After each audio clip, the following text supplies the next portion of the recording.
junior record, you reckon? Yes, it is. She's inside 2 minutes. Clay's in front of Jenica at this stage. Liz Clay's going to have a huge run. What a comeback.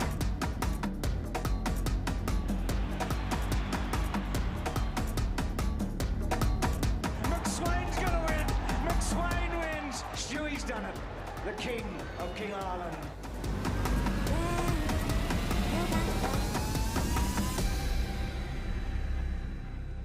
A very good morning and welcome to Perth for the Australian Open and Under-20 Championships. We are into day 4, the final day of competition.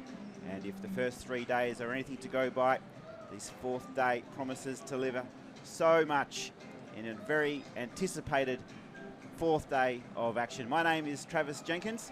I'll be taking you through the morning session from the WA Athletics Stadium. And sitting alongside me this morning, he had the best seat in the house yesterday. He was able to interview the stars of the track. It's a very good morning to Nathan.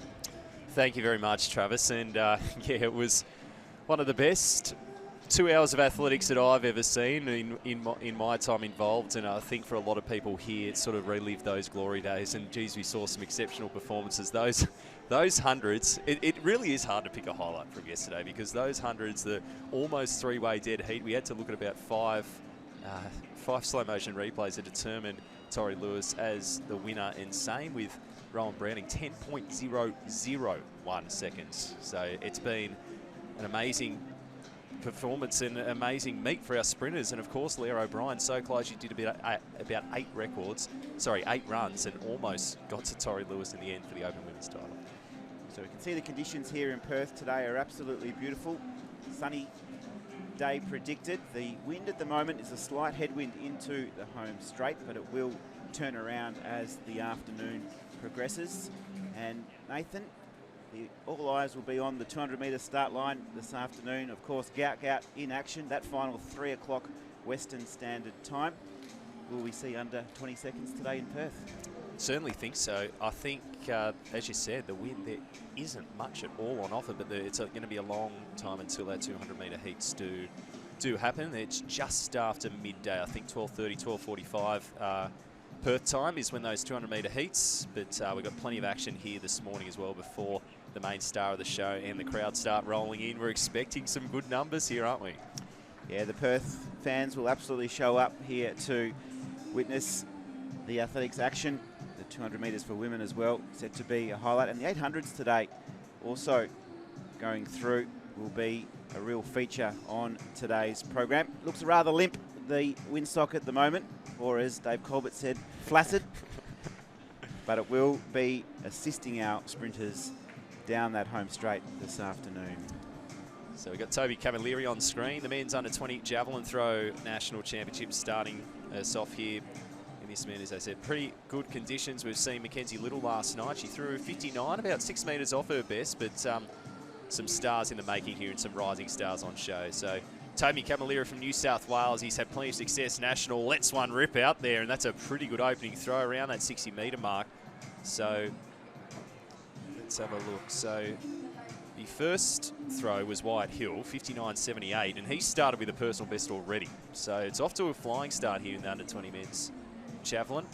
Hard to read the body language of Toby, whether he's happy with that or not, but the Western Australian has put one out there for him. He's been in good form, Wyatt Hill. He won the gold medal in the decathlon in the under-18 age group and performed really well in the jav. So he has returned to contest this under-20 championship. Toby Camilleri, 60.24, his lifetime best.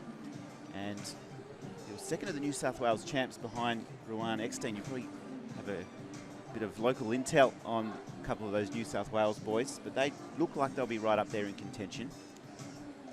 Yeah, I actually remember team managing a couple of them when they were under 14. It's hard to believe they're under 20s now.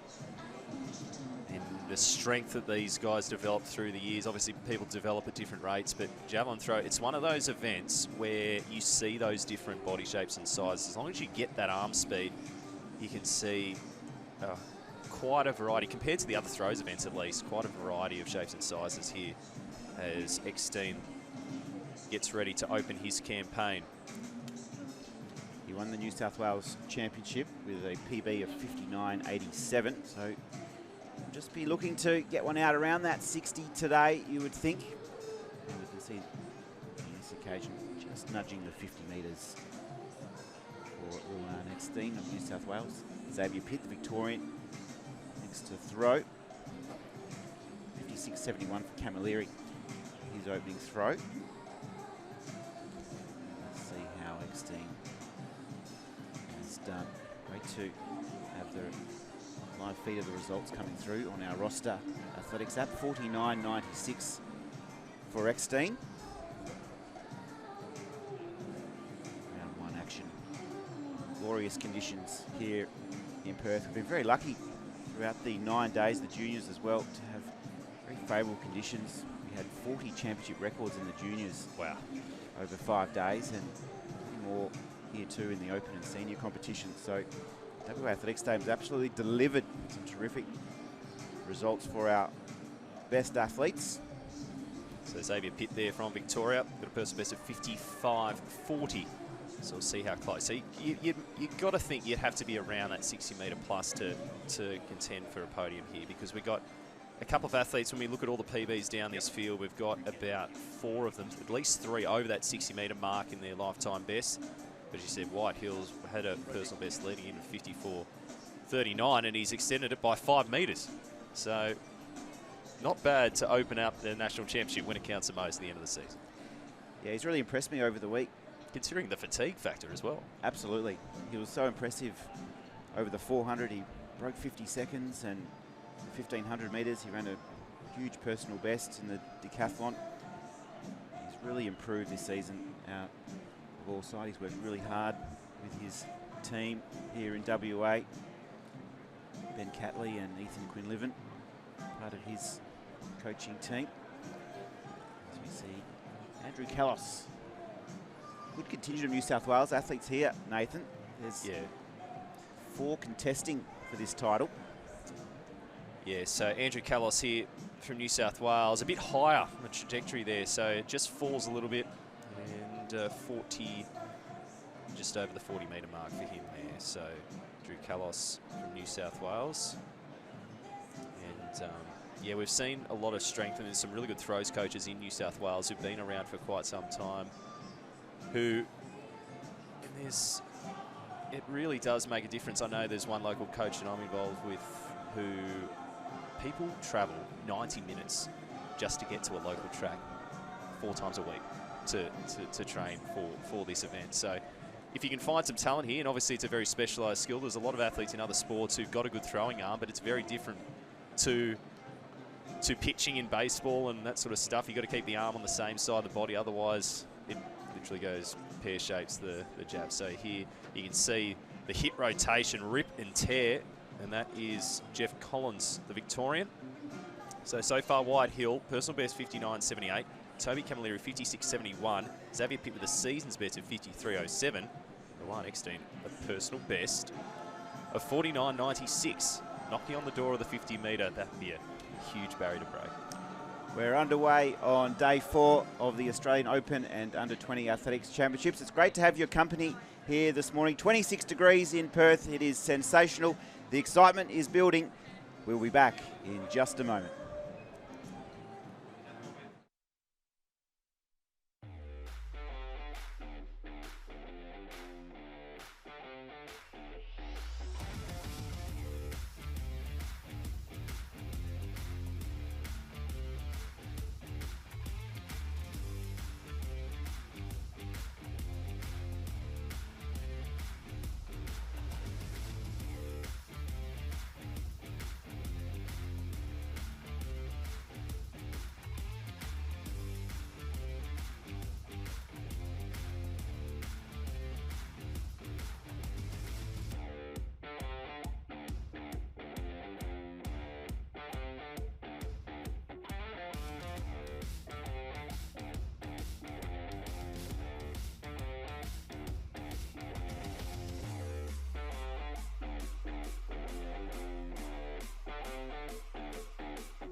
Hi, Shell.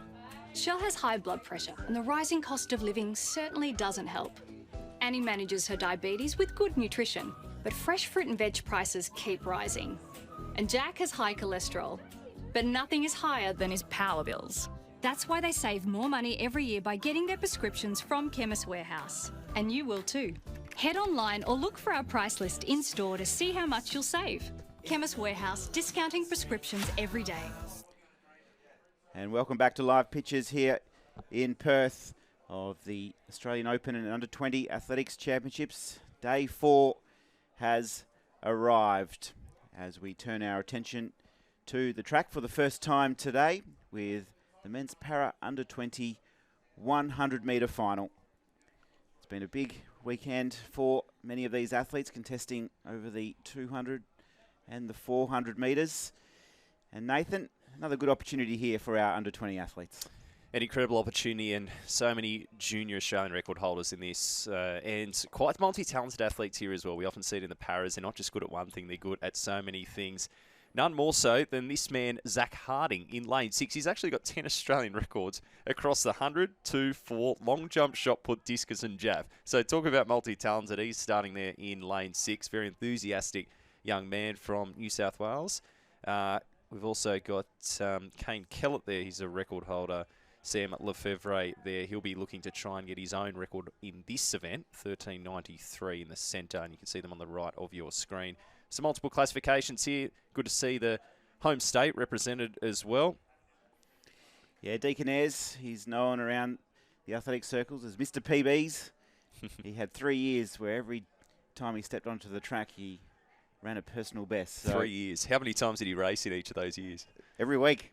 Really? It was unbelievable. He Wow. had an amazing run, Mr. PBs, and he's continuing his PB form at these championships as well. He's been really impressive, Mr. PBs. So he will take his place in lane 7 as the field get introduced to the crowd here. Dan O'Regan, we saw him in the discus yesterday, throw really well. Also been impressed with Sam Lefevre. He'll be introduced shortly. He won the gold medal in the 200 metres in the mixed classification standings. Yeah, Tom Roach just being introduced there. Shot put and discus, Australian record holder for his classification. Sam there, got the big guns going, focusing on his lane. And here's Zach Harding, as we said, talented across so many events. And the Western Australian here, Deacon Ayres, as you said, getting a big reception here from the crowd. And also Dylan Malloy next to him, and Darcy Beckrick, who has got the Australian under 17 100-metre record for the T12s at 12.94. He's going to try and get a bit closer to the under 20 record. It's 12.02. It's a big ask, but let's see what he can do here.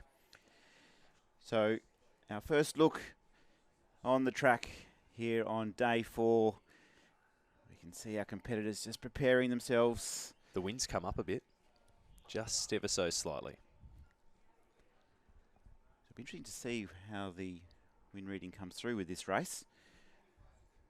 There'll be a lot of interest. I reckon there'll be a lot of people watching this, not just family, friends, and supporters of these athletes, but in anticipation for what's to come.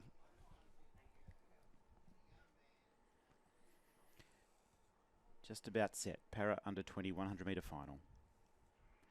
And we're off and racing. Starting really well was Finn Bailey, the South Australian. And closest to us, Darcy Beckrick also going nicely. But the South Australian showing a nice clean pair of heels. It's Bailey just holding out his teammate Beckrick. Coming through the Queenslander as well in Kellett. Closely followed by Lefevre, Roach, Deacon Ayres, Malloy, O'Regan. And Roach across the line in the double Cobra on show for Sam Lefevre. He's been in great form. The gold medalist from the 200. He's run well again here, Nathan. He certainly has. And at 12.59, we got the time come up there. But the South Australians put it on show, didn't they? They did a great job. Finley, Bailey, and also Darcy Beckrick. So interesting to see what Beckrick's time is because, as I said, chasing that under 20 record, just over 12 seconds. It's a big jump from his under 17 Australian record, which he does hold. We'll get those times confirmed shortly, but I don't think Well, I do think these are going to be some personal bests and some great sportsmanship on show by the South Australians. They've been good here at these championships. As you have a look at the replay here as well, some really good form here. You can tell some of these boys have been doing their gym work as we see the two South Australians pull away here, and also Zach Harding start to move his way past Lefevre into 4th place. But some strong racing there, as you said, Travis, at the back end of a very busy program. So time's just starting to come through. 12:59 for Bailey. 12:73 for Beckrick, and Kellett has finished 3rd across the line in 13:50. So we'll calculate the times against the world record and have the percentage for you to decide the medals. That is how we do it here in the mixed classification races. And look at all the PBs we've got. So the conditions are pretty good. What was the wind reading on that? I missed it. It was -0.3. Yeah, -0.3. So not too much there, but there's a percentage already calculated. That was quick. 95.96% for Samuel Lefevre. He showed us the guns, and he's top of the podium again here for the men's under-20 para 100. So the 200-metre champ takes the 100-metre gold as well. Sam Lefevre on show here. Zach Harding will be our silver medalist. And well done to all our competitors over the weekend as White Hill launches one big for White Hill. This is a great throw from the West Australian in career best shape. White Hill, he really has impressed. He leads the leaderboard at the moment in this competition with 59.78.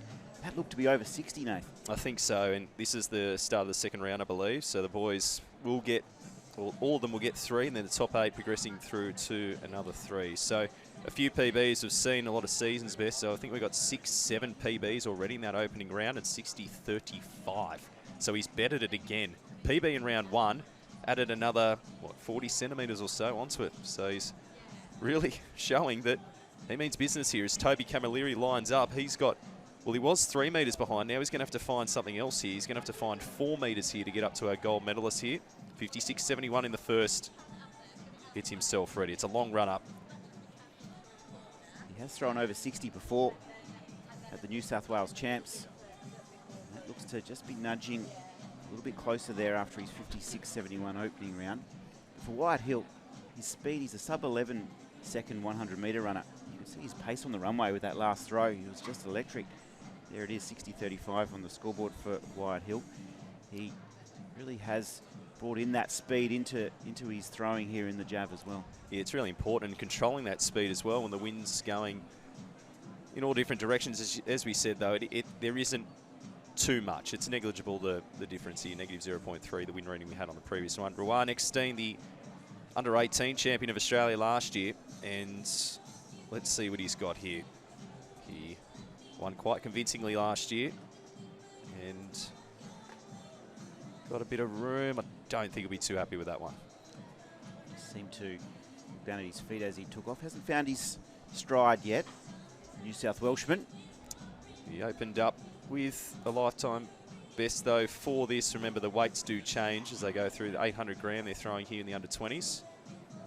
And changes as they go through the age groups.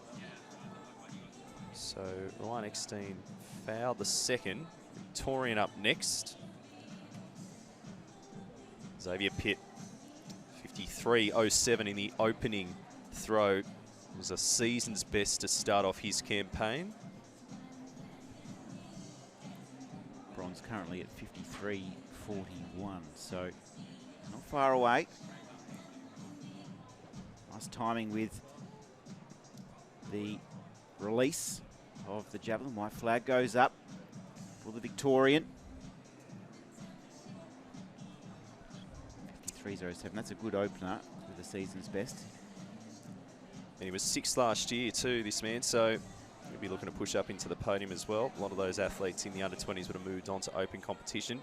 We know it's a big jump from under-20s to opens, but from what we're seeing in Australian athletics at the moment, a lot of them aren't looking like that jump is as big as what it once was. So another New South Wales athlete here.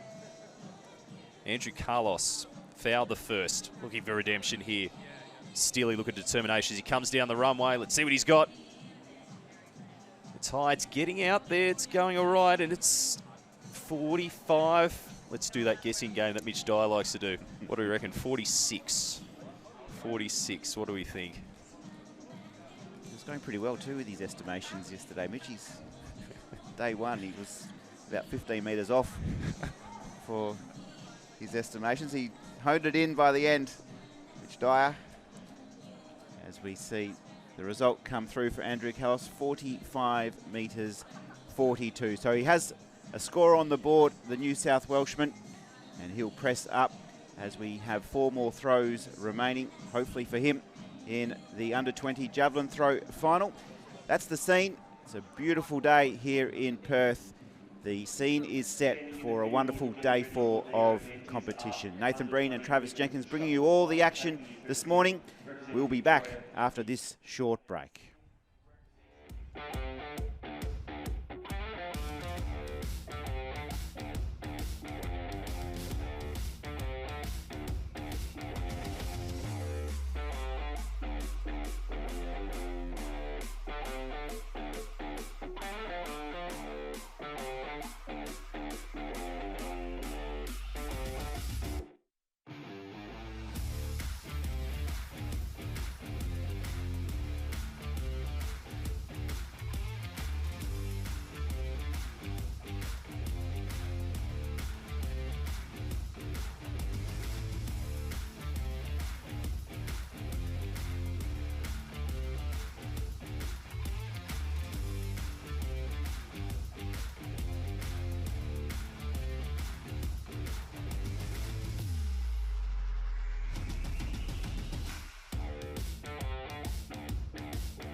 Walking on a dream,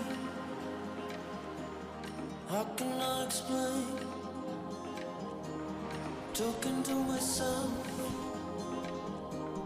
will I see again? Is it real? Would you become walking on a dream? Welcome back to the WA Athletics Stadium. Some beautiful pictures there of Western Australia.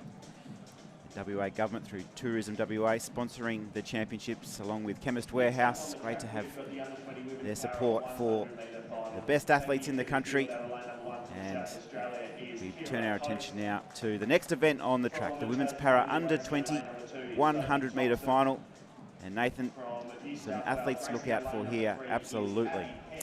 Certainly are. Maddie Kent, who's starting on the outside in lane number 9, C53 athlete. She has got The 200 for 8:15 and 3K records, so she's got plenty of range here. So the 100, probably not her pet event if we look at the range she's got, but she is definitely one to push for. She's got all those under 17 records, and the under 20 Australian record for her classification is held by Maddie D. Rosario, 16.97. So she's one to watch here, as well as Abby Pete in lane number 3. The Australian under 1500 metre record. The under 20 record is held by a lady who we're going to see later on in the para 200 metres, Marley Lovell, who broke an Australian record yesterday as well. A couple of para records have been broken so far, a couple of world records as well earlier on in the competition, Vanessa Lowe being one of them. So she'll be trying to chase 14.73, Abby Pete, for that under 20 national record. Kira Post, a athlete here in lane number 1. She's on the right of your screen, holds 6 Australian records, and also Kira Wright in second from the left here, the Victorian, has got a couple of throws records as well. So they're just about set here, Travis. Kira Wright, gold in the 400 metres. Second from the left. And we're away in the 100 metres. Bouncing out beautifully was Amy Marie, and Alexis Bruce also having a good run, and coming through the Tasmanian in Smiley. So Smiley will lead him through the 100. She'll be first across the line. The New Zealander is second, closely followed by Alexis Bruce, Sophie Thompson, Kira Post. Maddie Kent wheeling her way down the straight. She's had a great championships, Maddie, and she'll stop the clock, hopefully under around that 20-second barrier. The 14.05 for Alice Smiley, which caps off a tremendous weekend for her. Oh, it certainly was, and how good to see a couple of Tasmanians showing some of the big states up here. She looked so strong. The celebration at the end as well. It's been a big program for all of them now. Para-athletes, let's keep an eye on these times as we see the live results will come through shortly. Well, they are now. So Alice, 14.05. It's a new personal best. Top 3 have all done a PB. Amy Marie Ellis, T13, 14.41 and 14.61 for Alexis Bruce here. So they're your top 3 across the line, all in different classifications. So your guess is as good as mine in terms of who's won it overall. And there's Maddie Kent wheeling her way off the track she loves so much. Local West Australian. We see her, as Nathan mentioned, right through the distances. She's competed in all of those this week at the National Championships. Great experience for her this week. Perfect conditions. How good are these conditions? You can see the VIPs have moved in too, adjacent to the finish line. The medal presentation area was located just down there, but with all the action here, the VIPs will be in for the best seat in the house. How do you get a ticket to one of those, Travis? Jeez. And so we have a look at the results here for the women's para under 20 100 metre championship of Australia, and you can see how close it was there. It was only 89%, so we had to go down to the points there. To Kira Post gets the gold medal ahead of Kira Wright there, and Alice Smiley, who was first across the line, gets the bronze medal, 84.76%. It's a good run. 3 different states, South Australia, Victoria, Tassie. 3 medals at these championships for Kira Wright. Gold in the 400, silver in the 200, and she takes home a silver in the 100 metre final. Some great percentages there too. As a teacher, you'd be pretty happy with those percentages. Certainly. Look how close Alexis Bruce was to that bronze medal, 0.03% there as well. So the chocolate medal, no one wants it, but fourth, incredible effort in a very high quality field here. As we look back from the commentary position down the main straight of the WA Athletics Stadium, we looking west towards the beautiful city beach, only a few kilometres away from the stadium here in the western suburbs of Perth. Plenty of field action just getting underway too. We have shot put in the under 20s just starting. And Tony Small, the New Zealander. We've had plenty of internationals here at these Australian Championships. Of course, the resurgence of Australian athletics we've seen have all throughout the Chemist Warehouse Summer Series have brought these internationals here, and including in our junior events. And here comes Tony Small, fourth in the competition at the moment, 53.14 his best, and that looks to have surpassed it definitely. So it's not going to, I reckon that will push him up. It'll probably push him up to third. I won't get him up to Camilleri's second place, 58.29. And we're about to go to the shot put here, and we've got some incredible quality here in this women's under-20 shot put. Some world under-20 representatives that we've seen in action last year, and one of them is about to go. So Chelsea Wayne here from New South Wales is an athlete to watch. She was the 2024 Australian Junior Champion in the discus, she's mainly known at. Commonwealth Youth silver medalist in the discus and World Junior representative here in the shot put. But she knows how to win national titles here as she rips one out around 10 and a bit of change there, maybe close to 11. Sullivan Bill also in action in this competition, 14.52, leading the way so far. She had a terrific night last night with a silver in the open shot put. She threw 15.34 last night. She's opened her account with 14.52. There's our leader, Wyatt Hill. He's been out over 60 metres already in the javelin this morning. He continues to be in the gold medal position. 60.35 is his best throw today. Under 18 decathlon gold medalist. Loving the hair as well. It's had a fresh wash, I think. It's just got a bit of extra bounce in it today.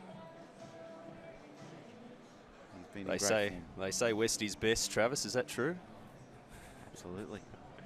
No, the man on screen is in the gold medal position, but he's very early days in 61.11. So he's gone PB in round 1, PB again in round 2, PB in round 3. If it continues this way, he's going to be getting closer to this record.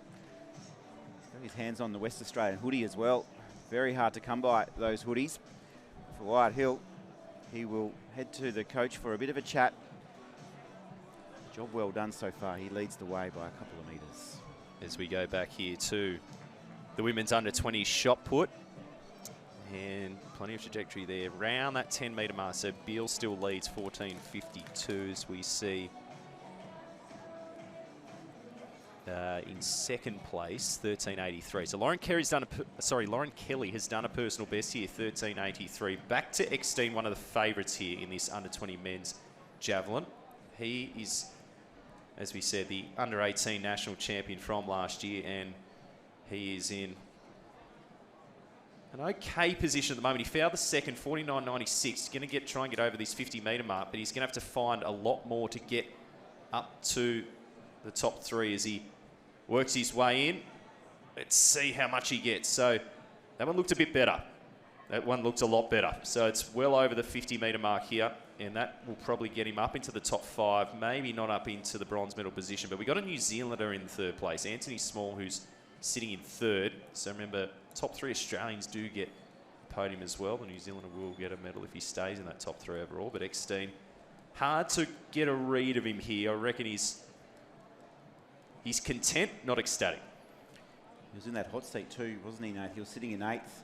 So, of course, after 3 rounds, we will cut the field down to that final 8 throwers. But he's moved up nicely. He's into 6th now with 51.95. His best throw today so far. So Zylavine Beale here, 5th at the World Junior Championships in the shot put. And she's showing exactly why she is. And she's gone 14.69 in the second. Turn our attention back to the under-20 men's javelin. It's all happening here in the field. And again, consistent. There's a lot of athletes, Travis, around this 50-metre mark. Yeah, we have pretty tight to make it through to the final 3 throws. We're in round 3 now. Sean Van Breeda currently sitting in 8th overall. Jed Turner still has his 3rd round throw. He's in 9th, just out, only less than a metre outside that top 8. Here's the New South Welshman, Andrew Carlos. So fouled the first, 45.42, his lifetime best in the second round. Trying to join this cluster of athletes around the 50-metre mark. So at the moment, you need a 52.5 to get an extra 3 throws after this one he's about to do. Let's see what he's got. And it's not going to be there. So I think that will be it for him, unfortunately. But again, something to build on. And that's what these junior athletics is all about. There's an iconic photo of Rowan Browning back when he competed in his junior days with... in a state junior, he made the final, but he got dead last. And it's just always, he put on Instagram once, and without any caption, it just spoke a lot to the fact that this is, even Gout, 12 months, 18 months ago, he was winning races, but narrowly. So there's a lot of development still to happen. It's very hard to pick who the outstanding performer in senior is going to be in these younger age groups, as we see the Victorian come through here in the men's javelin. Jeff Collins 7th in the competition at the moment, 52.5. White flag goes up for him. In third place with a score of 84.76 from Tasmania, Alice He's got Smiley. an equal 7th position with that 52.5, so In second place for an with a score of improvement. 89.5. On your point there, from Nathan, we saw Victoria, it so often during the junior championships where from one year to the next, missing finals, the next year coming back and meddling. Just so much can happen in track and field, and that's what brings me back to the sport so often, is when you see juniors who put the hard work in and go back to the training and listen to their team. So often you can bring about that change and to see yourself rise up those ranks.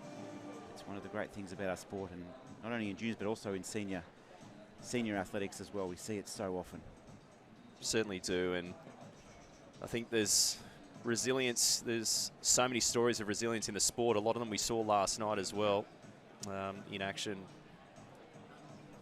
in what was an hour of power last night, but there's so much to look forward to on the final day of competition, as we see here in the women's under-20, Lauren Kelly, who's second at the moment, I think.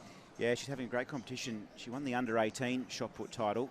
She holds all the junior records here in the West, Lauren Kelly.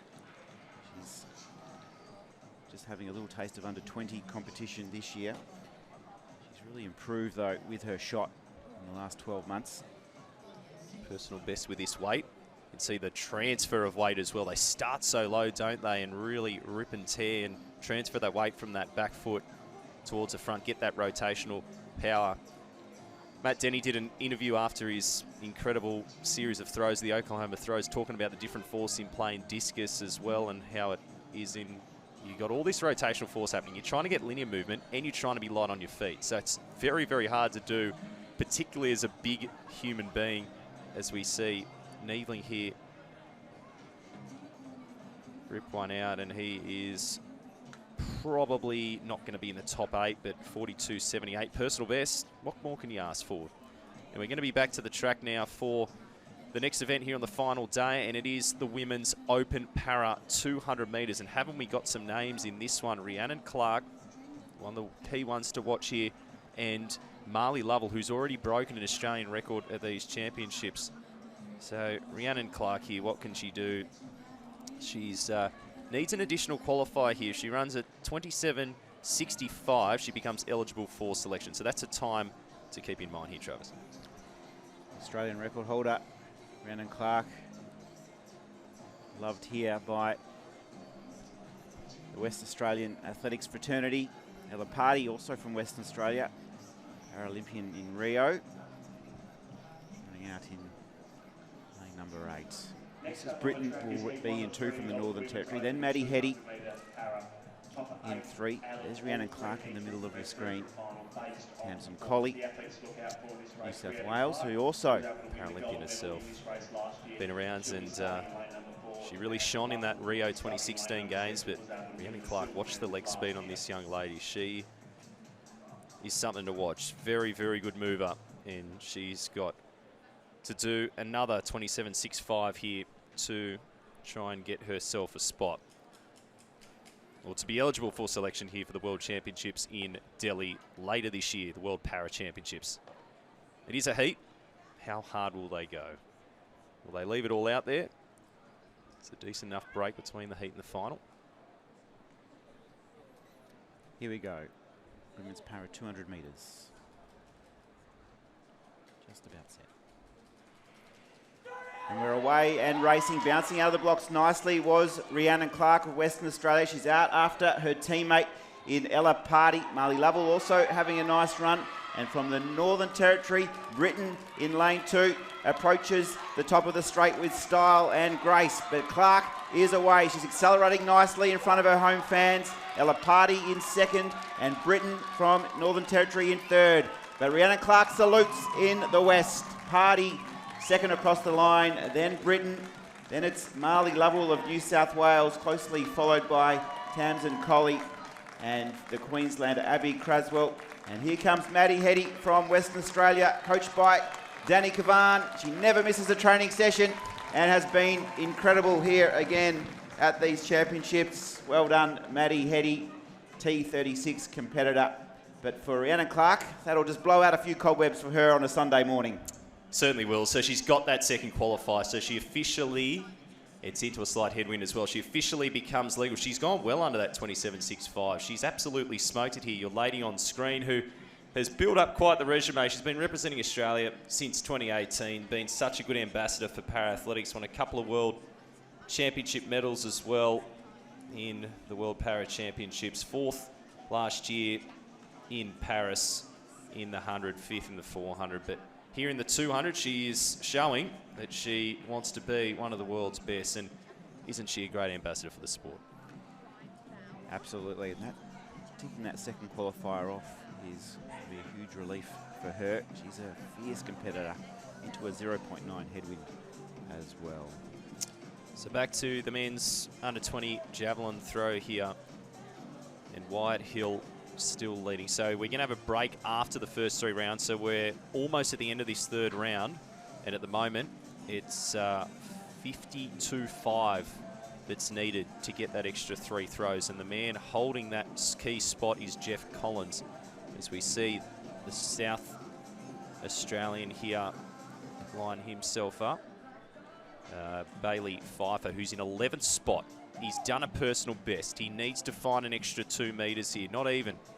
Needs to find another 175 thereabouts as he works his way in. So what can he do here?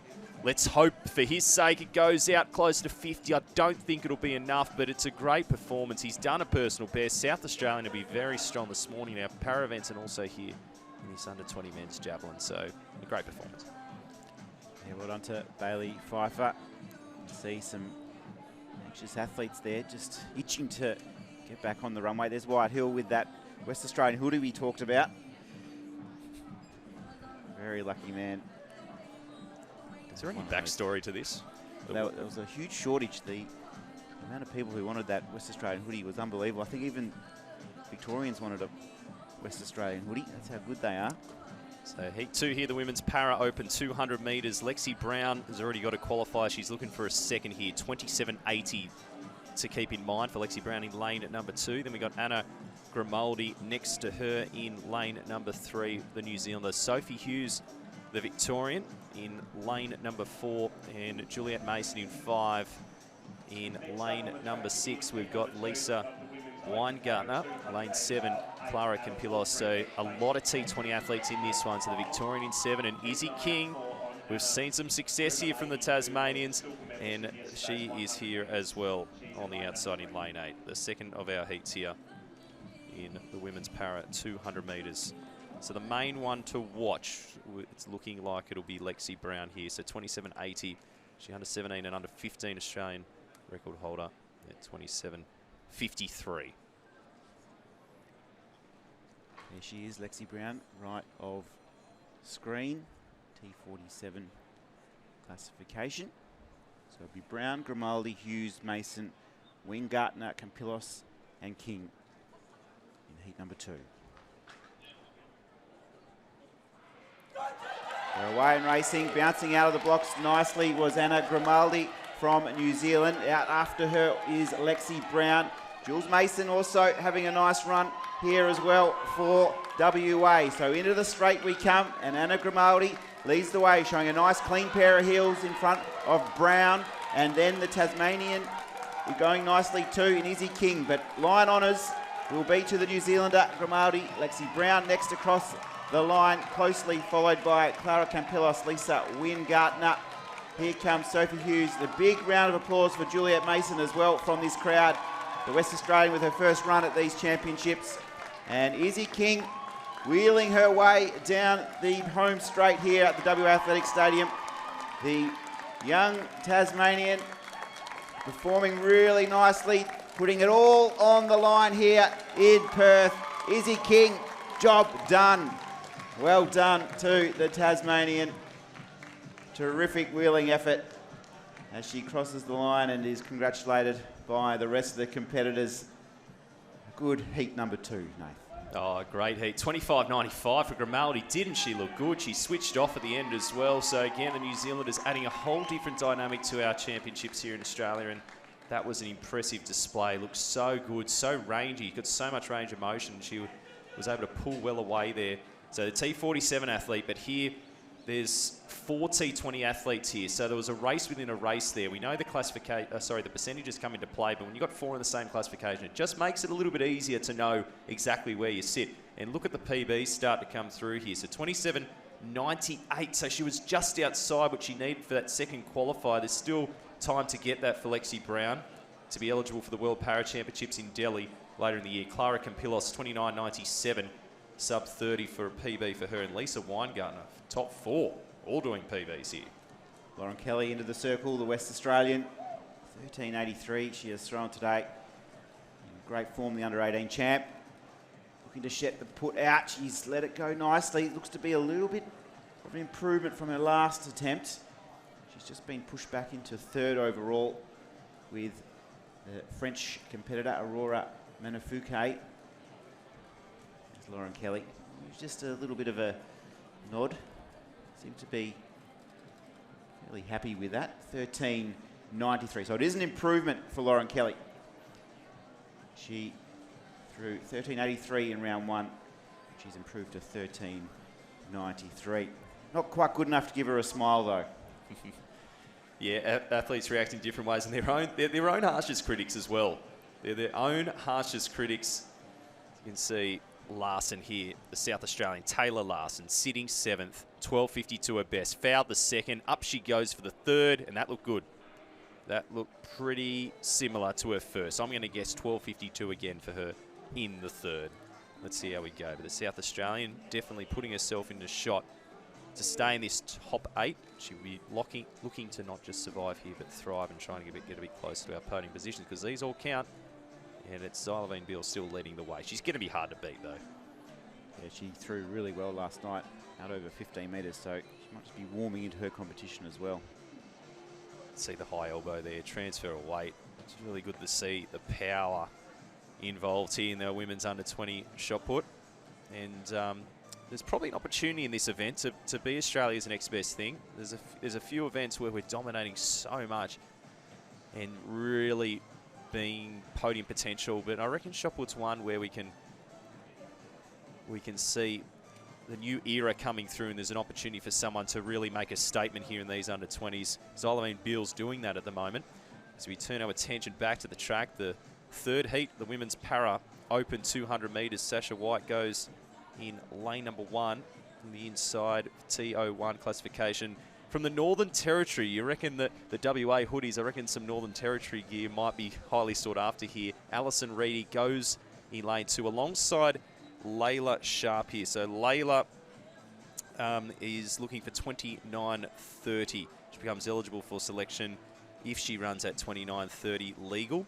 And it's looking like it will be legal based on the win ratings we've seen so far. Keisha Snowden next to her in lane number 4. Then we go to Sabella Wharton in lane 5 and Abby Peet next to her. So Abby Peet, no qualifiers at the moment, 32.90 she's looking for. She's on the outside. Keisha Snowden, who's 3rd from the left, is already eligible. She's got 2 qualifiers. Let's see if she can get a 3rd. And she's starting in lane number 4 here. Sabella Wharton, no qualifiers, but 30.20. She's also looking for. They're both in the T37 classification here. So a little bit up for grabs here, a little bit on offer, and hopefully they run it hard here in this heat. Sasha White, Queensland, lane 1. We have a pair of T38 competitors in lanes 2 and 3, a pair of T37 in 4 and 5, and then on the outside, Abby Peet, T36. We expect this to be a tight race overall, I think. A lot in the similar classification, a lot around similar times coming into this. So we're in starters' hands for heat number 3 of the Open Para Women's 200 metres.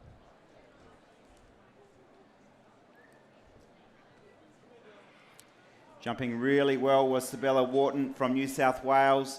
In behind her is Snowden from South Australia, and just on her shoulder, Layla Sharp just moving up really nicely in contention. So at the top of the straight, it'll be Sharp leading the competition, Snowden, Wharton, and on the inside, Sasha White from Queensland. So 3 ways at the moment it could fall. The South Australian Snowden just accelerating at the right time. White in second.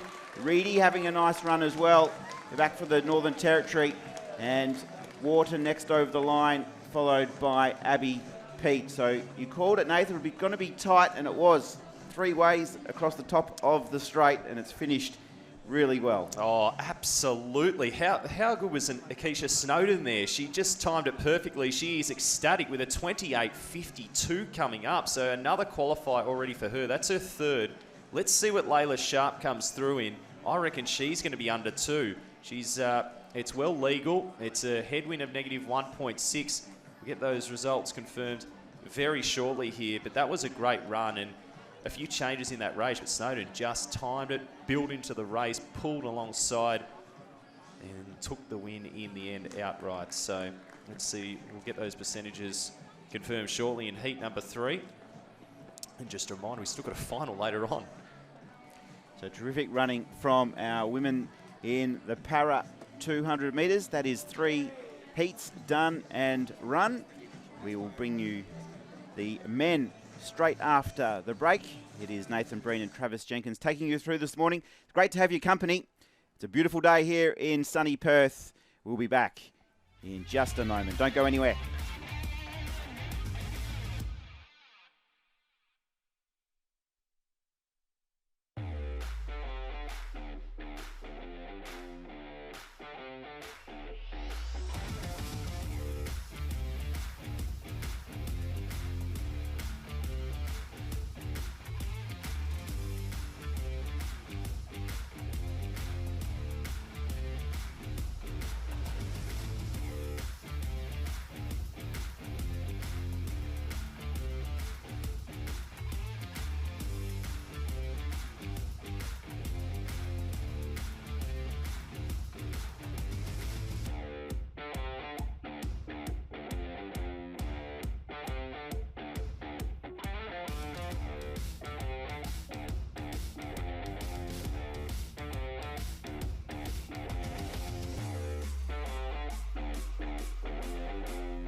Red flag up in the javelin. The New South Welshman has been building nicely too through this competition. Into day 4 action, the final day of competition at the Australian Open and Under-20 Athletics Championships. It's been wonderful championships here in Perth. So many amazing moments.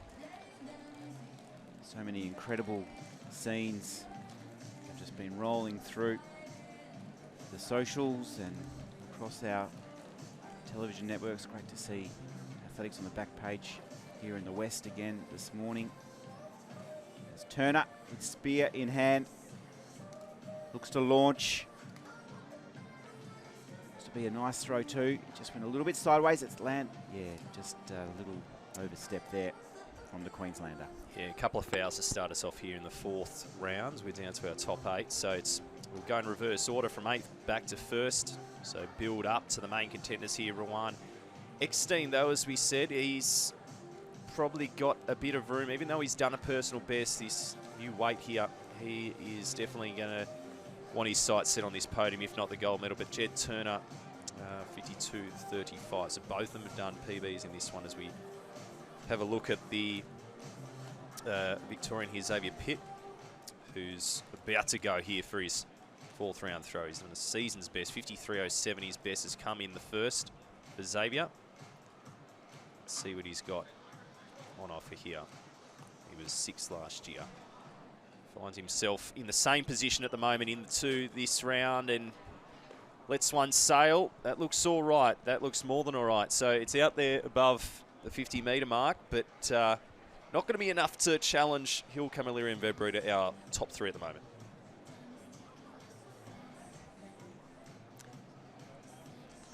So starting to get busy underneath the tent in the javelin.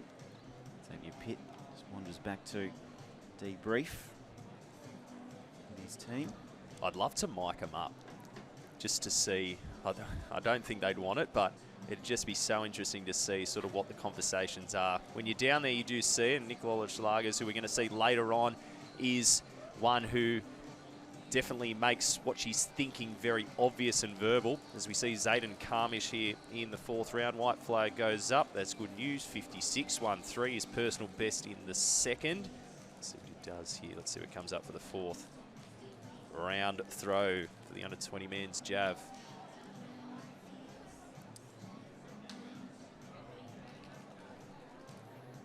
So we got 4 more, so 54, 56. He's put a pretty consistent string. His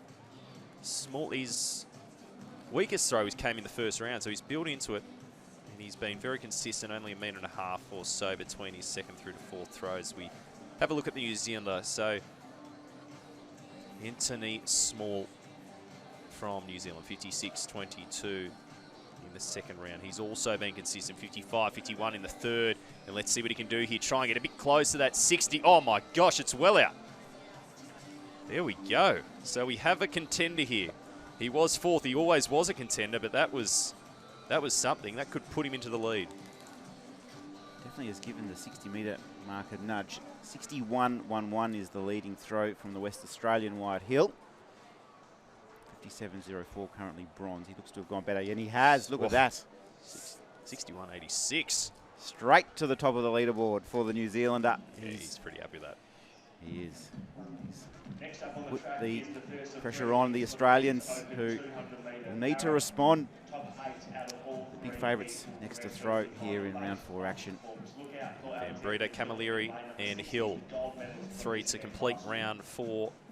So Wyatt Hill still in the gold medal position as far as the Australian is concerned, but he'll want the win overall. As we turn our attention to the men's Para Open, 200 metres, and it's a pretty good lineup. It's a very good lineup here for this men's 200 metres with James Tirado. We know him so well. T13, he's in lane number 1 here. Samuel Allen in 2, the T37 athlete. He's got to run a 24.85 legal. Got 1 qualifier already. Let's keep our eyes on him. In lane 3, Will Howard of Queensland. Zach Harding, who we've just seen in the 100 metres in the under-20s, backs up here in the Open 200, and he's in lane number 4. Next to them, in lane number 5, we have got Runnan Lewin, then McKillop, Maroney, Muller and Shipley. So we're underway, getting a beautiful start. Tirado from New South Wales is away. Muller from Queensland also right up pressing for line honours. And Shipley from Queensland has run beautifully. He's just going to cross the line now, along with Lewin, Harding, and from New South Wales, James Tirado. So impressive around the bend, isn't he? T13 competitor. He was fast away and was able to push strongly down the home straight. The time, 23.67 for Muller of Queensland, into a 2.0 as well. So that is fast into a headwind. Very, very good. 23.67 personal best. James Tirado, 24.19, and Samuel Allen, 24.62. So, again, Samuel He's got that second qualifier he needed. He was under that 24.85. Tirado and Muller, so impressive. Muller has been, for a long time, been considered the a rising star as well, to push up and challenge the likes of your Chad Pereses, your James Turners, to try and get that next generation through. And haven't we got some depth here? Absolutely. All well and truly under 30 seconds as well, which is sensational running. James Tirado just runs such a beautiful bend every time. Doesn't disappoint on that bend. Sam Allen, 24.62, a lifetime best for him. Aaron Lewin also having a PB in 27.52 from the Northern Territory. As we head back to the javelin, he was our leader. He's been leading throughout. He's just lost that lead in the fourth round. Let's see what he can do here. The West Australian decathlon champ wants to let one rip here. He's got good elevation on it, sending it long. Oh, it's close. That is close. I don't think it's 61.86. It could give his best a shake though. 61.11. It's so touch and go at the moment, isn't it? He looked like it was pretty close. He's had word of the distance, 58.87 for Wyatt Hill. So he'll reset. 2 throws remaining for the West Australian. The hoodie goes back on just to keep that shoulder warm. Having a great series so far is our under-18 decathlon champ. As we head back to the track for heat number 2 of the men's para 200 metres. We'll be taking the 8 top classified competitors through to the final. And a good line-up here, Nath. Yeah, Sammy Mwamba, super impressive in the 100 yesterday. He was strong in the final as well. Tom Burrows goes in 1 though. T20 athlete. Again, a lot of T20 in this one. The whole field is T20 except for Liam White in lane number 2, the Queenslander. So they'll all essentially be racing each other. First across the line will essentially be the winner. Gabriel Wilson from South Australia in 3. Then Xander Field in 4 from New South Wales. Lindsay Hendy in 5 for Queensland. Riley Mann in lane number 6. In lane 7, Sammy Mwamba and Terry Price, the Western Australian. On his home track, Patrick Rand of Queensland rounds out this field. So we're just about set for heat number 2. Men's para 200 metres. Starter up on his stand. Gun is up. And a lovely even start across the field. If anything, perhaps Mwamba just jumping nicely. Hendy in lane 5 from Queensland, and Riley Mann also having a nice little run. So top of the straight here in Perth. It's Mwamba showing a nice clean pair of heels. He's away. The chase is on from Burrows and also Ryan Field. So line honours though will be to Mwamba, closely followed by Burrows. Tight for third between Hendy, Mann and also Field of New South Wales. Further back, Terry Price and Liam White of Queensland. But for Mwamba, 22.47. He has stopped the clock into a tail. It's turned around a little bit, 0.2. A tail breeze on this occasion. But for Sammy Mwamba, a nice little hit out in the heats. More than a hit out, that was a PB, and he switched off and did a PB. So how good does he look? He's such a smooth mover. Let's try and get a look at this replay because he was just so impressive there. Again, racing the clock, and he's looking around. Got plenty of swagger about him. He's a bit of a showman, Sammy Mwamba. I don't know if he means to be. It's just naturally how he is. The New South Wales athlete, we saw how impressive he was in the 100 metres, in the 100-metre para-ambulant final, which we saw last night, and he has dominated again here. So Liam White, Riley Mann also recording personal bests as we look at the replay here. And Sammy Mwamba just keeps that head lovely and still. That's what I love about his sprinting action, that fixed spine, the shoulders and hips just leverage off that stable core. And stopping the clock at 22.47. That's fast. It is. He went windy 11.00 yesterday to win the para-ambulant 100-metre open final. So very much in anticipation of what he can do later on today. As we turn our attention back to this very high quality field in this women's under 20 shot put. Takao, the Queenslander, has, well, she's in 4th place at the moment, 13.57 and 13.68 she's bettered it. So she's still in 4th, but she's building very well through the competition and will look to challenge Lauren Kelly and Aurora Manufekai, the French woman, in 2nd place. And our leader, Xylovine Beale, is going to be, as we said, hard to beat, 14.96. It's going to take some big PBs to get a bit closer as we see our Western Australian Lauren Kelly currently in the 3rd place position, 2nd Australian at the moment. She goes out and that will not quite be as good.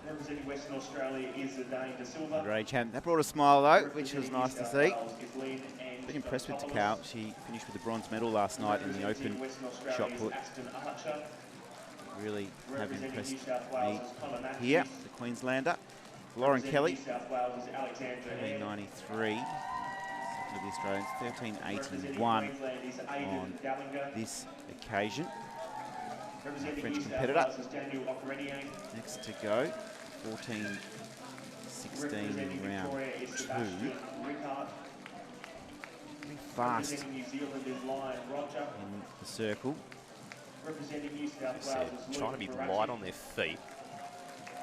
Still have the power, the linear motion, while she got those rotational forces happening. It's a hard balance to get. But here she is, 2nd in the competition. What can she do here? 14.16 is her best. It's not going to be there. But poker face is on. Business here in the shot put final. The under-20 women. Our leaders Xylovine Beale next into the circle, just waiting for the result here. 14.46. That's a new lifetime best. Okay, so those distance markers are a little bit deceptive there. So let's... There needs to be an inquiry on those markers. No, that's all right. That's all right. I've called it not as good, but it was her best. So Xylovine Beale here. What can she do? 14.96 for one of the stars of the World Under-20 Championships in Peru. She has got so many national medals here. And last year she was bronze and in the discus 2nd in the shot put here. So she's the favourite. As we turn back to the track here for the men's Para Open 200 metres, we're just about set for Heat 3. Netting fair with Rob Jackson, Malloy, Kalanjuk, Rurepa, Vince Moyne, Carr and Vin Danthrana. And we're away. First time of asking, and Wiripa from New Zealand has bounced out with plenty of pace. Also Malloy from New South Wales showing plenty of speed around the turn. And Netting also having a nice run back in about 3rd or 4th at the moment. So it's New South Wales, Rob Jackson leading the way, accelerating away from this field. Fairweather from Victoria having a nice run in 2nd. But Rob Jackson, line honours ahead of Fairweather, Netting. And then Vinda Pathrina has finished fast to be 4th across the line. Vince Moyne, Blake Carr also having a nice run. And Cooper Rob Jackson confirmed from New South Wales as the victor. 25.78 stops the clock into a 0.2. Cooper Rob Jackson. Yeah, I think Jordan Featherweather is going to give this shake. He's already got to qualify. 28.00 is the qualifying standard he needs for that World Para Championships later on in the year. I reckon he's gone under here. And we haven't confirmed anything but our winner. He's done a PB, Cooper Rob Jackson. How good was he? So composed. You can see the elbows in. Nice and compact, strong through the core. And he works really hard towards the line here. Feet striking right on the hip where you can maximise that power. Leans forward, gets the perfect level of forward lean. 25.83 or 25.78 it was rounded down to. 26.89 for Jordan Fairweather. So that's his 2nd qualifier to try and get on that Australian team. Jack Netting just behind him. He was looking for 28.00 and he's gone under that as well. He's already done 2. That's his 3rd qualifier. And Villan Danthrana, 27.29 for the Victorian in 4th place. Plenty of PBs, plenty of quality here, and it's only the heats for the men's 200 para. Well done to Jordan Fairweather. That'll see him book his ticket to Delhi. Now he has run that 2nd qualifier. He has lowered his personal best from 27.04 down to 26.89. Jordan Feather, well done. Big moment here for the West Australian. Huge moment. 61.11, his best so far. Fast on the runway. Lets it go up into the Perth sky. This is big. This is a great throw from the West Australian. Hasn't he responded, Travis? He is on fire at these national championships. He looks pretty happy too. Wyatt Hill. He second overall. 61.11, his best so far. To move into the lead, he needs 61.86, 60.93. Oh, okay. Okay. I thought that was going to give it a shake. He's very close to his best. That's his second best quite easily there. So he's heading in the right direction. And Ruan Eckstein, here we go. So he's in 7th at the moment, 53.57 PB from the previous round. And this is into the 6th round we're seeing right now. White flag goes up. Again, he's hard to read the reaction of a lot of these boys. It's so hard as we go back to the women's under 20 shot put, and things are starting to move. Things are starting to change here. Alira Takau, this is the 6th round throw. We've only got 4 to go, I believe, here.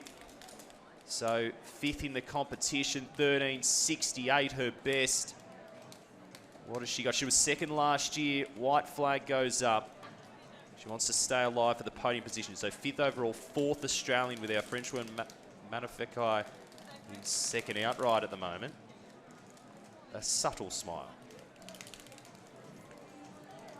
It was all smiles last night with the bronze medal around her neck in the open standings, and she... That is so impressive. 2 of them, wasn't it?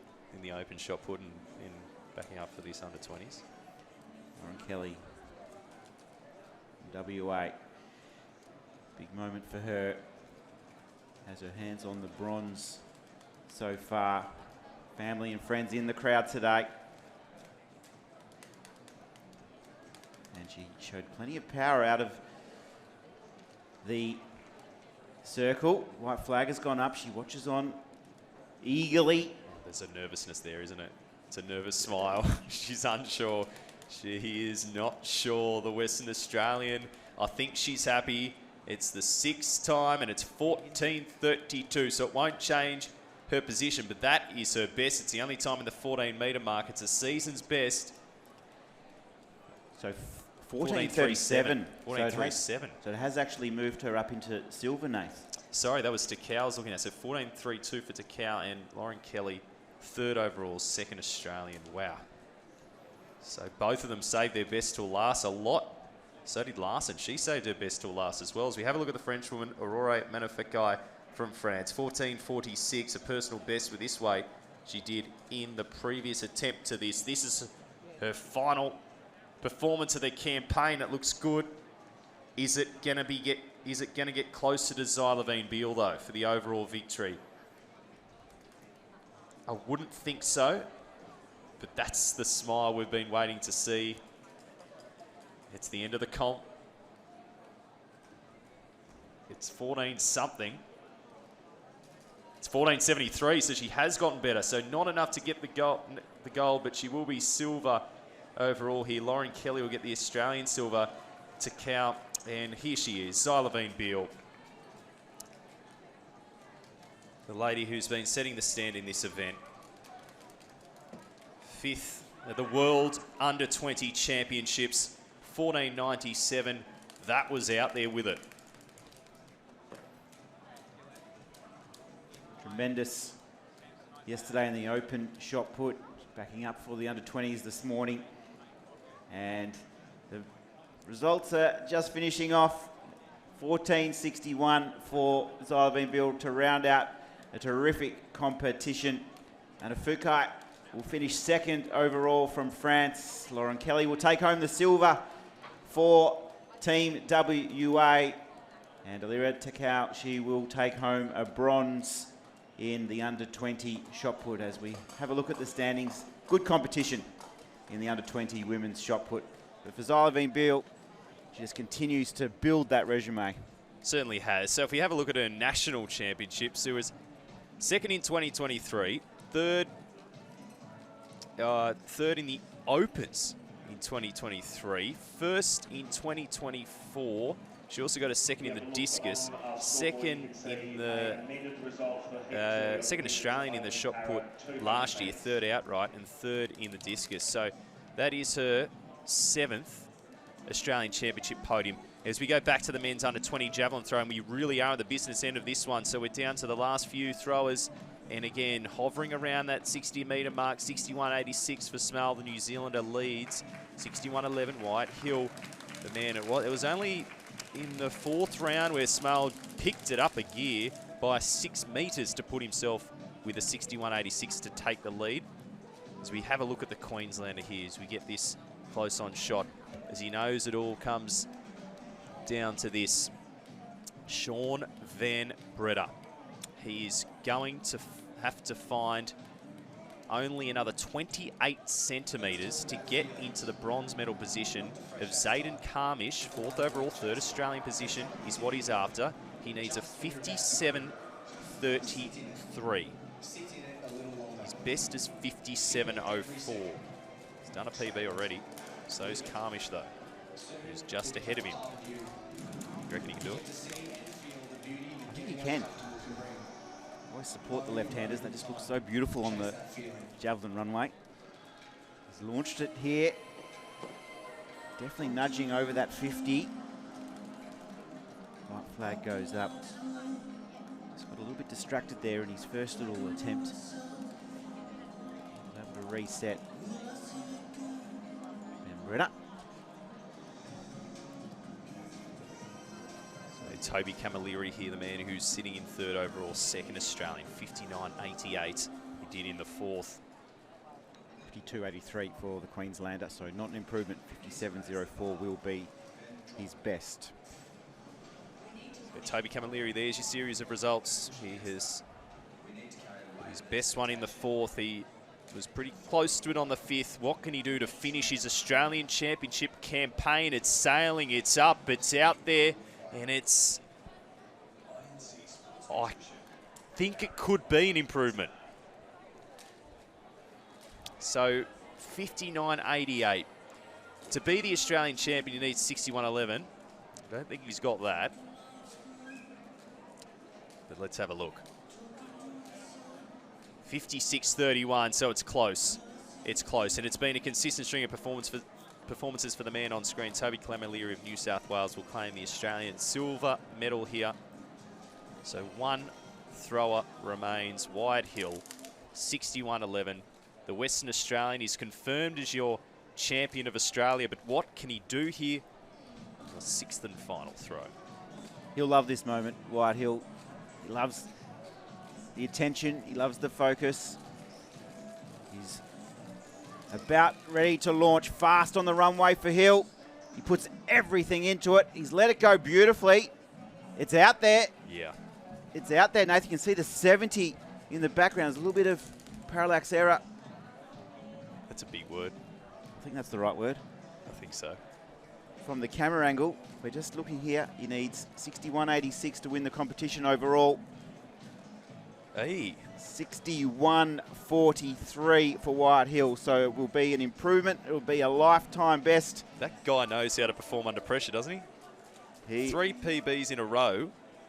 He had 2 where he was close to his PB. He's almost done the whole series of throws as a PB. I know the different weight and everything, but that 59.78 in the first, 60.35, 61.11, dropped to 58.87, then 69.3, then picked it back up again. Clutch performance, 61.43. Wyatt Hill, 2nd overall, but your national champion. Well done to Wyatt Hill. 2nd gold medal after winning the under-18 decathlon. Toby Camilleri will take home the silver. Zayden Karmish will take home the bronze. The New Zealander, Anthony Small, on top of the leaderboard with 61.86 today. In a good competition in the under-20 men's jav. Those men will be able to put their feet up and enjoy the afternoon of track and field. Nathan Breen and Travis Jenkins taking you through this morning. We've got some 1,500 metres in the under-20 finals to look forward to after the break.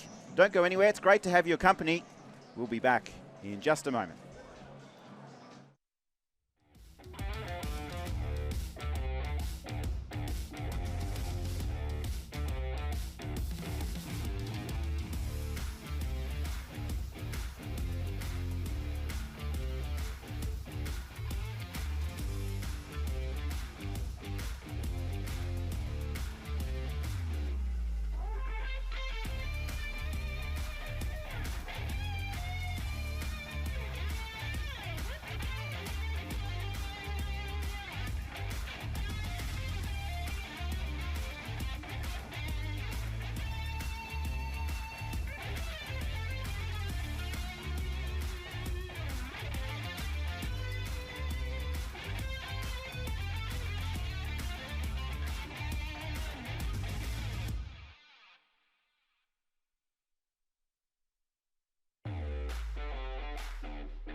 need to raise the bar, then drop it. We need to push forward. Then push against that. We need to carry the weight of expectation, then throw it all away. We need to know the hunger. So we can fuel the fire. INC Sports Nutrition. Powering tomorrow, today. And welcome back to the WA Athletics Stadium. A beautiful morning. It's ticking over 26 degrees out on track. Sunny conditions for the under-20 women's 1500 metre final. Nathan Breen and Travis Jenkins bringing you the action this morning. And we're set for what will be a very exciting 1500 metre final. Not a lot separating the top athletes here, Nathan. Not a lot, and I reckon it'll be interesting to see how the tactics play out here. We saw Jess Hull in the open final, normally goes out aggressively. When we talked to her after, she said she sat back a lot. So interesting to see how the tactics change depending on the strengths of the athletes here. And we've got a full field, so probably one to watch here. Probably the two favourites are the two New South Wales athletes, Fleur Cooper and Piper Simpson. And I'll tell you what, Piper was 5th last year, but I still remember that race to win this. Ada Round and Cleo Richardson last year. It was a ding-dong battle here. So hopefully we're in for something special here. Piper Simpson has already tasted national podium success before, but Fleur Cooper is such a smart racer. She's got the best personal best in the field here of 4:20.25, and she's already been on a national open podium over 1 mile actually. So we'll see what they've got to offer here. It's a strong field though. There she is, Fleur Cooper, hip number 4. Already has a bronze medal in these championships over 800 metres behind Emma Fraga and Rose Ackland. Here we go. Under 20 women's 1500 metre final. Fleur Cooper wearing hip number 4, Piper Simpson from New South Wales, hip number 5. Athletes to watch. And we're away and racing. Gold, silver and bronze back up for grabs in the under 20 women's 1500 metre final. And starting as we expected really nicely is Claudia Mika of New South Wales. Just shuffling back now is Mavro Mihalis from Victoria.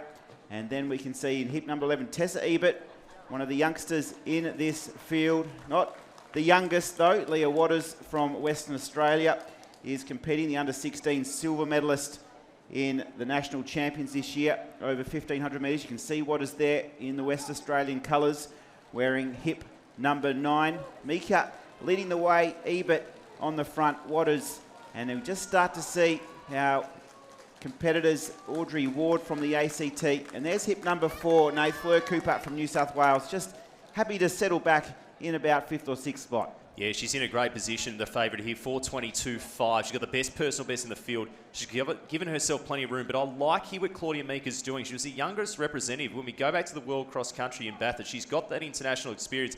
She leads this field through. So it's going to be pretty pedestrian here for these girls. We see the South Australian Tessa Ebert back on the inside to Annabelle Miller. She's also been on the podium in National All Schools. And then Piper Simpson as well, 5th in this event last year. Then we got some of the Western Australians. We got Mulroy there. Pretty compact though, the whole field's still in it. And leading the charge, Claudia Mika. So just slowed a little down the back straight.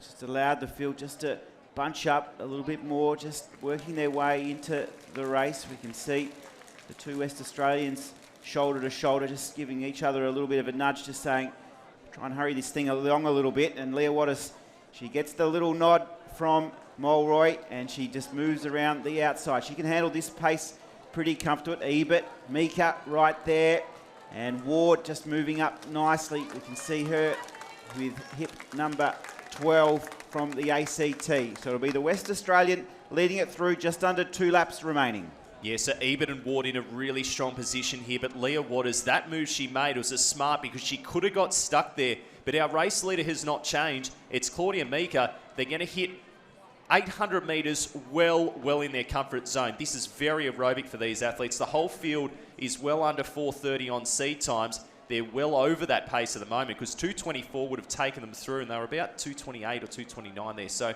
as we said, Leah Waters leads this field through. The ACT athlete, Audrey Ward, looks super strong and comfortable. She moves past the shoulder here of Leah Waters, starts to make the challenge. Tessa Ebert still right there. Back to Annabelle Miller, who's going to be dangerous. And also dangerous will be Piper Simpson, tracking her. Fleur Cooper, the one that's so tactically good here. Ebert moves wide, so it's Waters, Ward, Ebert. Then it's Simpson, back on the inside to Miller. Cooper and also Mulroy back on the inside, and a slight gap back to these two just in behind the main group. So you can see hip number 4 in Cooper now just with the belt starts to make her move. She's got Simpson right on her inside, who's 4th in the 800 metres. Piper Simpson still only under 18, has a bit of work to do as we head down the back straight, and it's Audrey Ward leading the way. The kick for home has begun, and the medals are really up for grabs. Leah Waters, the West Australian, is in 3rd place. It's Ebert now just showing some nice acceleration, and also the West Australian needs to just hang on a little bit here. Where's Fleur Cooper? She's back in about 4th or 5th, just trying to mount her charge. But our leader is doing really nicely. It's the South Australian Ebert. She's kicked away by about 3 or 4 metres, and she has it all before her. The chasers are coming really nicely from Simpson, and further back behind them, it's Audrey Ward, but Ebert will lead it home into the straight. She's opened up a nice little buffer into the home straight. She has gold in her sights. She's away and running. Ward trying to battle on strongly, but it's going to be Tessa Ebert. Here's our national champion. The South Australian wins it in 4:26.01. Really tight for 2nd and 3rd. I think Audrey Ward has got it just ahead of fast finishing Simpson. Fleur Cooper as well, finishing really strongly. But for the South Australian, Tessa Ebert, she has won the under-20 title. Oh, she sure has. And what a smart racer she is, the South Australian. She was 9th in the final in the 800 metres here. So she has taken down some athletes with some incredible speed. Have a look at this replay and how good she looks. Kudos as well to Claudia Meeker, who led most of that race. Looked like she was fading back, then came back into it. But Tessa Ebert, so strong over the closing stages. Just like our Open women last night. Very, very good closing speed to show. And 4:26.01 is the time. So that was a strong kick down because they were well over 4:30 tempo. And you can see just the damage that has been done as we have a look at the results come through. It is Tessa Ebert with a new personal best of 4:25.96. Claudia Meeker from New South Wales, 4:27.40. And Annabelle Miller gets herself another national podium. Audrey Ward was not far behind. 3/100ths in it, as well as Kate Curry from New Zealand in 5th.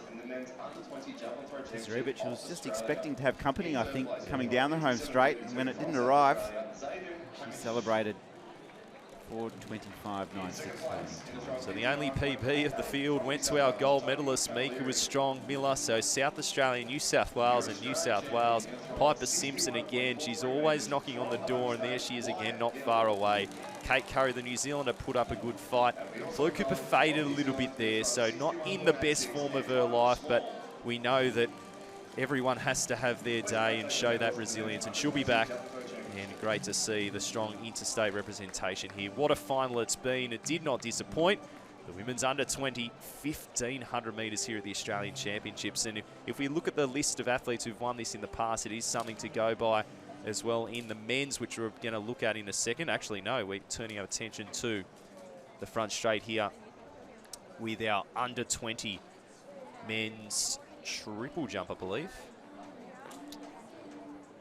So the under-20 men's triple jump live now, and it is our man from New South Wales, Alexander Eyre, fouled the first. So yet to get on the board. We're into the second round now as we get a good front-on shot here. Okranyang leading 15.01. Leon Anagostopoulos,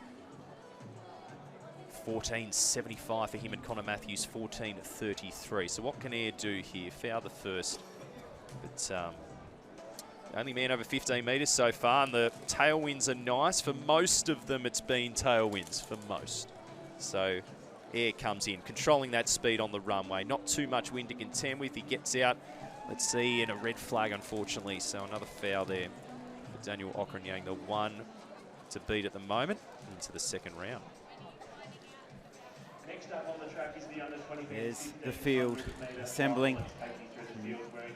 Nervous energy just been burnt off before we get underway in the men's under 20 1500 metre final. And an open field. It's going to come down to tactics. We saw the heats yesterday for these men. A lot separated them. And it will just be, again, it will be interesting to see if it's a sit and kick or a fast from the outset race. Yeah, I don't think I've seen a 1500 metre junior field with so many PBs under 350. So the quality's there, the depth is there. It is an open race, but Daniel Williams won this last year. We know what he's done 12 months later. He's challenging the best, and we can't wait to see him and the others later on this afternoon, challenging with Peter Bol, Peyton Craig, and the defending champion as well, Luke Boys. But all the attention here in the under 20 men's 1500 metres. Probably one to watch here. We've got the New Zealander Joe Martin and Charles Barrett, 344 man in this field. They're just about to go.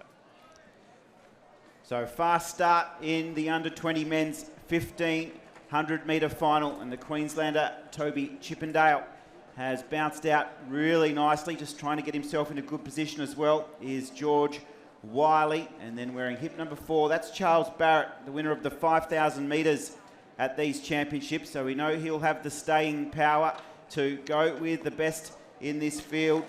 Kieran Shepherd from the ACT. He's widest on the track there from the nation's capital. He's been impressive in the under 17 championships, winner of the 15 and the 3,000 metres. He just starts to press forward. He wants to be a part of the action here. He'll have his sights when the whips are cracking. But the pace, pretty comfortable early, as we see the Victorian in Simmons just come across to take up some running. Yeah, Chippendale in a good spot. Finley Simmons in a very good position here. So the Victorians are spearheading this field, led on the inside by Charles Barrett. Now starting to roll past his shoulder, his Victorian teammate here as well in Finley Simmons. So Simmons might take it up. We have a look at the pace. It's not slow, but they've quickened it up right now. So it's Finley Simmons leading ahead of Barrett. Back to Toby Chippendale, the Queenslander, and then Alexander Cameron Smith, the under-18 champion from last year, as we see a few moving through. George Stewart Wiley, New Zealander, he's in about 5th spot. Just ahead of him is the defending champion, Cameron Smith, who's now starting to make his move because he doesn't want Charles Barrett to get away. Yeah, Cameron Smith was impressive in the heats yesterday. He had a nice win to come through into the final. But for Charles Barrett, we saw the 5,000 metres. He was so impressive. He had a good battle with Hannah Carey yesterday in his heat as well. So he's opened up a little bit of a buffer here, the Victorian. Cameron Smith has moved up into a really nice position as the pace has quickened. It's moved into Indian file. James McClay, the New Zealander, has just pushed forward really nicely. And then Chippendale, the Queenslander, also still up in that first 4. And then it's a little bit further back to Finlay Simmons, the Victorian. And then the second of the Queenslanders in blue as we head down the back straight with 1.5 laps remaining. Yeah, so Charles Barrett here looking strong, but now Cameron Smith starts to work his way to the outside. Like Cameron Myers, he's surging, but you can't really tell he's surging because there's not much change in form. James McClay, the New Zealander, is the widest. He's in the maroon and the yellow strip. Hannah Carey tracking him as well, back to Finley Simmons, and just ahead of him to Cayenne Blue, the Queenslander here. So they've started to ramp it up, and for the first time, Alexander Cameron Smith takes the lead here. Charles Barrett looks strong. James McClay responding. Ollie Neat in a good position if he's able to get an exit route here. 3:50 to go. It's still the Victorians. It's Cameron Smith, the New Zealander McClay, and then we go back to Charles Barrett. And a little bit further back, Kieran Shepherd in the colours of the ACT. Like Farlap with the 1932 Melbourne Cup, he's coming from last and he's going to try and push up to contend for the medals. But up in the front, that's where the action is. Our leader, Cameron Smith, he's just trying to hold out the New Zealander, and Barrett, the 5,000 metre champ, is back in third and charging Chippendale. He's been right up there through the whole race. It is on here in the west, the battle for gold. It's Cameron Smith, head down, arms pumping. The New Zealander in McLeay goes up on his shoulder, and they're going to sprint it out to battle it out for line honours here. It's the New Zealander McLeay just in front. He finds a little bit in the last, and he wins, and he's happy. Cameron Smith will be our Australian champion. Barrett second across the line, just in front of Chippendale of Queensland. Oliver Neat flashed home from New South Wales. What a race from the New Zealander. James McLeay, 3:49.41. He stops the clock. Oh, unbelievable stuff there. He's so well placed all the way through. You could just see him because he was sitting in 5th or 6th for a while. Then he just started to creep up slowly. Every little injection of pace was just enough to do what he needed to do to be in the position he needed to be in. He was here last year. He was third. And now he's got the outright win here for the New Zealander. But as you said, Alexander Cameron Smith, the Australian champion. And it was a 56-second last lap. So absolutely incredible there. So Alexander Cameron Smith defends his title. He would have wanted to get the win overall. But I tell you what, he's definitely one to watch in the future with that closing speed that we've just seen. Very similar to the women and some of the favourites as we have a look at the replay here. So Cameron Smith thought he had him here, but the strength, look at the tenacity, look at the facial expression of McLeay as he moves up. Barrett's starting to just fade a little bit. He did most of the leading, remember, and I thought Cameron Smith was still a chance here. McLeay puts the head down, muscles his way through, similar to Peyton Craig, and he gets the job done in sub 350. Well done to Toby Chippendale. He will win the bronze medal. He left nothing to chance in that race. The young Queenslander, he's run a PB of 3:51.12. You can see him there. He'll take the third placing for the Australians. He left absolutely nothing on the track. Gutsy run from Chippendale. Cameron Smith will be our Australian champ. Barrett the silver, Chippendale the bronze. James McLeay line honours in a thrilling under-20 1500 metre final. And there was a lot of people that missed out, and there was some tactical. We saw how many tactical heats there were, but we are going to take a break here. It's been a great morning so far here for the fourth and final day of the Australian Open and Under 20 Championships. Don't go anywhere. We'll be back very shortly.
explain. Talking to myself. Will I see again? Is it real? Could you become walking on a dream? Some beautiful pictures there from the centre of Perth. Elizabeth Key on full display.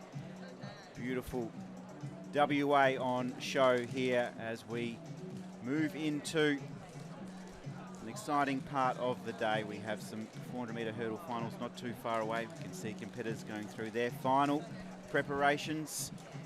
And New South Wales with a strong performer here in Hunt. We haven't seen a lot of him, Nath. I was doing a little bit of research on him this morning. He went to the World Under-20 Championships last year after his breakout performance at the National Championships in Adelaide last year. We didn't see much of him until he arrived back in Perth to run his heat. Do you have any insider intel on our man Hunt? I don't, but there's a whole massive crew at the moment. There's 400-metre hurdles is in a very good place in Australia. And there's this one club in New South Wales called UTS North who've been producing the goods here. So very interesting to see how he goes. Similar to Luke Van Runningen in the 400, we hadn't seen a lot of him this season till the New South Wales Open Championships, and then he went to Murray Plant and was pushing Cooper Sherman all the way to that victory. But here's the lineup here for the Australian final for the men's under-20 400-metre hurdles, as you said.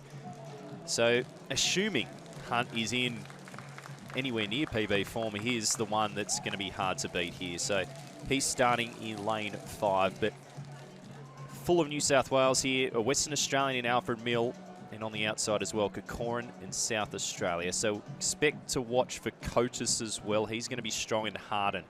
2:54 athletes in this event as well. So the 400-metre hurdles final just been introduced to the crowd, which is building here in Perth with the 200-metre heats happening just after midday Western Standard Time. Of course, out in action today. Caleb Law as well. He'll be really pressing for a podium finish in the 200s. Super afternoon of track and field. Don't go anywhere. Just keep your remote locked on the Australian Athletics Championships, brought to you by Chemist Warehouse and the West Australian Government through Tourism WA. And inside we've got Burns, Harden, Brown, Mill. There's Hunt in 5. He has bright orange spikes on. Then we have William Tate, Cotis, Corcoran to round out the field, the Queenslander. So the 400-metre hurdles, Peter Bate with the championship record at 50.96, set way back in 1998. So just about set. Men's under-20 400-metre hurdles, Championship of Australia. Burns will run from lane 1.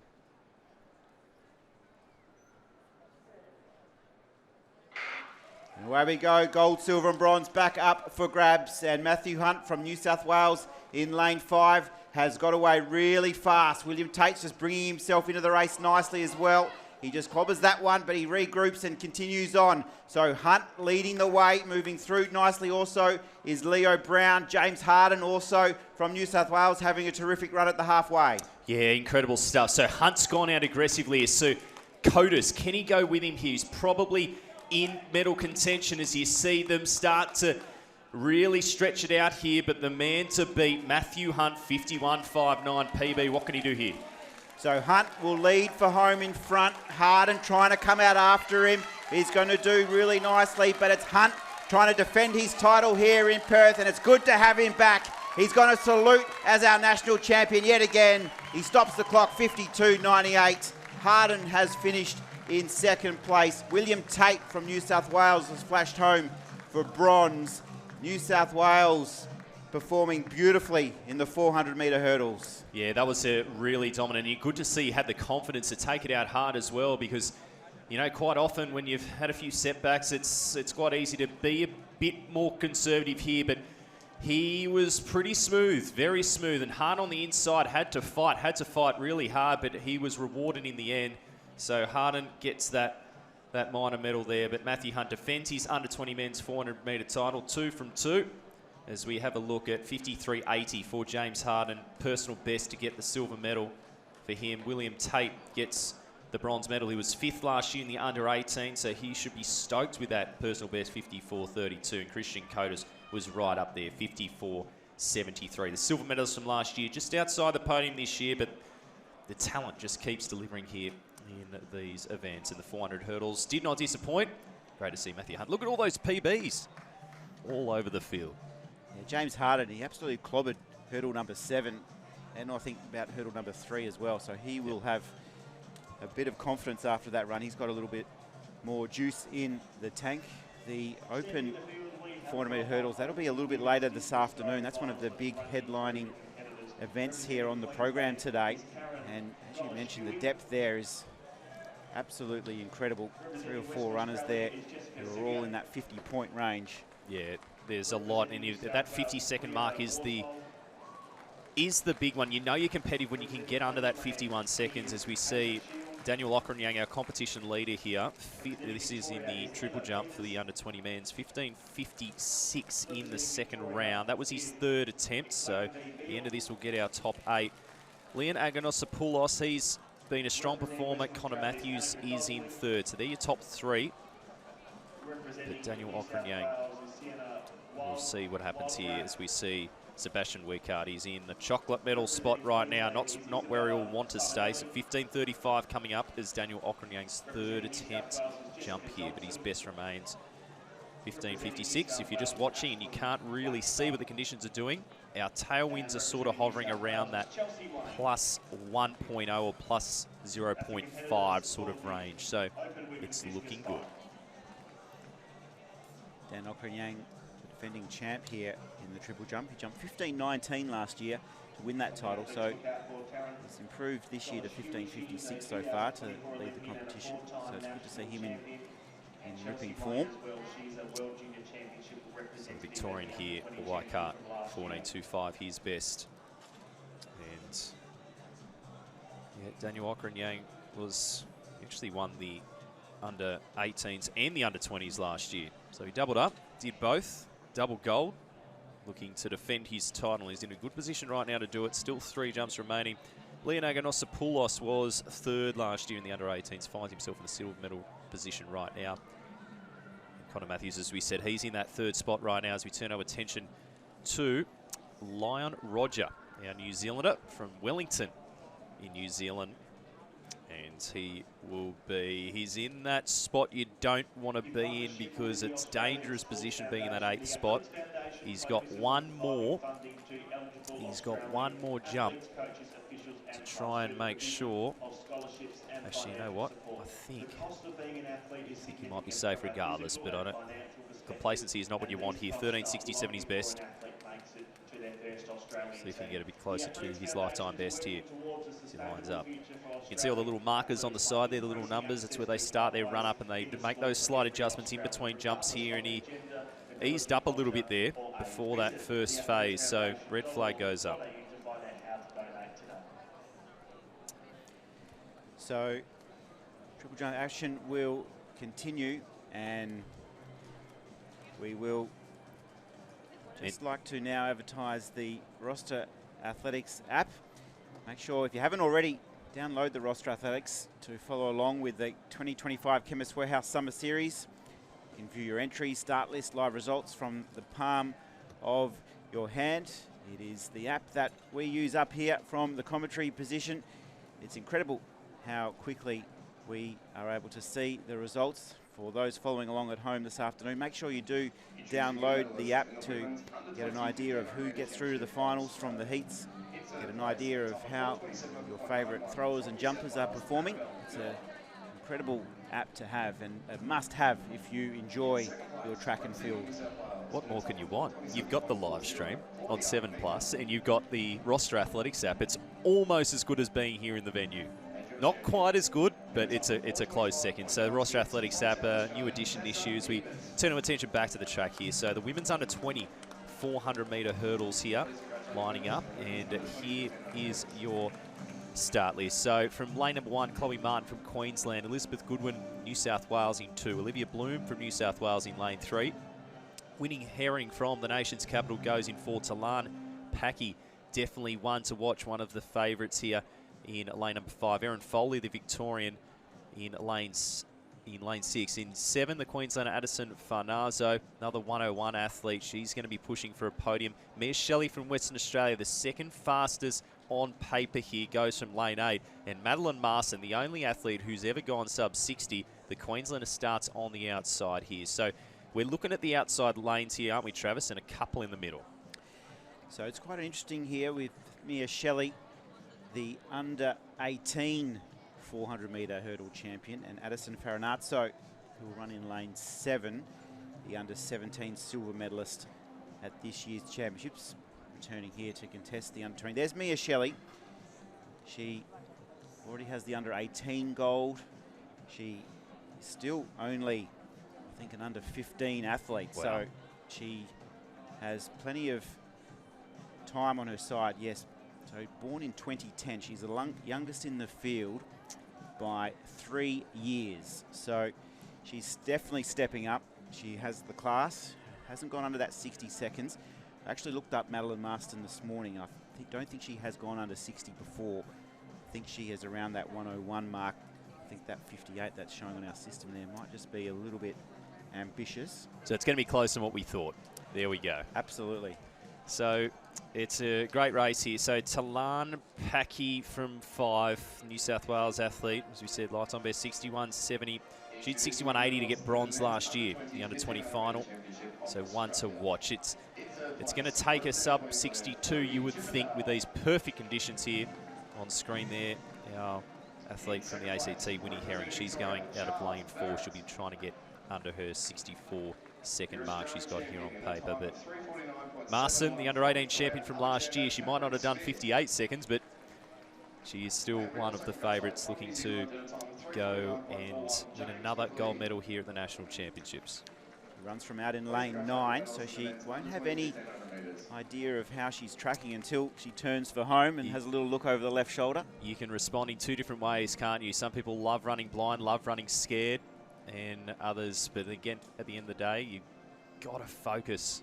It's cliche, but you've got to control what you can control, those processes, those little things, those little cues, whether it's a 15, 17, 19 stride pattern, whatever it is.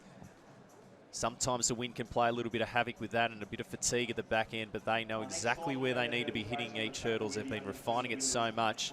It's the hardest event, in my opinion, the 400 hurdles. Godwin there, she's second from the left, 65.17 her best. Martin from Queensland as well. Want to watch Chloe Martin, she's on the inside. So a few first-time national finalists here, Travis, on the big stage, and the crowd is starting to build as the conditions still look perfect in WA. They say West is best, and I'm starting to realise why. It's only my second time here in Perth, but I'll tell you what, I'm going to be coming back more. Welcome any time to come up to the booth here and commentate the West Australian Athletics Championships. It's a beautiful stadium, 28 degrees already here. Crowd building, as you said. Addison Farinazzo, she'll run in lane 7, the Queenslander. She's inside Mia Shelley. She has a beautiful technique. She can hurdle off both legs, which can be so important in these big races. If you don't execute in the middle stage as well as you would like with your stride pattern, that ability just to go off the other side in non-dominant, so important. Addison Farinazzo, she does it so well, the Queenslander. She's in lane 7. Shelley on her outside, the youngest in the field by 3 years. The under-18 national champion running in 8. This is the women's under-20 400-metre hurdles final.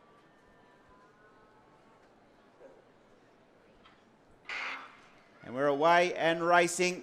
Gold, silver, bronze once again up for grabs. And the West Australian, who has started really nicely out in lane 8, has got a little bit of pressure on Marston, the Queenslander. Farinazzo on the inside of Shelley, just been dragged along really well. And Packy from New South Wales also up in contention. So at the halfway mark, Mia Shelley, the West Australian, starting really nicely. Yeah, so Farinazo's pushed up brilliantly, and Foley went out hard, just fading ever so slightly at the moment, but Shelley's still the one to catch. And you can see Foley, but it's Farinazo starting to push through. Can she catch Mia Shelley on her home track?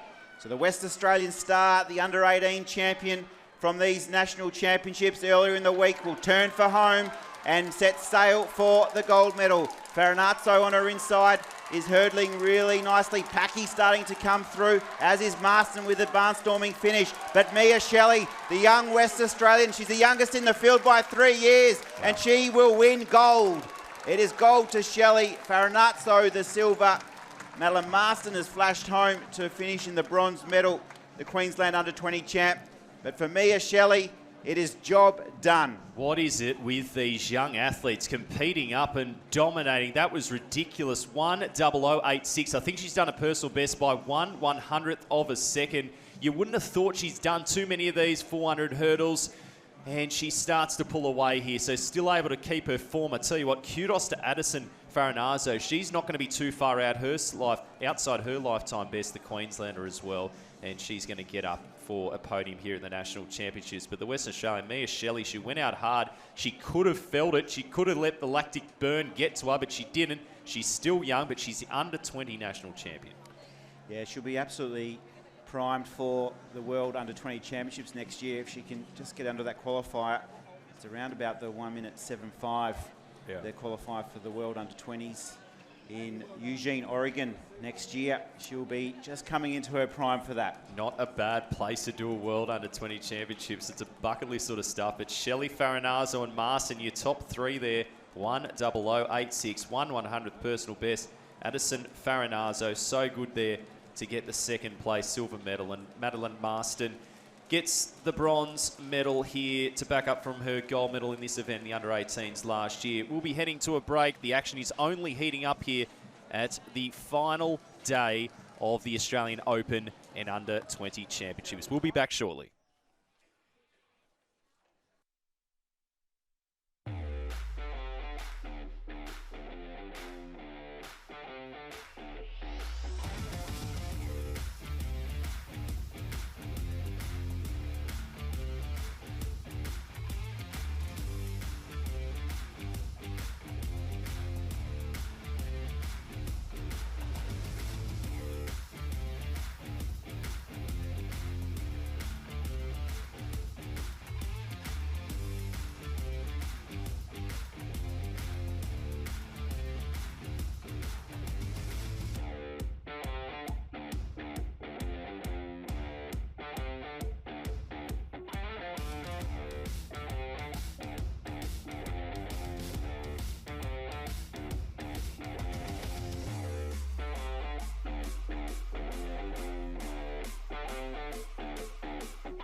need to raise the bar. Then drop it. We need to push forward. Then push against that. We need to carry the weight of expectation. Then throw it all away. We need to know the hunger. So we can fuel the fire. INC Sports Nutrition. Powering tomorrow, today. Welcome back to live pitches here at the WA Athletics Stadium for the final day of action, brought to you by Chemist Warehouse and the Western Australian Government through Tourism WA. It is the final day of competition. The excitement around the stadium is building as we move into the heats of the 200 metres, just happening after 12 o'clock here. Gout will be on your screens, as will many of other of the stars we've already seen at these championships. 400 metre hurdle finals, 800 metre finals. It's going to be a huge afternoon to enjoy track and field wherever you may be watching. Thank you for your company this morning as we have a look at the current standings. Nathan Breen and Travis Jenkins with you. Nath, you've been watching this triple jump final with great interest. Yeah, Leon Anagosopoulos didn't look overly happy with that one, but that was his best. So 14.77, 2 centimetres off this man in silver medal position at the moment. So Luke Vrtarek not happy with that one. Just mistimed it a little bit, red flag goes up. We've seen a couple of fouls in this fourth round. So he's still in the silver medal position, 14.79 for Vrtarek, who got second in the under-18s last year behind Daniel Ockranyang. So the two who were leading the two who got gold and silver in under-18s last year find themselves in the exact same positions again. And to finish round 4, this is Daniel Ockranyang. We know Godfrey as well, the Ockranyang family. They know how to jump.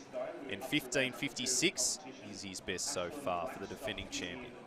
He's asking for the crowd support here, which is starting to build here at the Western Australian Athletics Stadium. So looking to get a bit closer to his lifetime best here. What can he do? Control this speed. The tailwinds are good for controlling speed, and he's been able to get it out there. We'll see what this is, and probably not quite as good, but we'll see. He's been consistent, all of them over 15 metres so far. We're going to turn our attention to the women's discus, and we've got a very strong lineup here, headlined by Taryn Golshuski, who leads the competition with 55.19. We're seeing right now Annika Gosling, who's sitting in 7th at the moment. The home national championships for her, 44.89, her best. And gets it out there close to that red tape. So she's in 7th at the moment. So inside that top 8 to get another 3 attempts, you would think, if she's able to hold this. So Taryn Golshuski, 55.19, fouled the second. And hasn't she been a terrific competitor over the years? The Queenslander Paris Olympian, 3-time Commonwealth Games representative, and 4-time Australian champion, including the last 3. So she is definitely the one to beat. The clear favourite here. We've also got a couple of juniors who are backing up. We've seen some athletes here in the shot put do the opens and under 20 double, but I reckon we're going to see the same thing happen here as well. Chelsea Wayne being one of them, who's 3rd in the competition. She just did the under 20 shot put. Not much rest for her. Sullivan Beale also in action. Jess Sivia, the West Australian champ, also currently sitting in 8th overall. So this title, the record for the meet, Beatrice Faumina, 68.28, set back in 1997. New Zealand, the Australian record held by Danny Stevens back in 2017, 69 metres 64. 2009 world champion, I believe, and she put Australian track and field on the map, and it let it out there. So I'll tell you what, there's a lot around this 50-metre mark, very similar to what we saw in the under 20 metres javelin as well. That 50-metre mark seems to be the one you're going to have to go over 50 metres to get on the podium here in the Open Women's Discus Throw. But at the moment, it's Taryn Golshuski, the 3-time champ, looking for another one here, leading from Xylovine Beale, who has so impressed with the one under 20s and just took out the under 20 shot put title. But now we are turning our attention to the men's open 5,000 metres. This is the B race, Travis. So a big field here of competitors, 26 to battle. The A final for the 5,000 metres will be held at 2 p.m. Western time this afternoon, so a little over 2 hours' time. But the athletes here, they'll be all looking to post a really good time, and they'll set out after those personal bests. And Nathan Breen, our expert up here in commentary, this is where you just start to get a little bit excited with the 5,000 metres. You love the distance events. Yep. You'd love to be out there yourself, no doubt, but you'll sure enjoy this B race. Yeah, I don't think I can handle this pace, because if you look at that seed time for a B race, we've got low 14 minutes a lot, and we've also got Matthew Scarr, who's actually gone sub 14 minutes. He's done a lot in the college system, and he's the top seed into this A race. His season's best 14-13, so he came to the New South Wales 5,000 metre championships. We're about to get underway. So we're off and racing the 5,000 metre B final. There will be no dawdling in this B race, because times will count for the Championship of Australia.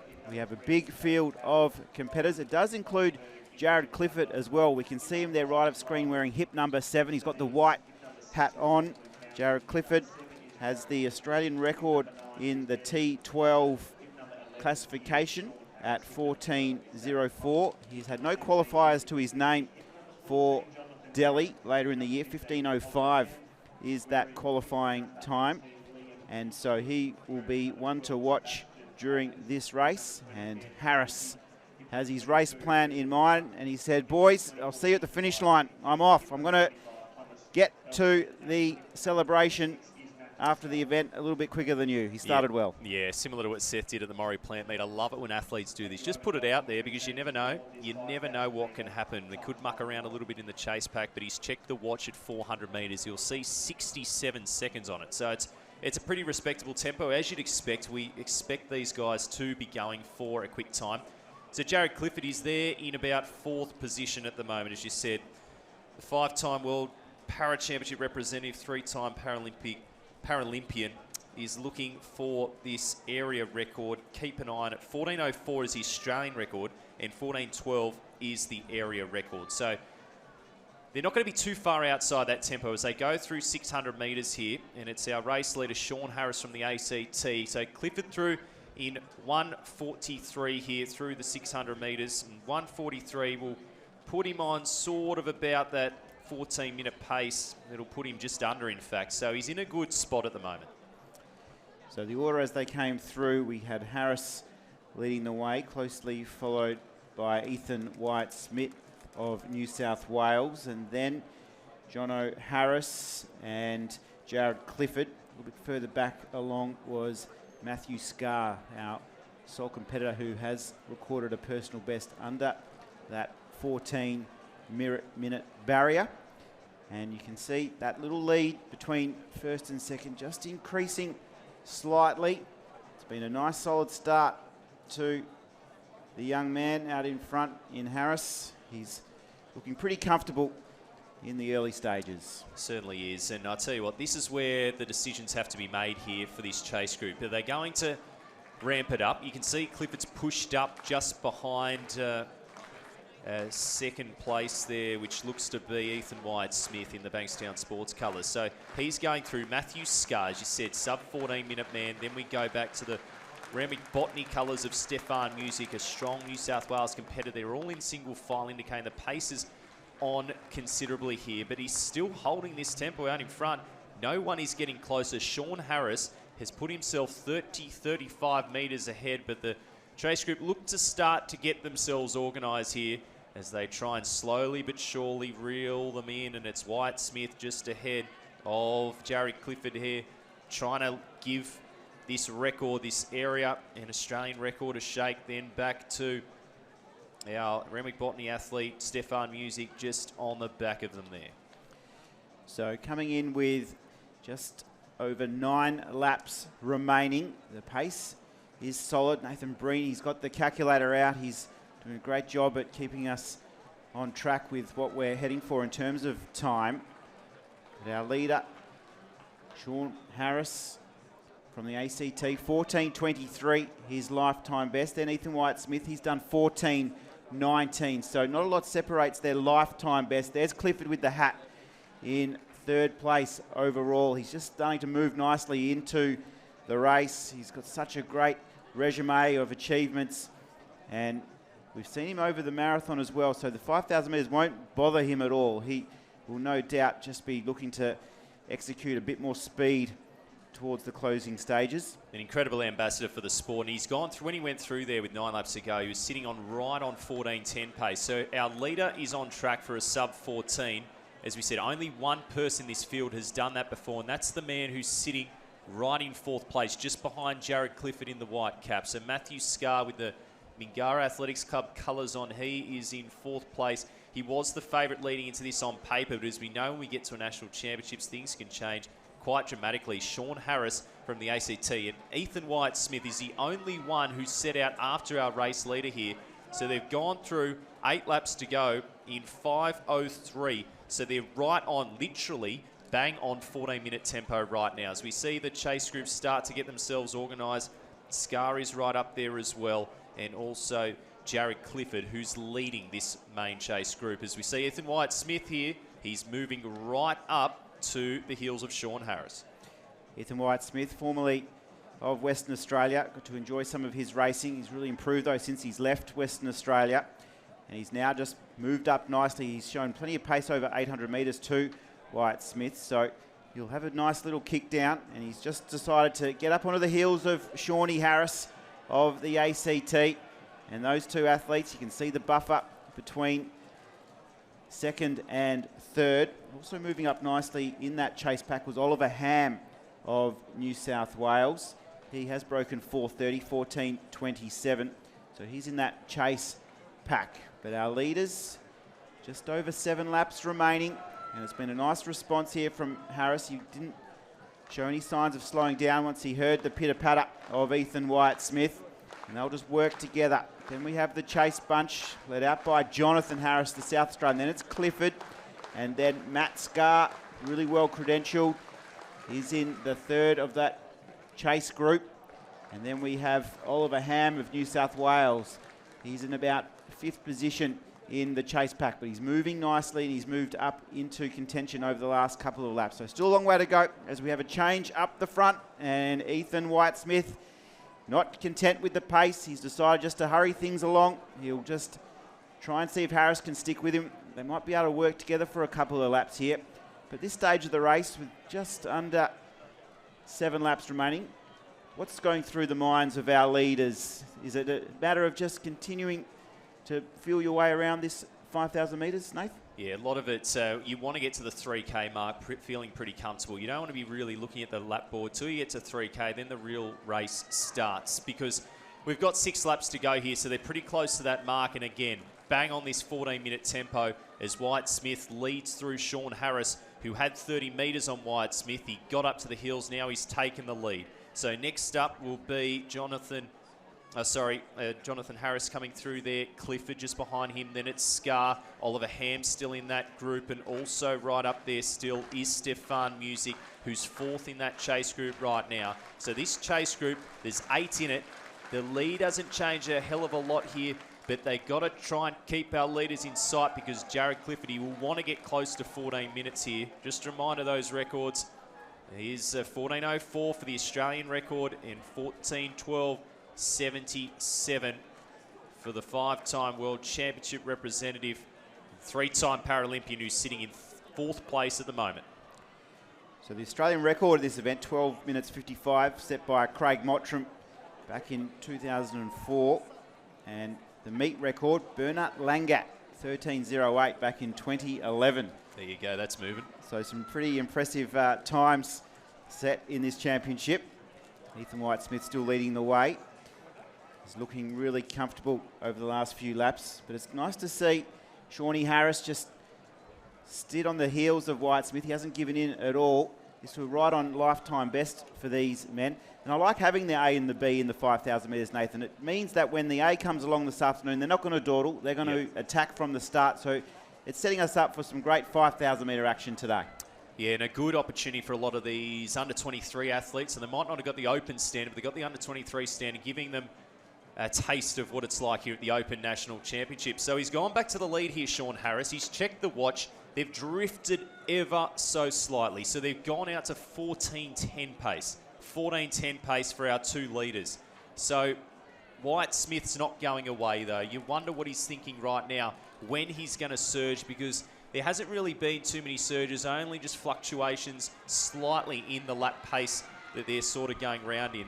So for those at home, we're looking at about 107, 108 for every lap here for our race leaders. See how long you can keep that up for, and this is the B race. So they're going to go through here, collect 4 laps to go, 1 mile to run. Sean Harris on the front of Ethan Wyatt-Smith. Then we've got Jonathan Harris in 3rd place. Back then in Stefan Music, who's pulled away and really done some damage here to this chase group. Thomas Elfenbein in the purple. Then it's back to Clifford, and then a group in behind, but they're separating a lot now. There's no packs anymore here in the 5K with less than 4 to go. Yeah, the run for home has started to wind up. This chase group has been blown apart, and we can see now it's solo running, a race against the clock.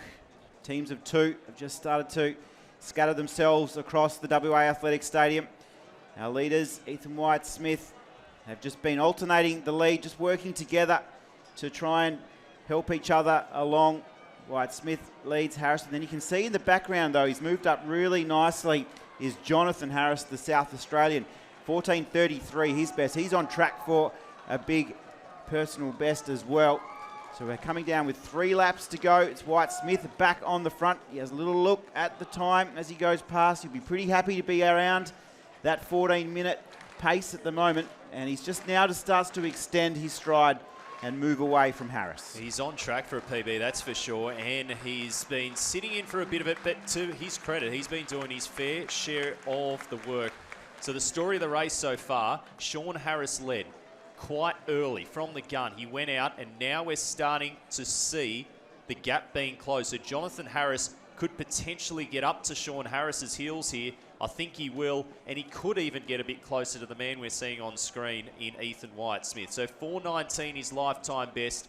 We'll see if they can keep that up. We've got less than 1,000 metres to run. Jared Clifford's still got some company around him, though, so he'll probably be dragged through 11.37 as he goes through 4,000 metres here.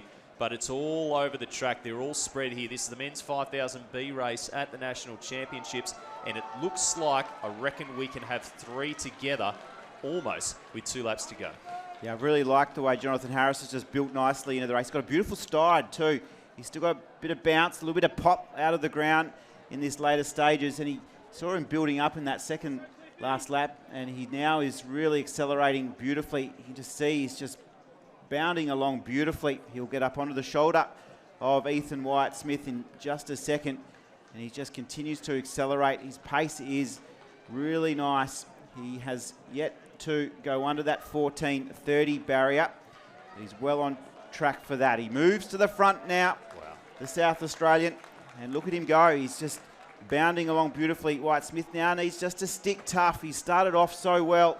He'll want to really solidify that low 14-minute run, which he hasn't done before. And he is responding here, Wyatt-Smith, which is good to see from the New South Welshman.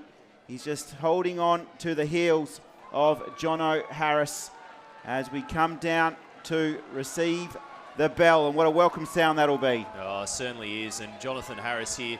So what's he got? 14.33 is lifetime best. He's going to demolish that. He only needs to close in a 1:30. They're going to be trying to get as close to 14. In fact, if they can go 60 seconds, they're going to be just outside it here. Then we go back to our early race leader, Sean Harris, and now big move by Elfenbein, the South Australian, as we see now pushing away. Stefan Music collects the bell, just under 13.15. And let's keep the noise coming for Jared Clifford here.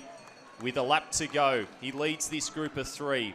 The T12 athlete is pushing ahead. On the back of them is Liam Hinchcliffe as well. So here are our leaders doing it really nicely. Harris has just built into the race beautifully. He's got his head down. He's driving towards that line. He would love to stop the clock in and around that 14 minutes. Wyatt-Smith who has a nice turn of speed. Will just want to utilise that here, and he goes. He heads for home. He opens up the strides, but Harris is responding nicely. Wyatt Smith, will they go under 14? That'll be the challenge. Stride for stride they run. Wyatt Smith with a dip. 14.02 thereabouts. That's a great run.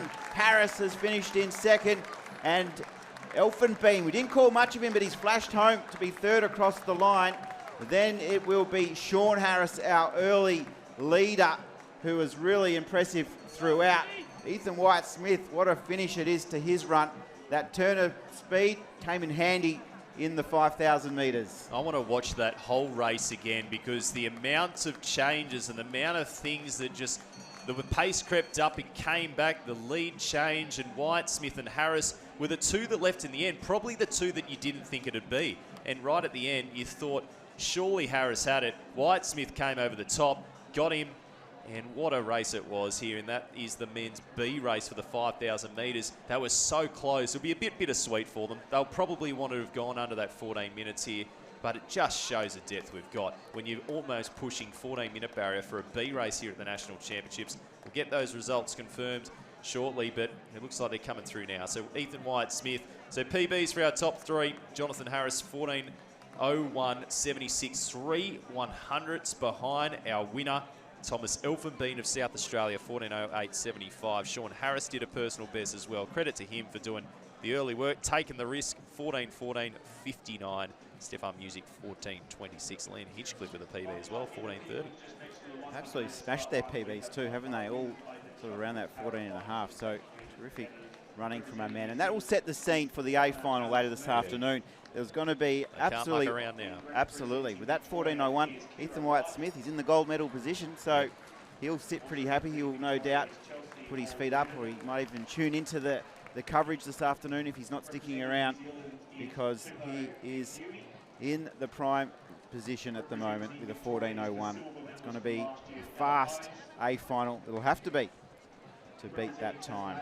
So the VIPs are starting to come in. James Templeton, known athlete manager of Gout Gout and many others here, as the anticipation builds for the final day of competition. And that 5,000 metre B race did not disappoint, as you wouldn't expect it to. As we see the support crews, a big part of our athletes here in their journey to be here at the National Championships. There's a lot of first-timers in that as well, who've got their tastes of this level of competition, because when you get here, it can be easy to be overawed. And I tell you what, it's really important to realise this is a stepping stone. This is where you set the marker, and 12 months later, pushing for that A race is, you'd think, what the goal would be. But on the first page of results, we've seen so many personal bests. We've got 6 in the top 9 there, and 3 100 separating our top 2 place getters in the men's 5,000 metre B race. What a race it was, with Ethan Wyatt-Smith getting the edge over Jonathan Harris. Jared Clifford also running nicely, 14.33, so that'll be under that qualification mark too of 15.05 that he was needing. He needs to have 2 qualifiers to book his ticket for Delhi for the 5,000 metres, but he'll be pretty happy with that 14.33 under the 15.05, just outside his Australian record, which is at 14.04. Nath, look at that, the crowd is building. The anticipation for today's event is really high. We hope you are enjoying the coverage if you're at home.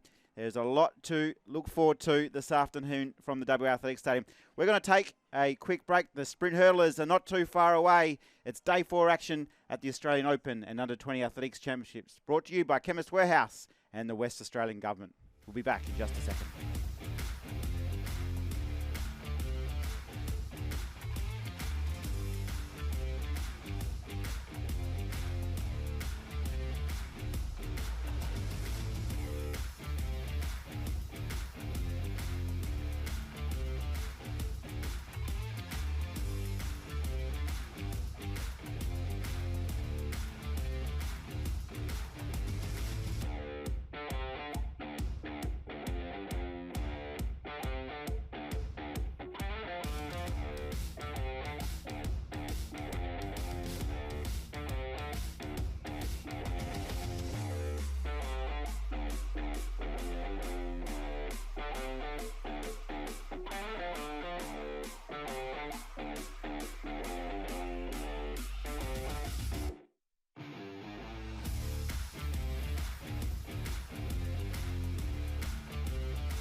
Is it real now? Walking on a dream. How can I explain? Talking to myself. Will I see again? Is it real now? Let your people become walking on a dream. Well, welcome back to the Western Australia Athletics Stadium for the final day of competition here at the Australian Open and Under-20 Championships. My name's Nathan Breen.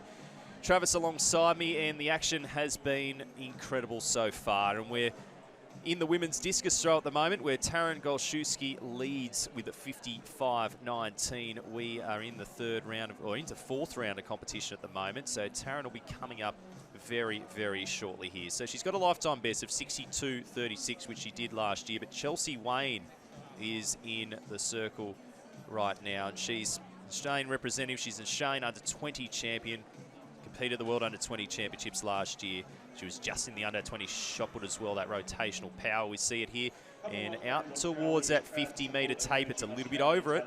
So 51.33 is her best so far. She sits in this silver medal position for the New South Wales athlete.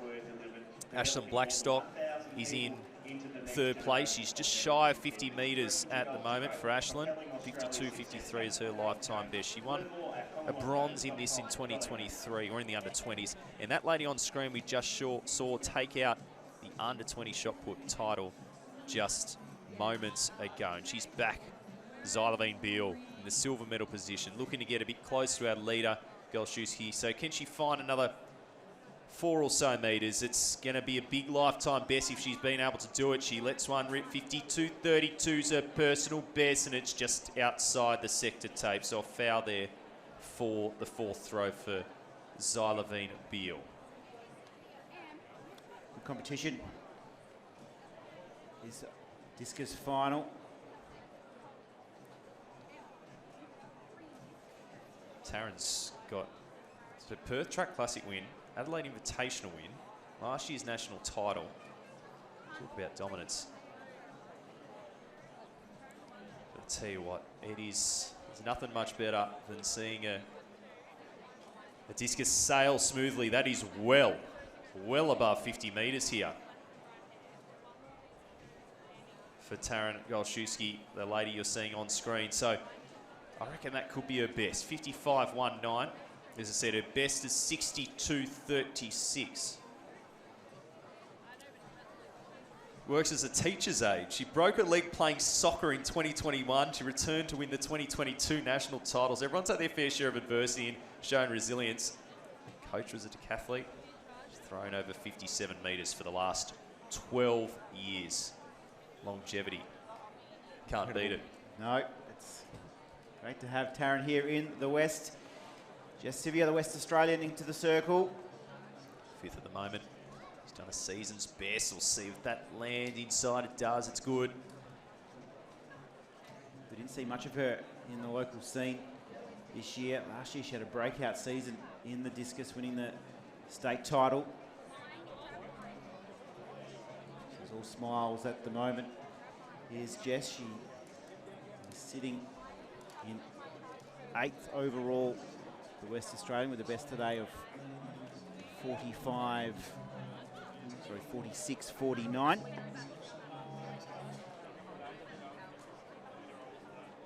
like it'll be Shield next into the circle. Currently 7th, 48.53, her best in round number 2. Winds up, let's go. Looks a little bit wide it is.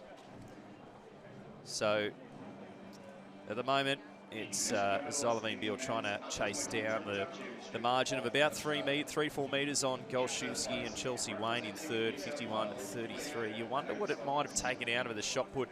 Obviously explosive, using that ATP PC system if we're getting technical, but these athletes got to be consistent through the rounds. Hopefully inspired by Matt Denny, the Oklahoma. What a series of throws he did. We're missing him here at the National Championships, but there's been plenty of performances here to make up for his absence. Sino Wildrout there lets one rip a little bit early, so probably just needs to release it slightly later here. So she, at the moment, I think she's a multi-event athlete as well. There's a lot of multi-event athletes here in these throws. It's been a huge program for them. So she's had a couple of fouls at 49.27. Did a personal best in the second round, and she's sitting in 6th. So that's all right. That is not bad at all for Sina. West Australian Annika Gosling has pressed up over 50 before. Will this be her moment? The West Australian 51.33 currently the bronze.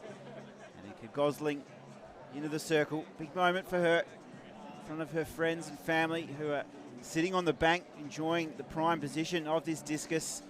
She winds up. Let's go. Looks to be nice out of the hand. That's a good flight as well.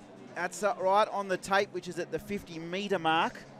So that'll be an improvement for the West Australian. Looks like it's right on that tape. So just a guide for everyone at home. That is on the 50-metre arc. Yeah, the bronze medalist at the Oceania Championships last year. So it's, I reckon, 50.02 is my guess. 49.90. Damn it. Close. Mitch Dyer, he started off about 10 standard deviations away from the results on day one. He honed it in by day 4. He was picking the marks beautifully. The officials almost put the tape measure away when Mitch Dyer was announcing yesterday. He was in sensational form. Ashlyn Blackstock here. She's 5th at the moment, 49.53. It's going to be just shy, I reckon. Just shy of her best so far. So Blackstock, 2:53 personal best. So that 49.90 from Gosling though, that moved her up into 4th, which was terrific. So our leaders will be next to throw. Chelsea Wayne, the first of those. We've talked about it today, Nathan. So we talked about people who travel long distance to, well, it's not really a long distance. It's a long distance for me, but she lives in Wollongong, travels for coaching to Sydney most days. And here she is in the circle right now. So she is sitting at the moment in 3rd place. Who's in the bronze medal spot. That's good. 51.33 her best. That's going to be very close to that.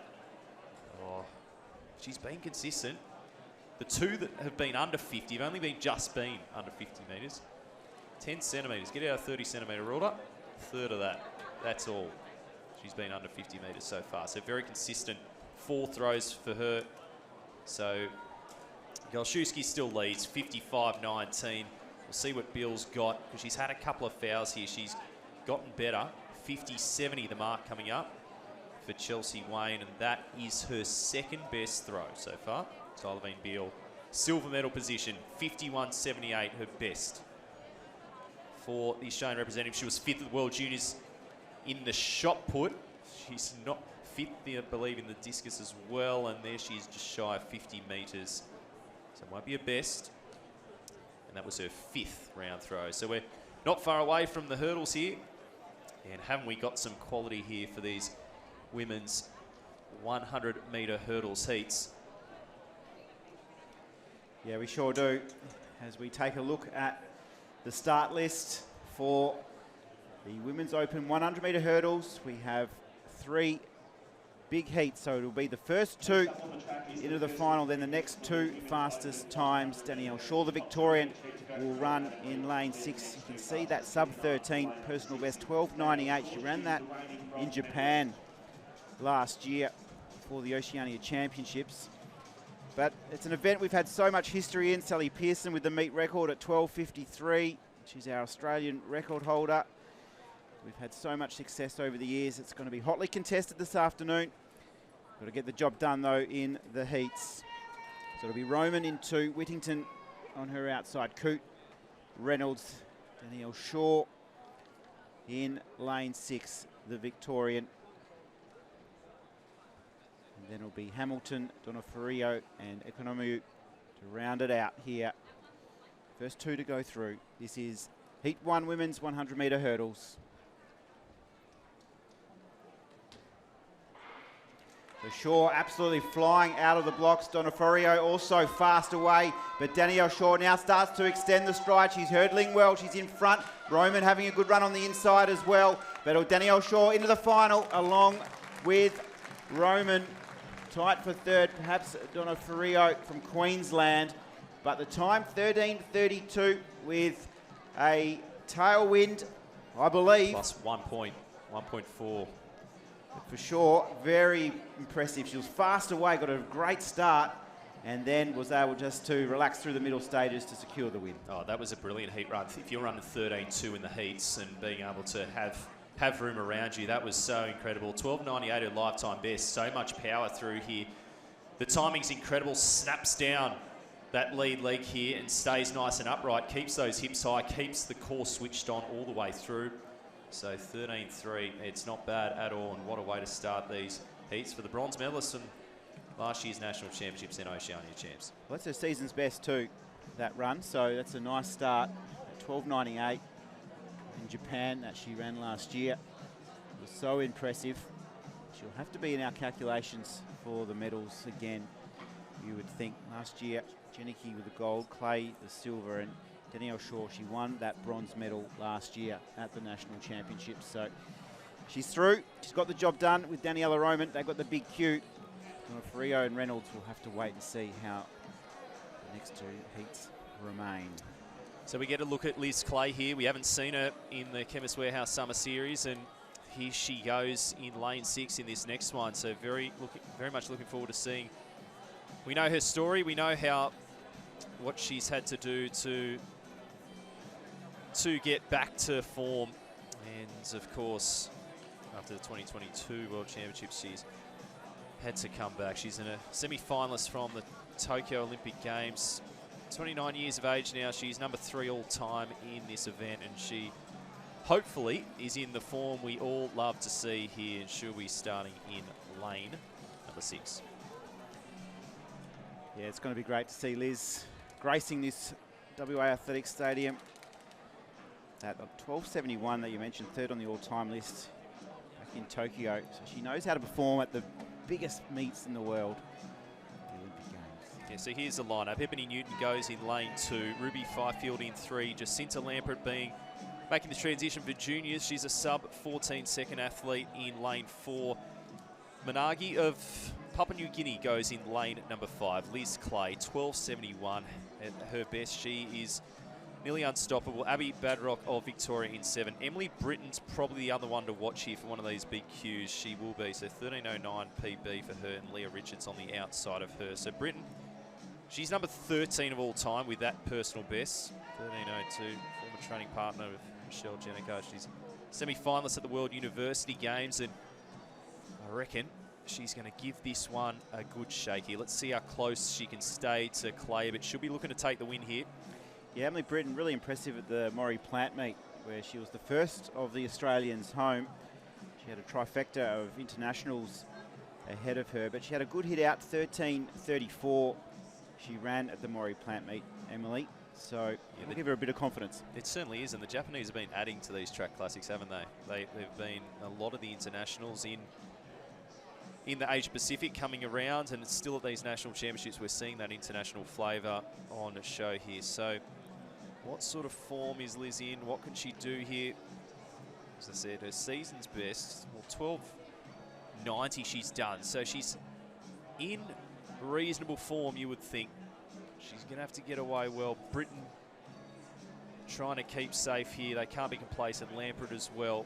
Another one to watch here as the crowd starts to build. This is heat 2 of the women's 100-metre hurdles from the Australian Championships. Badrock, you can see on screen there. Managi, Papua New Guinea. We'll see what she can do here. Some incredible athletes line up. And what's our automatic? Top 2, isn't it? Top 2 get the big Qs in the next 2 fastest times. So a good opportunity here for Liz Clay to get familiar with the WA Athletics Stadium. See her in the middle of the field. 2 on her outside is Emily Britton.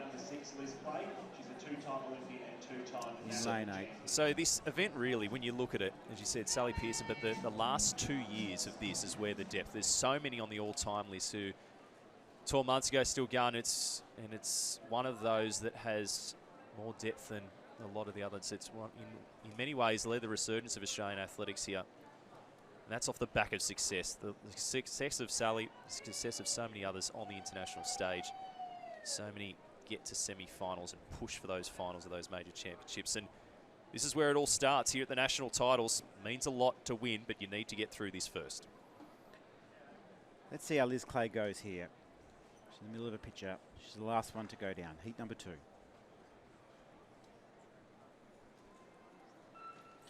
And Liz Clay, she's away really fast. Hopefully not too fast. We'll see what... No clear break there. No, hopefully it's a green flag. Absolutely. A green card. You're always a bit nervous, though, walk back. You just sort of second-guess yourself, don't you? You think, gee, was that me? But the green card, it's out. So just a warning to the field. So we'll reset. Newton for field. Lamprey, Managi, Clay, Badrock, Britton, and Leah Richards, the Western Australian.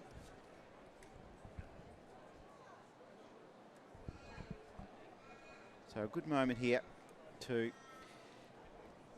have a second crack at the start. Emily Britton in the red colours there, second from the left of screen. Looking to put her mark on the sprint hurdles here in Australia. So we reset. Liz Clay, 4 from the left. Heat number 2, first 2 to go through automatically to the national final.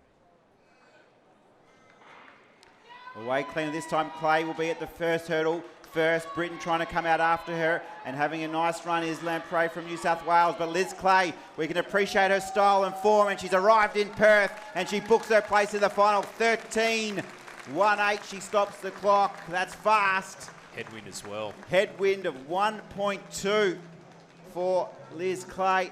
13.14 rounded down. She has arrived in style at these championships. The silver medalist from last year, Liz Clay. She's on the road back, and she has arrived in form. She looked so impressive, didn't she, Nath? Very, very good heat run there. 13.14. Looks well cleared. Both the time when they were called back, she reacted well, set herself race up through the drive phase. Britton had some work to do to try again. Lampert was right up there too. So when we have a look at these results come through, Liz Clay 13.14, getting the big Q with Emily Britton 13.70. Adrien Managi of Papua New Guinea just dipping under that 14-second mark there. She, at the moment, has got a little Q, and Jacinta Lampert was just shading her. She was only 5/100ths behind in the end. But Liz Clay, she is ready to contest for this national title. Well clear in heat number 2 with 1 heat still to come. Emily Britton has secured her automatic qualification. It's a good reward for a solid season. And from Papua New Guinea, Managi in 13.99. So slightly faster than heat number 1. So we have 1 heat remaining in the 100-metre hurdles, and currently the qualification mark sitting at 13.99. So Managi from Papua New Guinea in the hot seat. Donna Ferrio 13.87 with the little Q. And look at the crowd here. The stand here holds about 2,000 people. We're expecting well over that today once the action starts to heat up. The stands have been full all weekend, which has been fantastic, as we take a look at heat number 3, Nath. Yeah, and the clear standout here is Delta Amadzovsky. So she's juggling a big program, not just with her under-20, because she's still a teenager, but also the long jump open, which is happening right now in front of us too. So we see it a lot in Little A's, not necessarily here at the Open Championships, but here she is trying to juggle both and perform in both, and she is the favourite here from lane at number 5. The World Under-20 champion in the long jump, the bronze medalist in the World Under-20 Championships in the sprint hurdles, 13.22, her lifetime best. So what can she do here in the heats? We've also got Johnson, Fickart, Setoridis, Jones on the outside of her, one to watch, Tedder, Skelton, Takchi. So the third and final heat. Jones is going to be impressive. She's World Championship representative. 12.91 is her lifetime best. 13.43 this season. She starts 4 from the left, right next to Amazovsky, who's in the yellow, right in the centre here. So what can she do? She's to manage a big championship here. An open competition. We know it's a step up. Tiana Skelton on screen there, second from the left. She'll be in lane 8 and Takchi on the outside of her. So final heat of women's 100-metre hurdles. Those two have been impressive. Times are fast. And it's just been moving around a little bit. So we've got to be looking at a low 13 here to make a statement before the final. Delta Amazovsky in the yellow, centre of the picture. Heat 3, women's 100-metre hurdles, just about set and ready to go.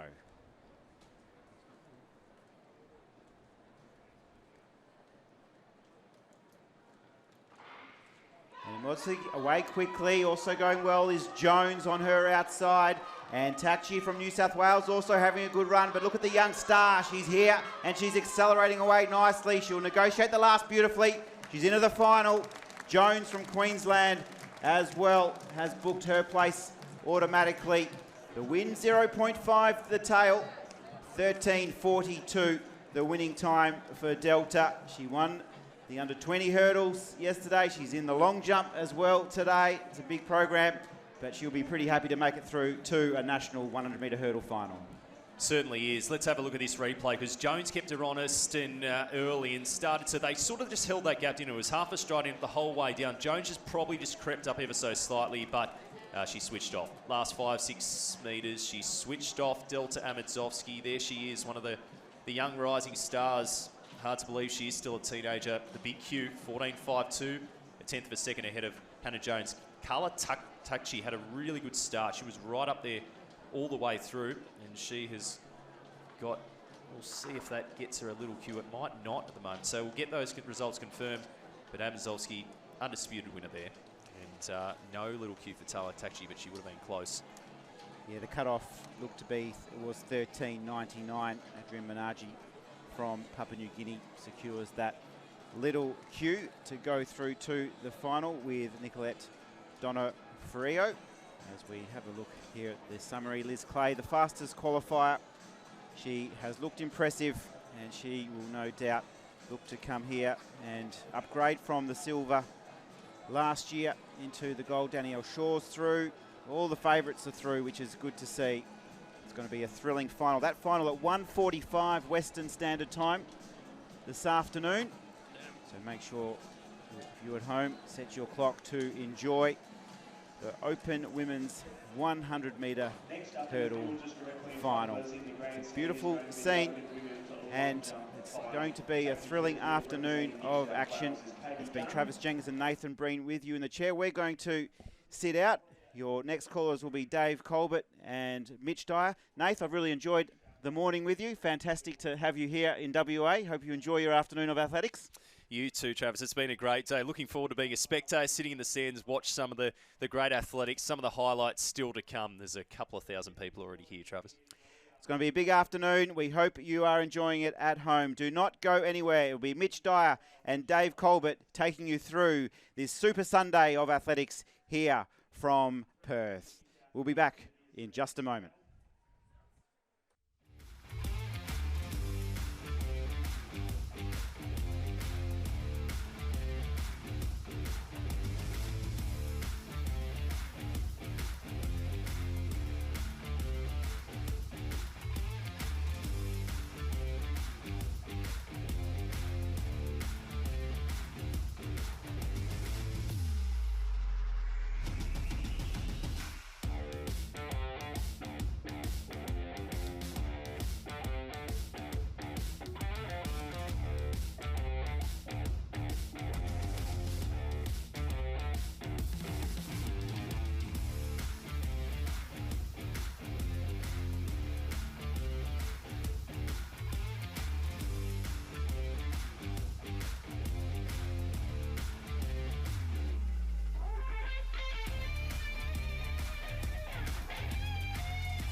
So welcome back here.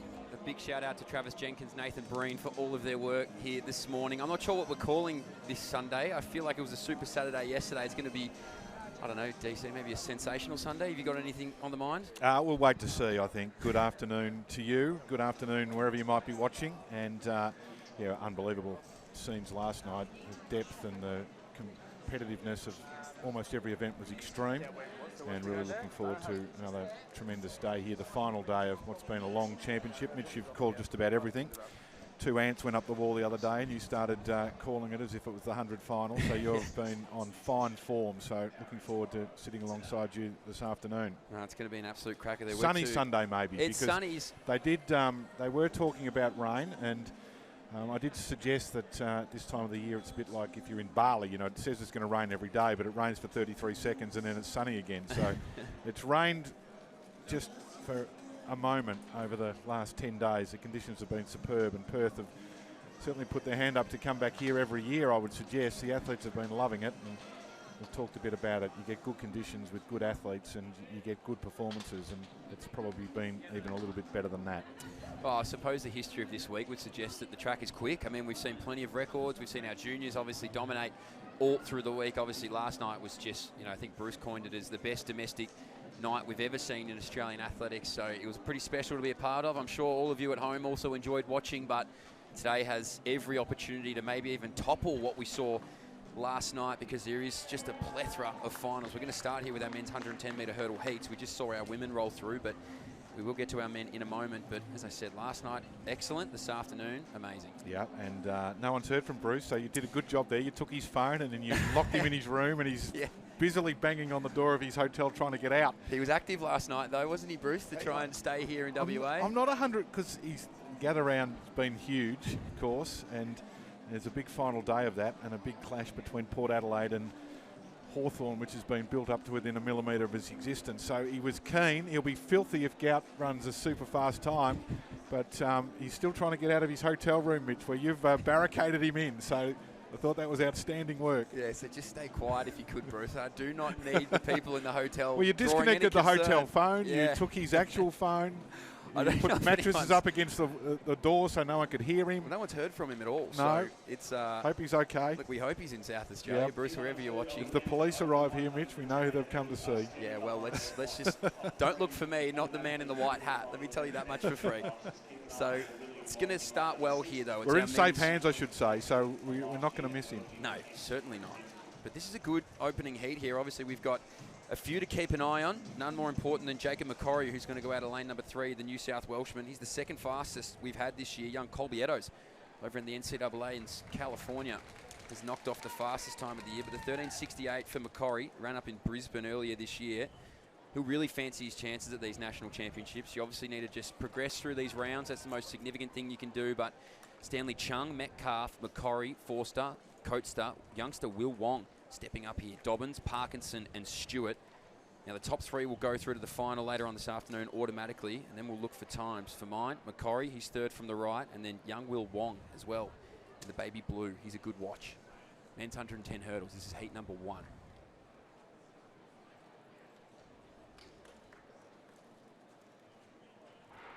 So we're away. A really good jump there from McCorry there. He's 3rd from the right of screen. The youngster Will Wong really rolling through with him. Metcalf as well wants to put himself in an automatic spot, but McCorry is out there clean. Forster moving through for the 3rd spot. Just a slight hit, but he's through. 13.93. Went back there to Metcalf, and then Forster will get that 3rd automatic spot. And McCorry just a slight hiccup over the final hurdle, but makes his way through to that final.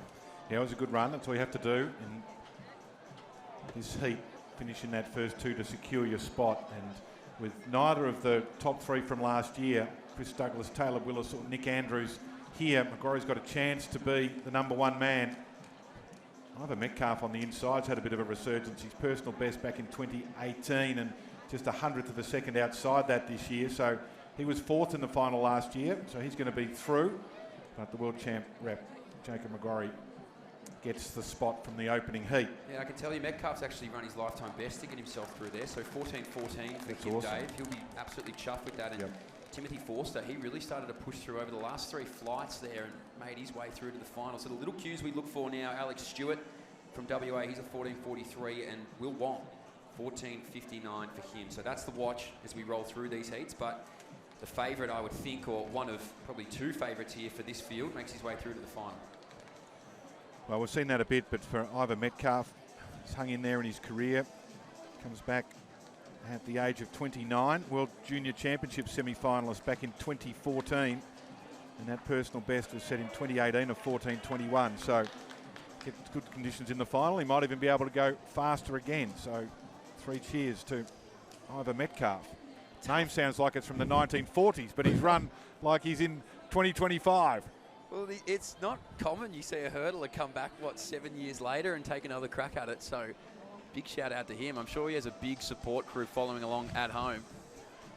But you're right, there's not many eyeballs rolling around here in 2025. I like the name, I've got to say. Anything old is new again, so I like it a lot. It's a strong name. You have to say that if your first name's David. Doesn't really fit in the top 100 of baby names in any given year. But it'll come back, Dave. That's the point. It'll come back. I'm not sure about that. It'll resurge. It's like the Peters and Pauls of the world. They'll be coming back. Not too many. Oh, actually, there's a lot of Mitchells now. So I think Mum and Dad were trendy at the time, but not so much anymore. Heat number 2, though.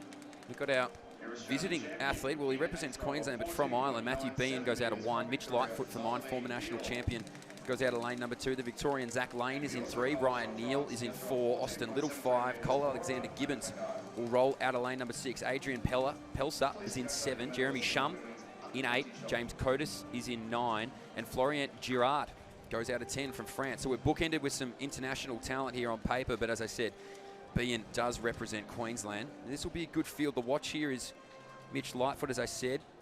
He was the champion in 2023 up there in Brisbane. And a very talented hurdler.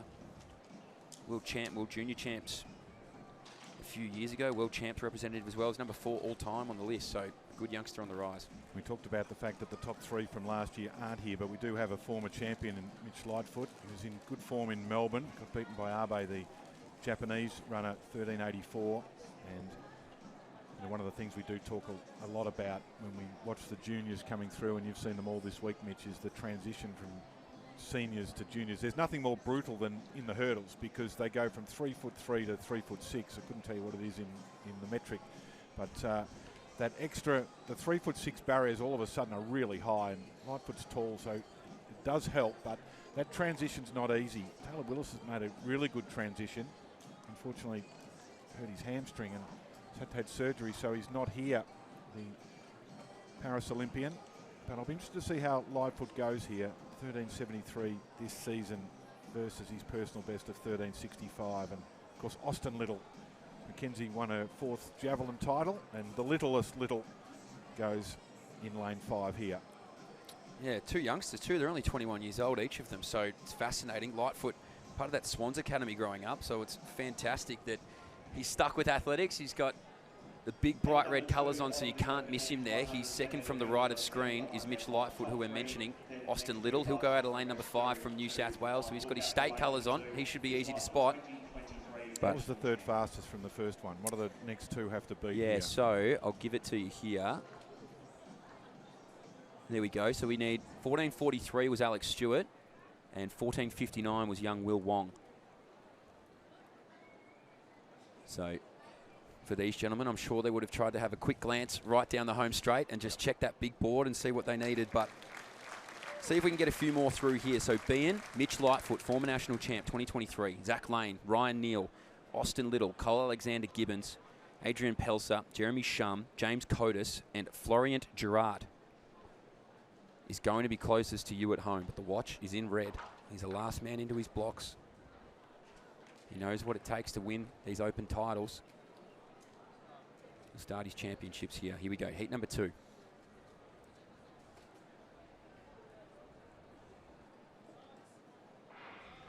Good clean start there inside of Lightfoot was Bean, and now we start to roll through to it, the former national champion. So Lightfoot gets up there inside of Austin Little. These 2 are out clear from the rest of this field. It's a watch for that 3rd spot, but it's actually going to be Little who takes it from Lightfoot. Ooh, wide, it was either Pelsa there or Bean on the inside. We'll have to wait, but strong performance there. Austin Little just throws down the gauntlet. Going to be a PB, in fact, huge PB. So 13.77, time is legal at plus 1.7, so that smashes his 13.84 set earlier this year. was in Sydney, so the New South Wales champion. So could we see a brother-sister combination take 2 national titles here, with the hurdler Austin joining his sister Mackenzie, who won the javelin title? Well, I wonder how many times we've seen that over history. That's also the 5th fastest time of the year for Austin Little, so he'll take a big amount of confidence from that. Mitch Lightfoot just over 14 though. He really did switch off. You'll see the replay here in a moment over that last flight of hurdles, but he had to work. Austin Little had a really good start. His opening 3 flights were strong, and Lightfoot, just that slight stutter over a couple of hurdles. It looks like he lost his stride, and anyway, it's Lightfoot now who might feel the pressure of the youngster, the 21-year-old, right along his side shoulder. And Little, maybe he could do the brother-sister double. It would be fascinating to watch that. Waiting for these times to come up, although I don't think it'll be quick enough. Here we go. 1 gets through there. Matthew Bean, the Queenslander, formerly the Irishman, gets through on the small queue, so he'll take that last spot,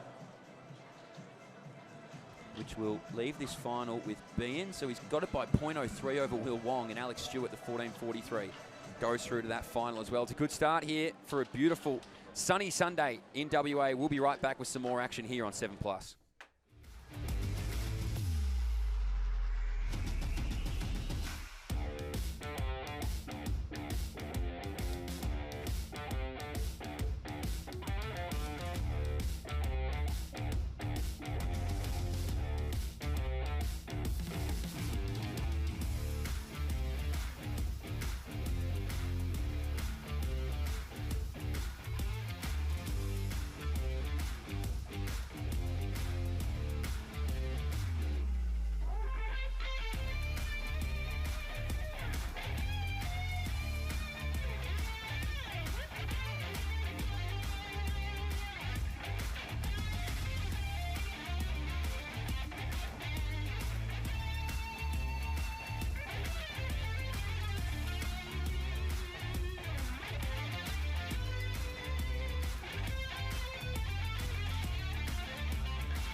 Hi, Shell. Shell has high blood pressure, and the rising cost of living certainly doesn't help. Annie manages her diabetes with good nutrition, but fresh fruit and veg prices keep rising. And Jack has high cholesterol, but nothing is higher than his power bills. That's why they save more money every year by getting their prescriptions from Chemist Warehouse. And you will too. Head online or look for our price list in store to see how much you'll save. Chemist Warehouse, discounting prescriptions every day.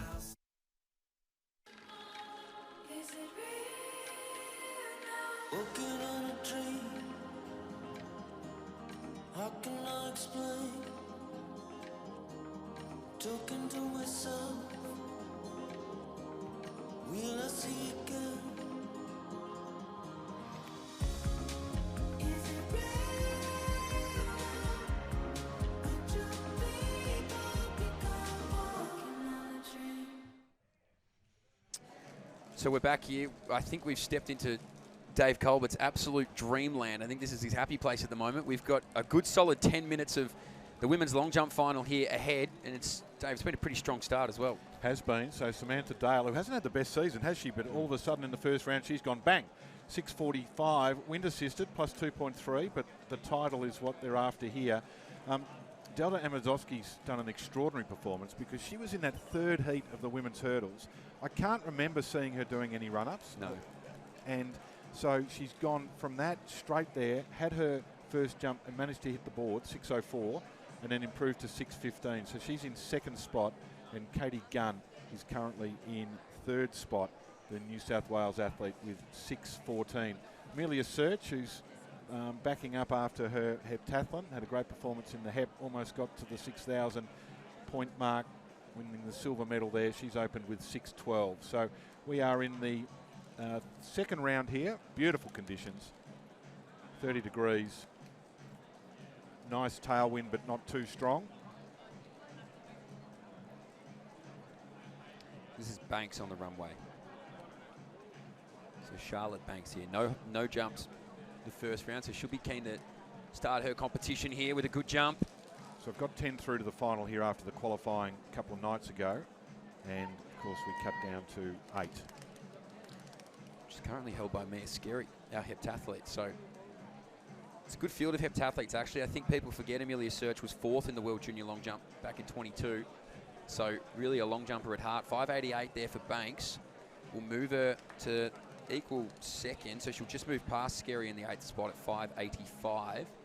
Mitch, we were talking about the brothers, brothers who have won national titles in the same year, and of course we do have a lot of stats from our man David Tarbott. Tarby stats, inconsiderately Tarby's out on the field taking photos, so I can't dive into his archive, but we've done a little bit of scurrying out the back, and Brian Rose just told us that the Boyds, so Jacinta won the long jump and Alana won the pole vault in the same year. Here's Samantha Dale on the board, but not able to complete the jump. And Matt Boyd got a medal in the pole vault that year. So 3 Boyds were on the podium, and the Parnovs, Liz and Vicky, won medals. But we're still going to go back through and see if we can come up with someone else, just in case. But not across the line, of course, Austin, but McGrory being the favourite after the heats, but he ran well. So a foul for Sam Dale. Abby French will be next on the runway. She fouled her first jump as well.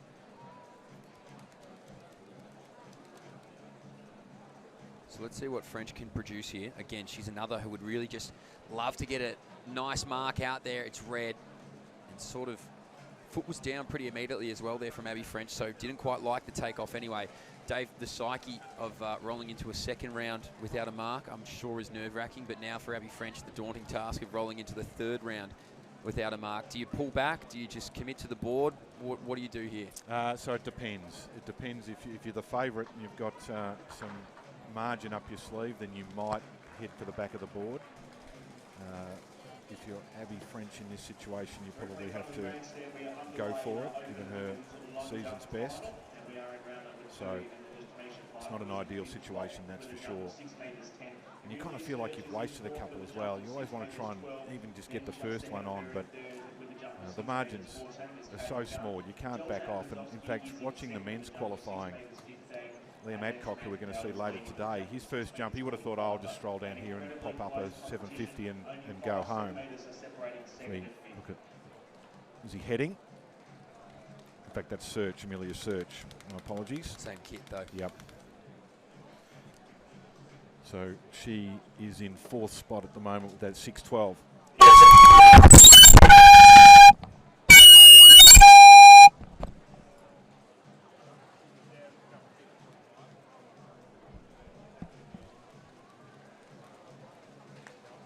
Not sure if you heard that at home, but it certainly got us off our seats, squealing. Just to go back to that, so Adcock jumped 7:37 on his first jump, because if you just take off, if you run 3% slower, you just don't go as far. So you've got to be full on. There's not much margin. And we've got one more too, by the way. Chris and Don Commons won the long jump and triple jump titles, the brothers. And Chris was an 8-metre jumper, second man in Australia over 8 metres. So I'm sure there'll be more. They'll come back in as the research department out the back just look, they're frantic out there. Spin the wheels. There's a lot of trees that have gone missing over the last few days.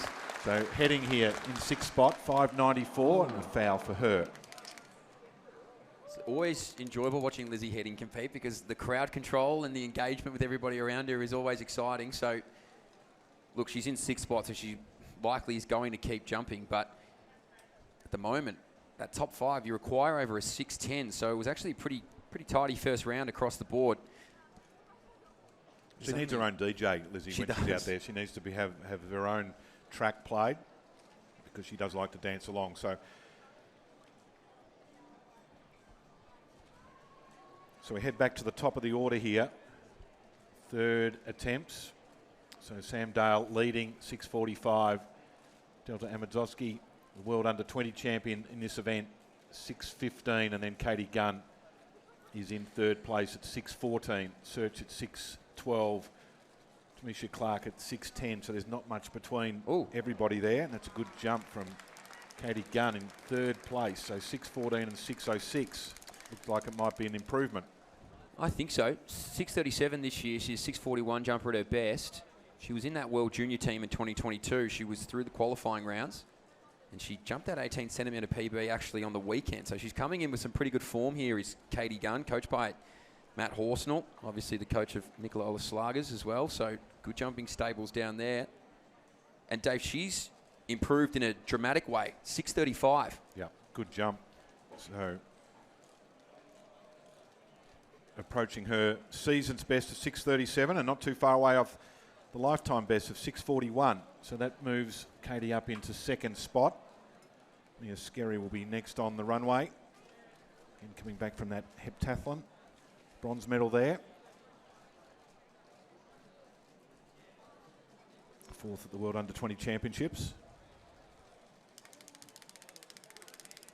Heard Bruce talking about that the other day. The next World Under-20s are in Oregon. If you haven't been, go.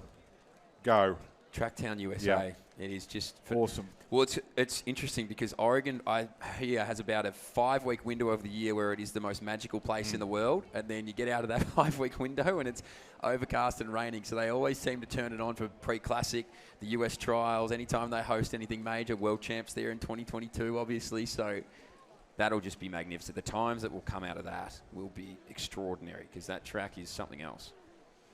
So Skerry's jump there, 595, so that improves her position. Best of her 3 jumps, she's in 6th spot. And up next is Amadrowski.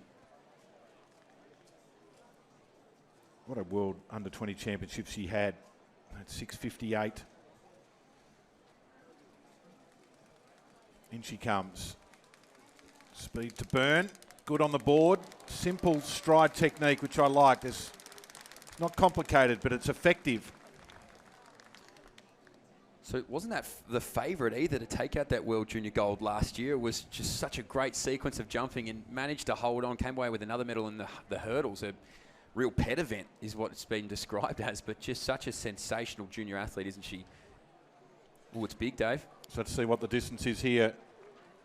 Is she going to improve? She does. 6:38, so swaps positions with Gunn. So they have chopped and changed. Gunn went up into second. Hamadrovsky said, I'm not having that. I'm back into the silver medal position. Dale still leads at 6:45. Very close at the top here. Tamisha Clark, what can she pull out here? This will be her third round. She's at 6:10 right now in 5th place.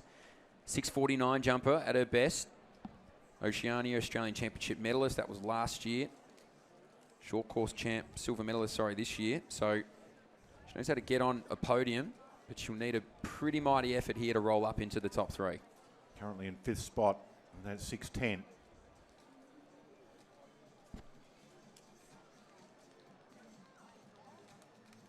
So here we go, Tamisha Clark in 5th. Can she improve?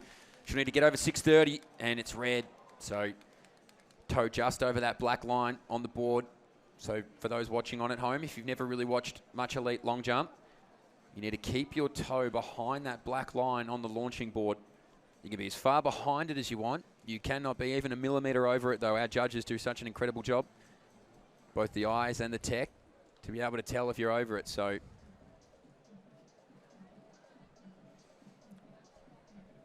you can see lining up here as well. It's heat number 1. Of our 200s. Now, these will be some cracking races all afternoon long. I can guarantee you that.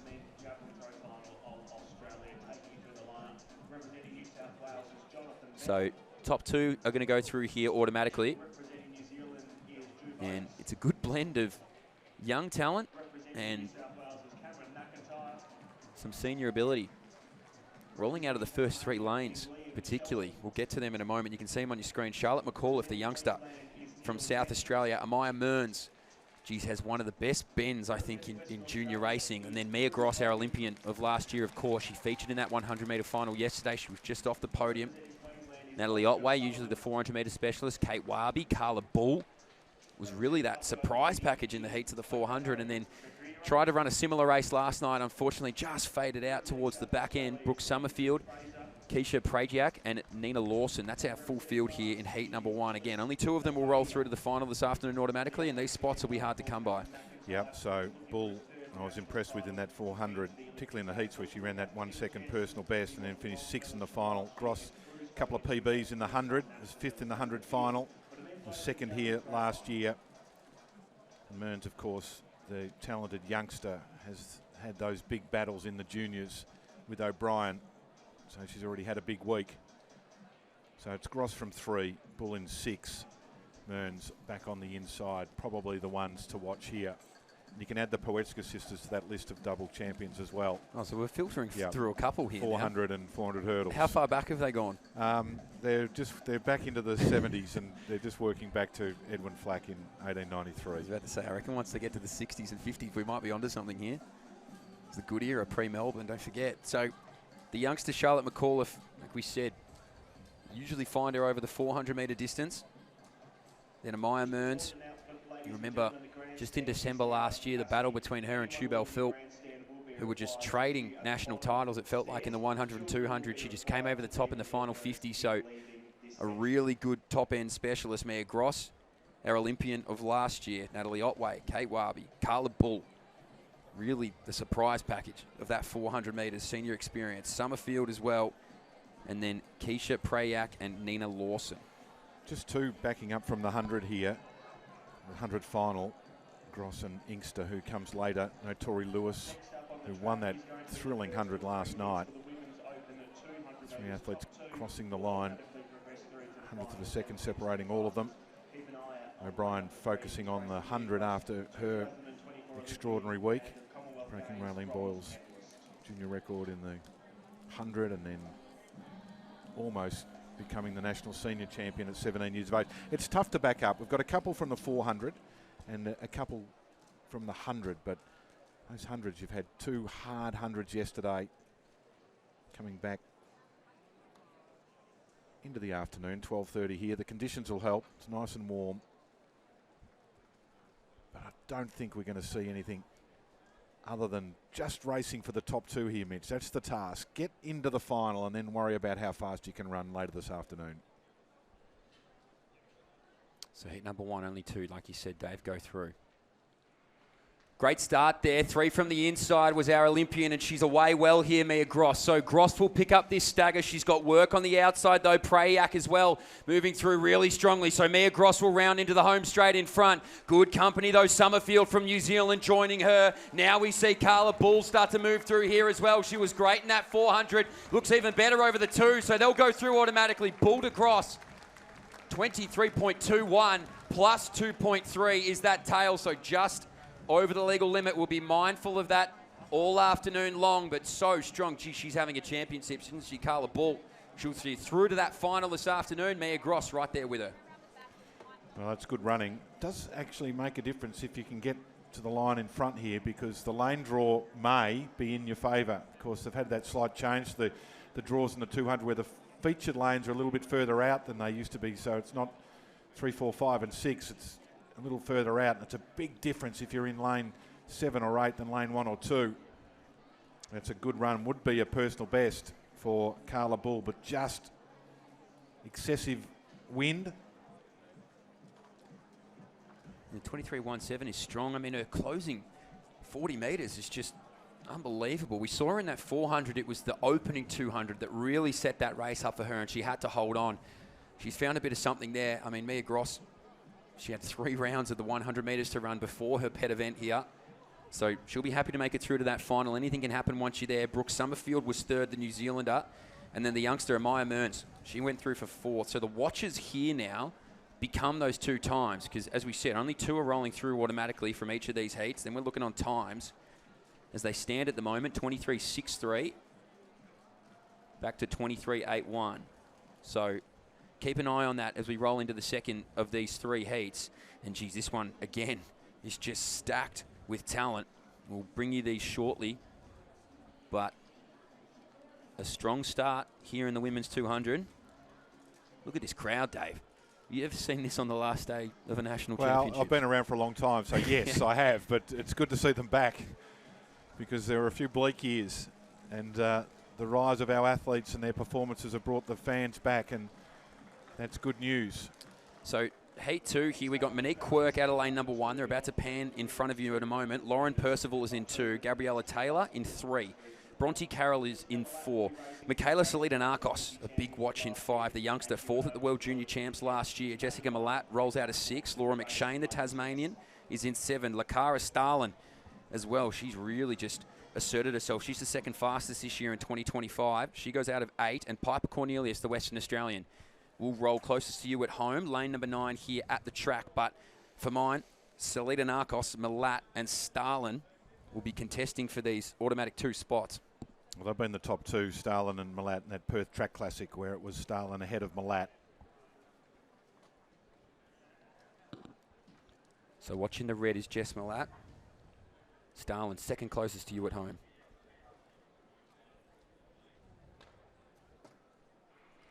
Away here, it was good from Starlin there. She's 2nd closest to you. Inside of her, the Tasmanian McShane. We expect Jess Malat really to roll out of this bend and make her presence felt down the home straight. So it's Malat who gets up to Starlin.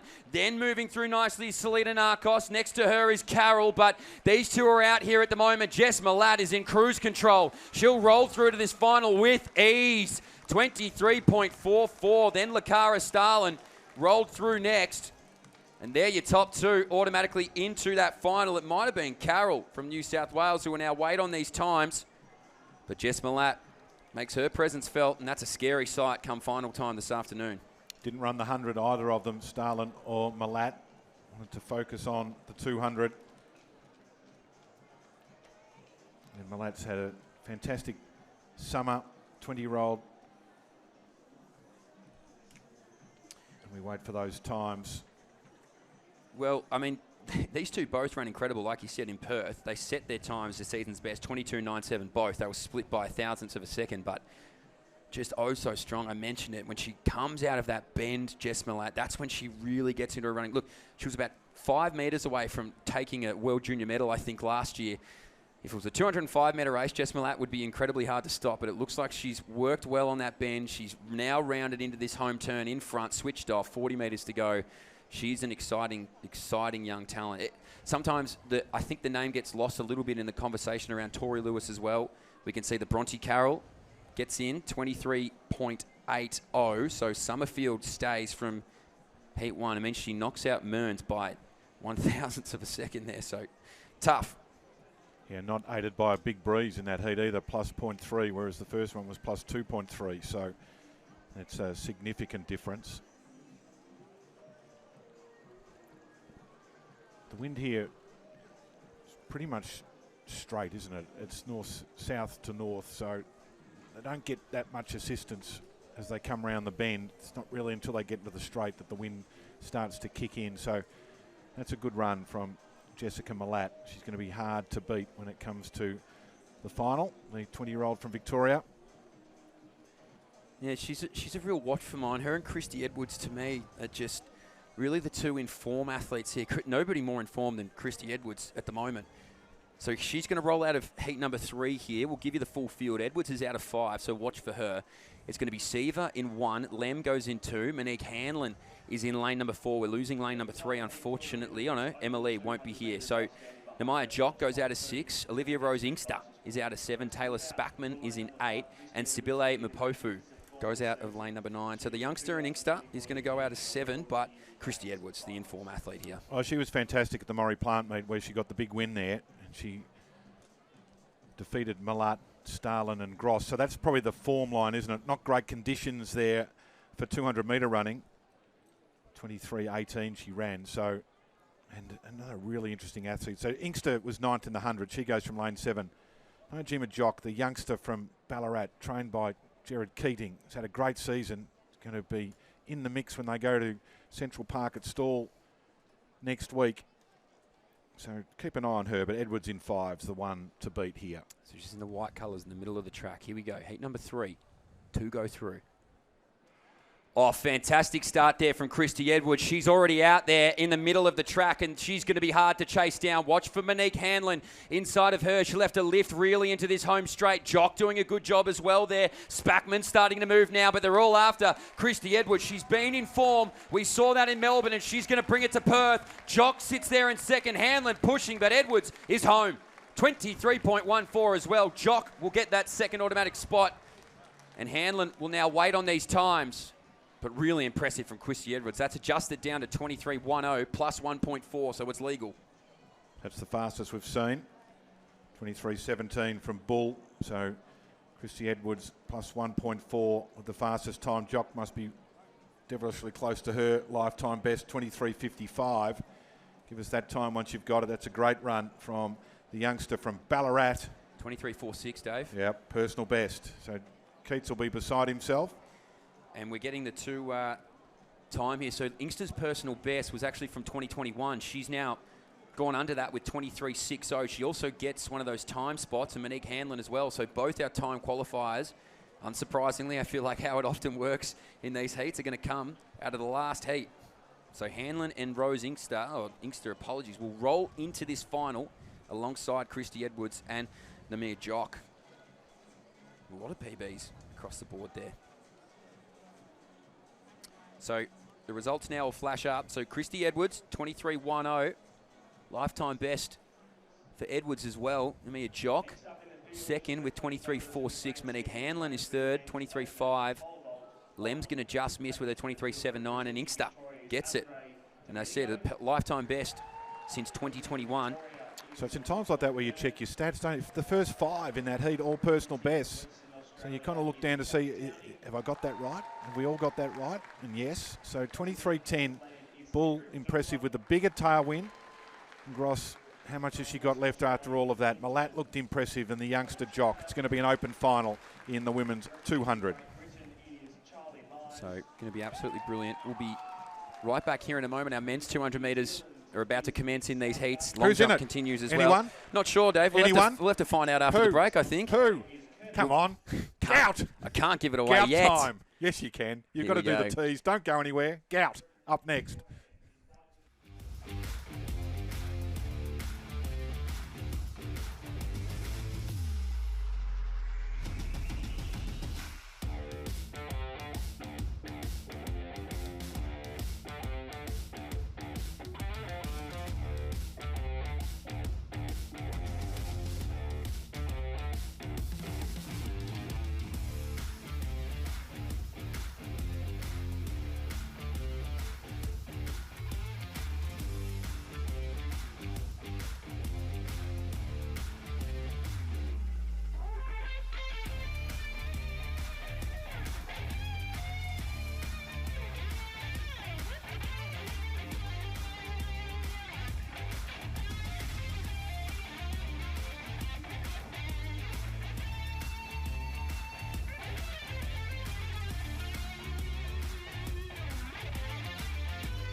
So we're back, and as we said, the show is about to commence, but we're going to start with our women's long jump. Here's Amelia Search on the runway, and just over that black line there, Dave. So what's the updates here? Has anything changed, or what are we looking at? In round 4, and it's still Sam Dale with that 6:45 from the first round. Amazovsky, we saw her third round jump of 6:38.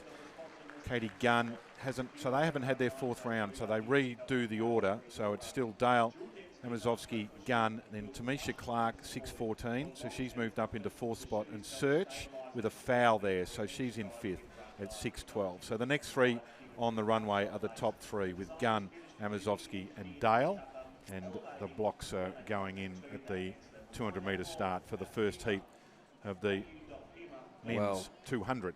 Dave, isn't this a treat? I feel like all of Australia's just flicked over from the footy. They've sat on the couch. They've pulled their phones up wherever you are across the country. The stadium is full. The hill is flooded because the show is about to begin. The curtains are about to be unveiled on this men's 200 metres, and nobody more important in this field than the man on screen here, Gout Gout.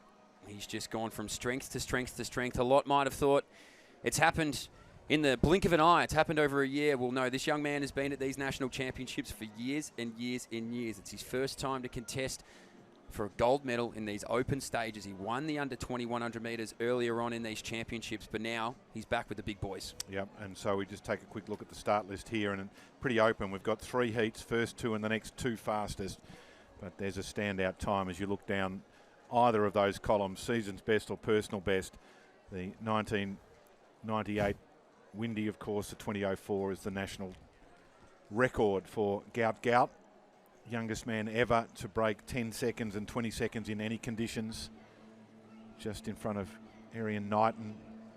And it'll be interesting to see what he does here. He's got a bit of an advantage over the guys that have come from the 100. Not that there's that many of them, and we'll get to that next if we see Lockie Kennedy, that he's had an extra day's rest, but he did run 9.99 twice. So it's not as though the hamstrings haven't been tested. No, they certainly have. And, you know, I'm with you. I heard you talking about it the other day, Dave. I think it's fantastic that he ran that under 20 race. We have to continuously remember that this kid is just 17 years of age.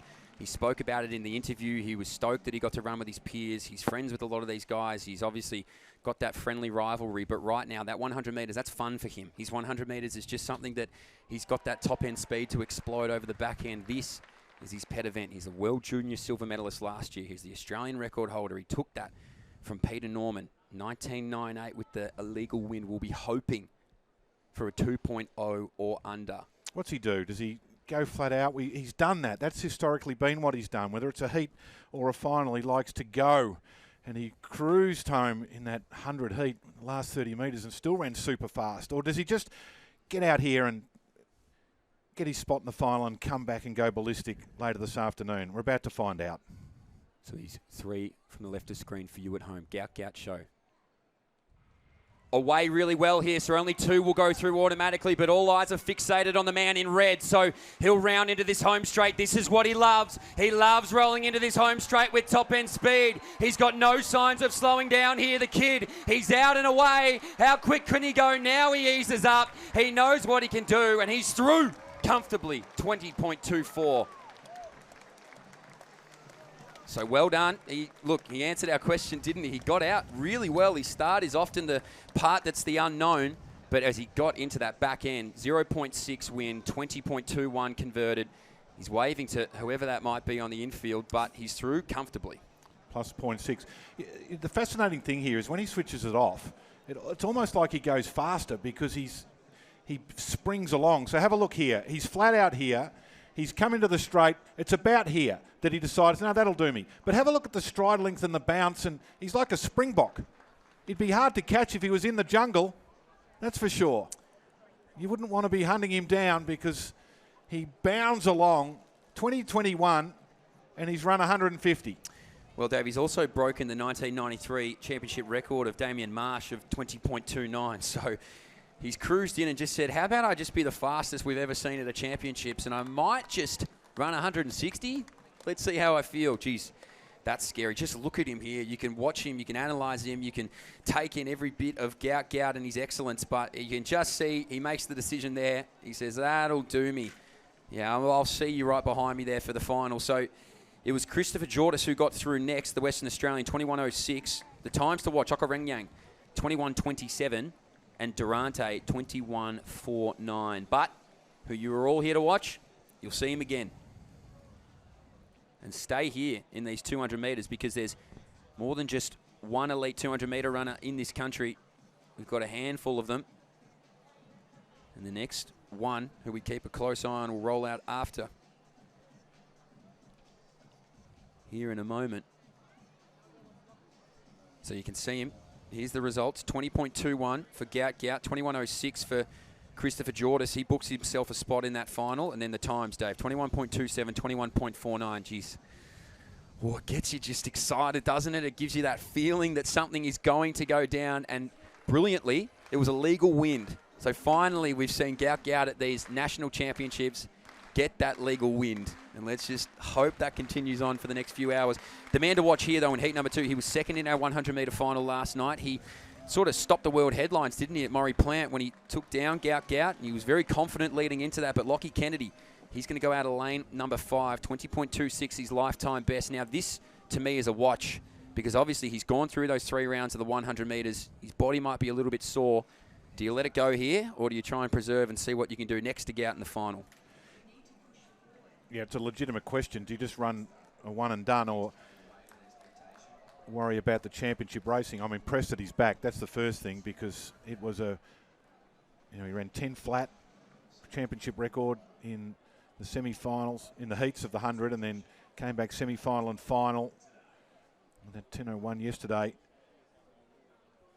That Murray Plant meet. 2026 Kennedy ran there ahead of Gout 2030 in conditions that are, if this is a 9 out of 10, that night in Melbourne was a 4 or a 5 in terms of running a 200 metres. Yeah. Headwind round the top bend, big crowd obviously, and big occasion, but so is the national championship. So, Gout's 20.04, final is on at 3 o'clock local time here. It's 12:50.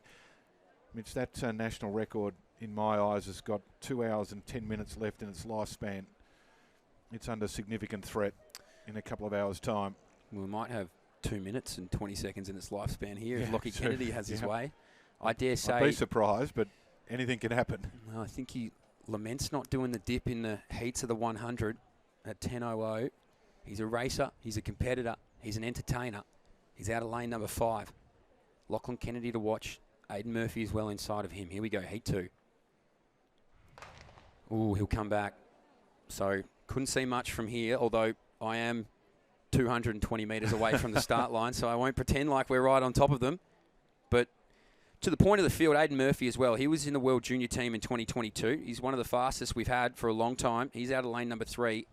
The Victorian and Ryan Tarrant as well on his day can get out there quickly, but look, the eyes are on the man in the white singlet there, just placing his blocks back down. Look, he's explosive, Lockie Kennedy, isn't he? I mean, his start is something to behold. It's what really got him that world silver in the indoors.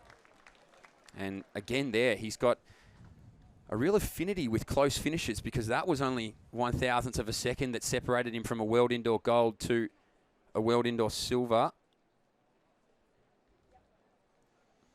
And so the official strolled out with a yellow card, walked around Lockie Kennedy, and then proceeded back to the station behind them all. So I'm not sure if it was just a little caution. Get on with your business. Don't know. Anyway, they're all still there. It's all a bit of theatre at the end of the day, isn't it? Except Ennis, who's out from lane 7. So the watch here at home for you is in the middle of the track.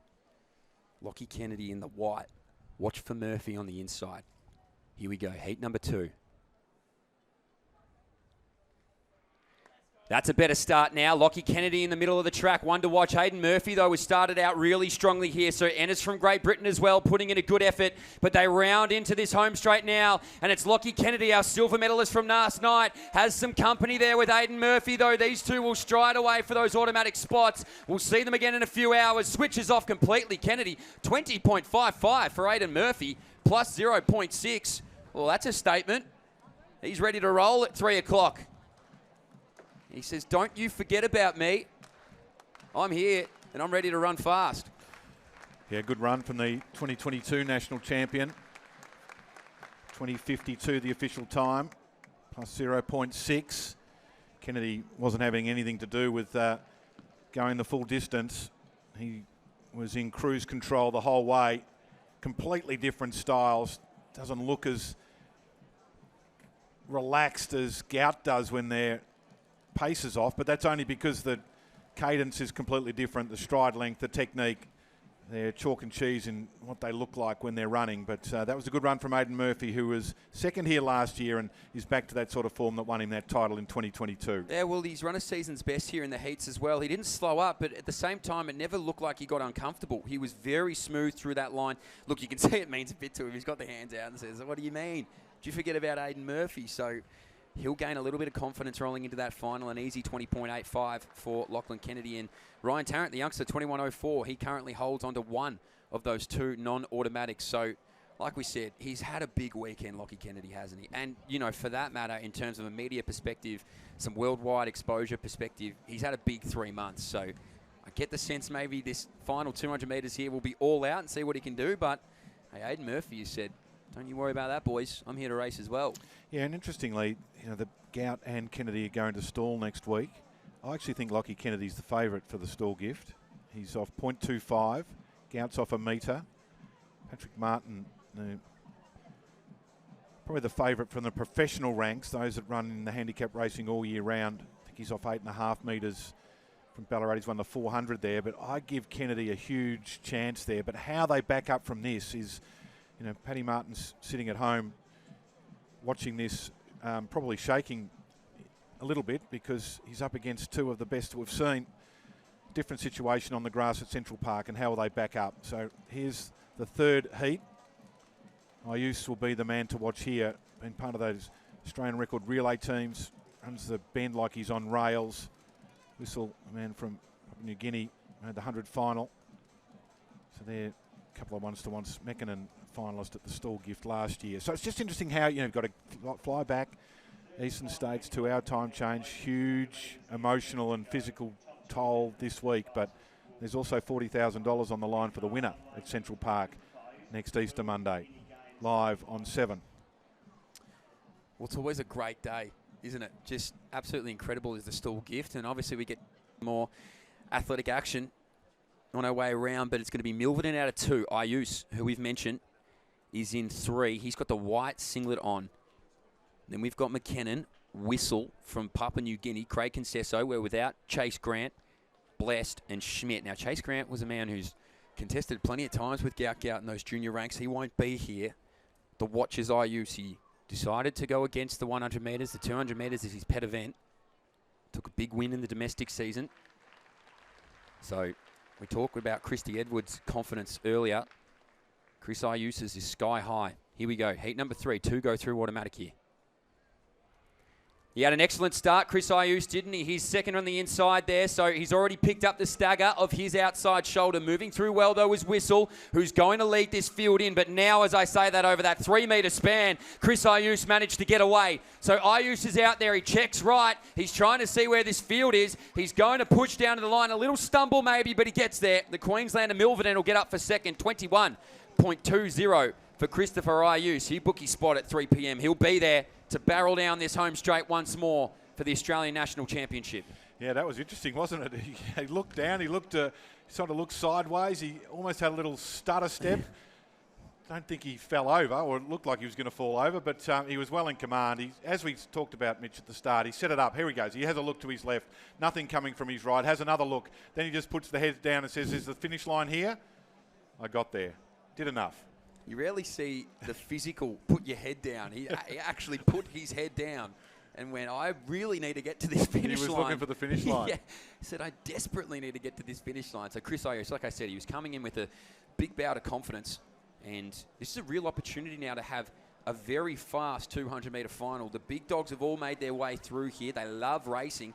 I can tell you that much for free. And any opportunity they get to race against the Australian record holder, I guarantee you, they'll love the chances. So Ryan Tarrant, he gets that first non-automatic qualifier, and then Godfrey Okarenyang will find his way through to that final. 0.02 ahead of Samuel Elvey by my account. And, yep, he will do enough. So you'll see the final field flash up on your screen here in a moment. Here it is. So rolling through, Samuel Elvey as well gets through. So Gout Gout, Aidan Murphy, Lachlan Kennedy, Ryan Tarrant. Just some big names to watch. Chris Ayuth as well, Christopher Jordis, Godfrey Okarenyang, Samuel Elvey, and Sebastian Milverton. They will contest this 200-metre national final in a few hours' time. They'll go away, they'll recover, they'll recuperate, they'll calm the heart rate down, they'll try and get out of this 31-degree Perth heat according to the thermostat on track. Mind you, it fluctuates from about 31 to 27 in the blink of an eye. It just matters which way you're looking at it correctly. But that will be our final later on this afternoon. We are rolling into the final round of our women's long jump as well. And there hasn't been a change to these medals, although Tamisha Clark in round 5 gave it a good shake. She got up to 6:33 there, Dave, so she sits in 4th. Sam Dale, previous national champion, leads it, and then Delta Ambadovsky still in 2nd. So we'll keep a watch on that. But next up on the track, we continue with our 200-metre action. It is the final of our women's para 200 metres, and just a smorgasbord of Paralympic, world para, pedigree, and those juniors coming through. Yeah, and we've seen a bit of them across the championship. Anna Grimaldi, the New Zealander, who got that surprise gold. His main event was been the long jump, and multiple medalists at the Paralympic Games, but then able to get the gold medal in Paris in her classification in the 100. She goes from lane 5 here. Rhiannon Clark, we've seen a lot of her. Marley Lover was a bronze medalist at the Paralympics last year. This multi-class event, so there's a few different classifications here. T47 for Grimaldi, arm amputee. T38 and T36 are the coordination impairment classes. So we work on the baseline system percentage of the world record. So, Dave, you are really probably the man across most of these Paralympics. You do such a great job at the Paralympics, and you have for a long time. But this is a very, very high-quality field here. And like I said, if you're watching this for the first time, it's obviously not first across the line. It does get done by percentages after. Our officials here are so quick. Grimaldi, the New Zealander, just one of the best sprinters in her category, T47. Partner of Jared Clifford, who we saw in that B5000 here this morning, one of the grittiest runners you'll see in Australian athletics. And for a lot of these athletes, the 200 isn't an event at the Paralympics. They do have it at the World Para Athletics Championships, but it's generally the 100 and the 400. Rhiannon Clark, as we know, runs the 400 at the Paralympic level. Marley Lovell was at 100 and 200 in Paris, coached by Melinda Gainsford-Taylor. Yes, you just got to run your own race here, get to the line as fast as you can, and then worry about how close it is to your own personal best.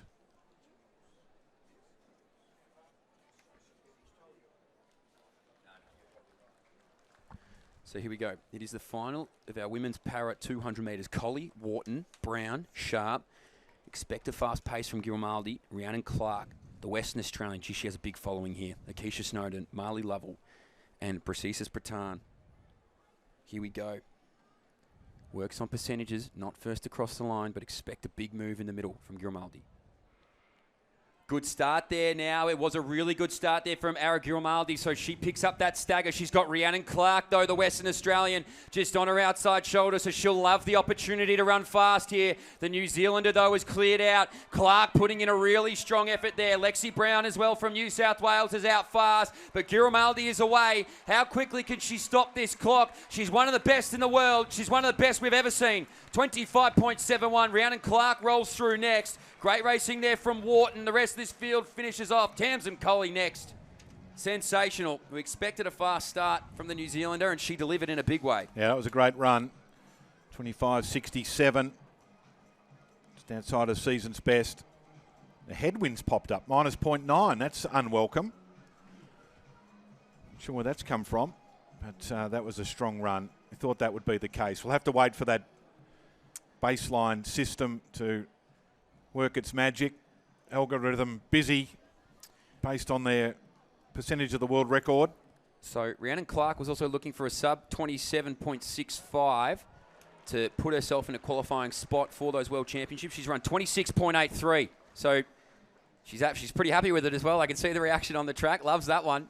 Does Rhiannon. So puts herself in that qualifying spot now, but 25.67 for Anna. Lexi Brown, 27.8, 28.6 for Snowden. As we said, there is just a stack of para talent in that field. We're going to throw to a quick break. We'll be right back, though. We've got our men's para 200 metres. We've got some 800-metre finals, plenty of field events, including Nicola Oleslagers and Eleanor Patterson. Don't go anywhere here on 7+. We'll be right back in a moment.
So we're back. I told you not to go far. We'd be very quick. We're going to pan up the results of our women's Para Open 200-metre final in the Western Australian. Look how close these are on percentages, Dave. You can probably speak on that better than me, but 96.6% for Rhiannon Clark. Grimaldi will settle for bronze. For silver. Lovell will get bronze, but technically, Akeisha Snowden as well will walk away with a bronze medal. So what this shows, of course, is the quality. So have a look at fourth place upwards, within 5% and beyond of the world record. So very high quality running from Rhiannon Clark, and Anna Grimaldi and Marley Lovell in particular there in the Open Para 200. Nana Owusu Afriye is around the ground. She's at the women's long jump, I think. Hello, Nana. Good afternoon to you for the first time. Hi there. I'm actually at the men's javelin, and go. we currently see the Frenchman Felice in the lead with the throw of 79, and behind him is Australian champ from last year, Cam McEntee, with 75. I know he'll be edging for that 80-metre throw. Behind me, I spoke to Mia Gordon before, and she said that there's not a lot of wind, so the javelin throwers don't have the most ideal conditions, but hopefully it picks up for the third, fourth and fifth attempt. Back to you. To know that you're in the right spot. And Lockie Morehouse, who's the meteorologist, resident meteorologist for us today, has just told us, Mitch, that the last 7 long jumps in a row, in fact, more than that. Now 7 total out of 50 jumps. Out of 50 jumps have been a headwind. Yes. Okay. So that's encouraging. Yeah. That's very encouraging. Well, I'm alert but not alarmed at this point because I've only just had 1 in a row on the track. So let's see what happens here in the men's. Para 200. Yeah. Sure to be a cracker. Hendy, Wyatt, Mann, Rahm, Kalinjuk, Prince, Mwamba, Allen, Wilson. Now, Sammy Mwamba for mine in that 100 metres was unbelievable. He ran 11.00. He really just caught me by surprise. I'm sure there were plenty at home screaming at their TV saying, how do you not know Sammy Mwamba? Well, you're going to remember him after this because if his 100 metres is anything to go by, I dare say his 200 metres is going to be something special. So he's in lane number 7 from New South Wales. He's got the red singlet on. He's got the Christmas theme. He's got the green shorts on as well. It's a good field here. Again, we'll go on percentages. We'll give that to you quite quickly. Our officials here are world class. This field is world class. It's the men's Para Open 200 metres.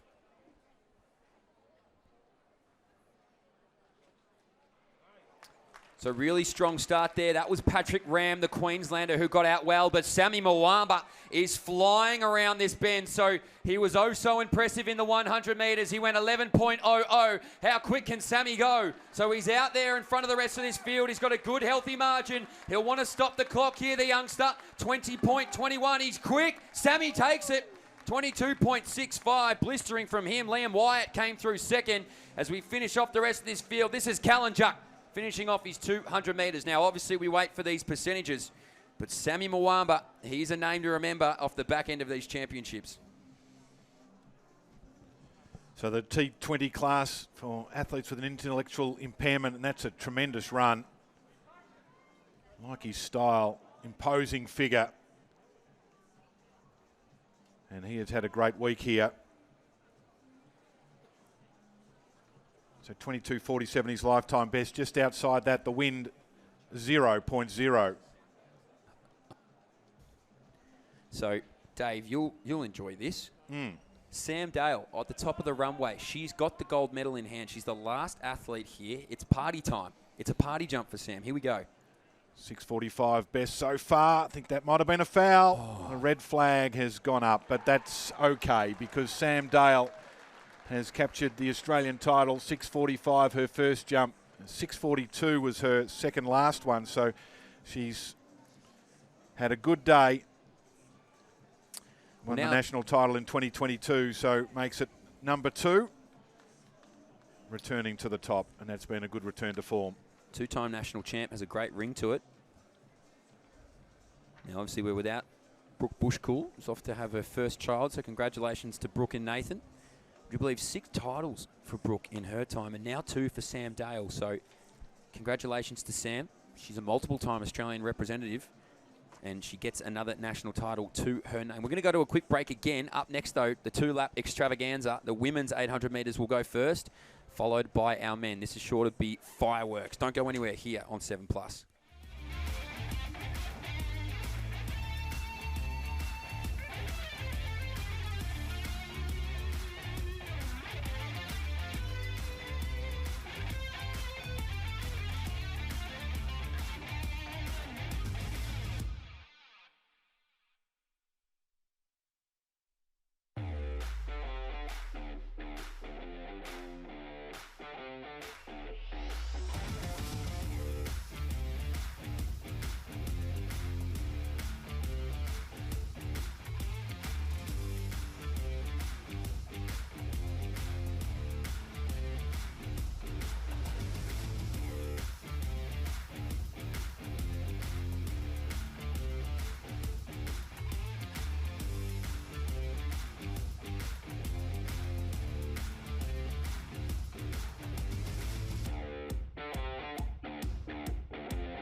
We need to raise the bar, then drop it.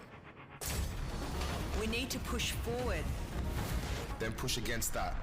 We need to carry the weight of expectation. Then throw it all away. We need to know the hunger. So we can fuel the fire.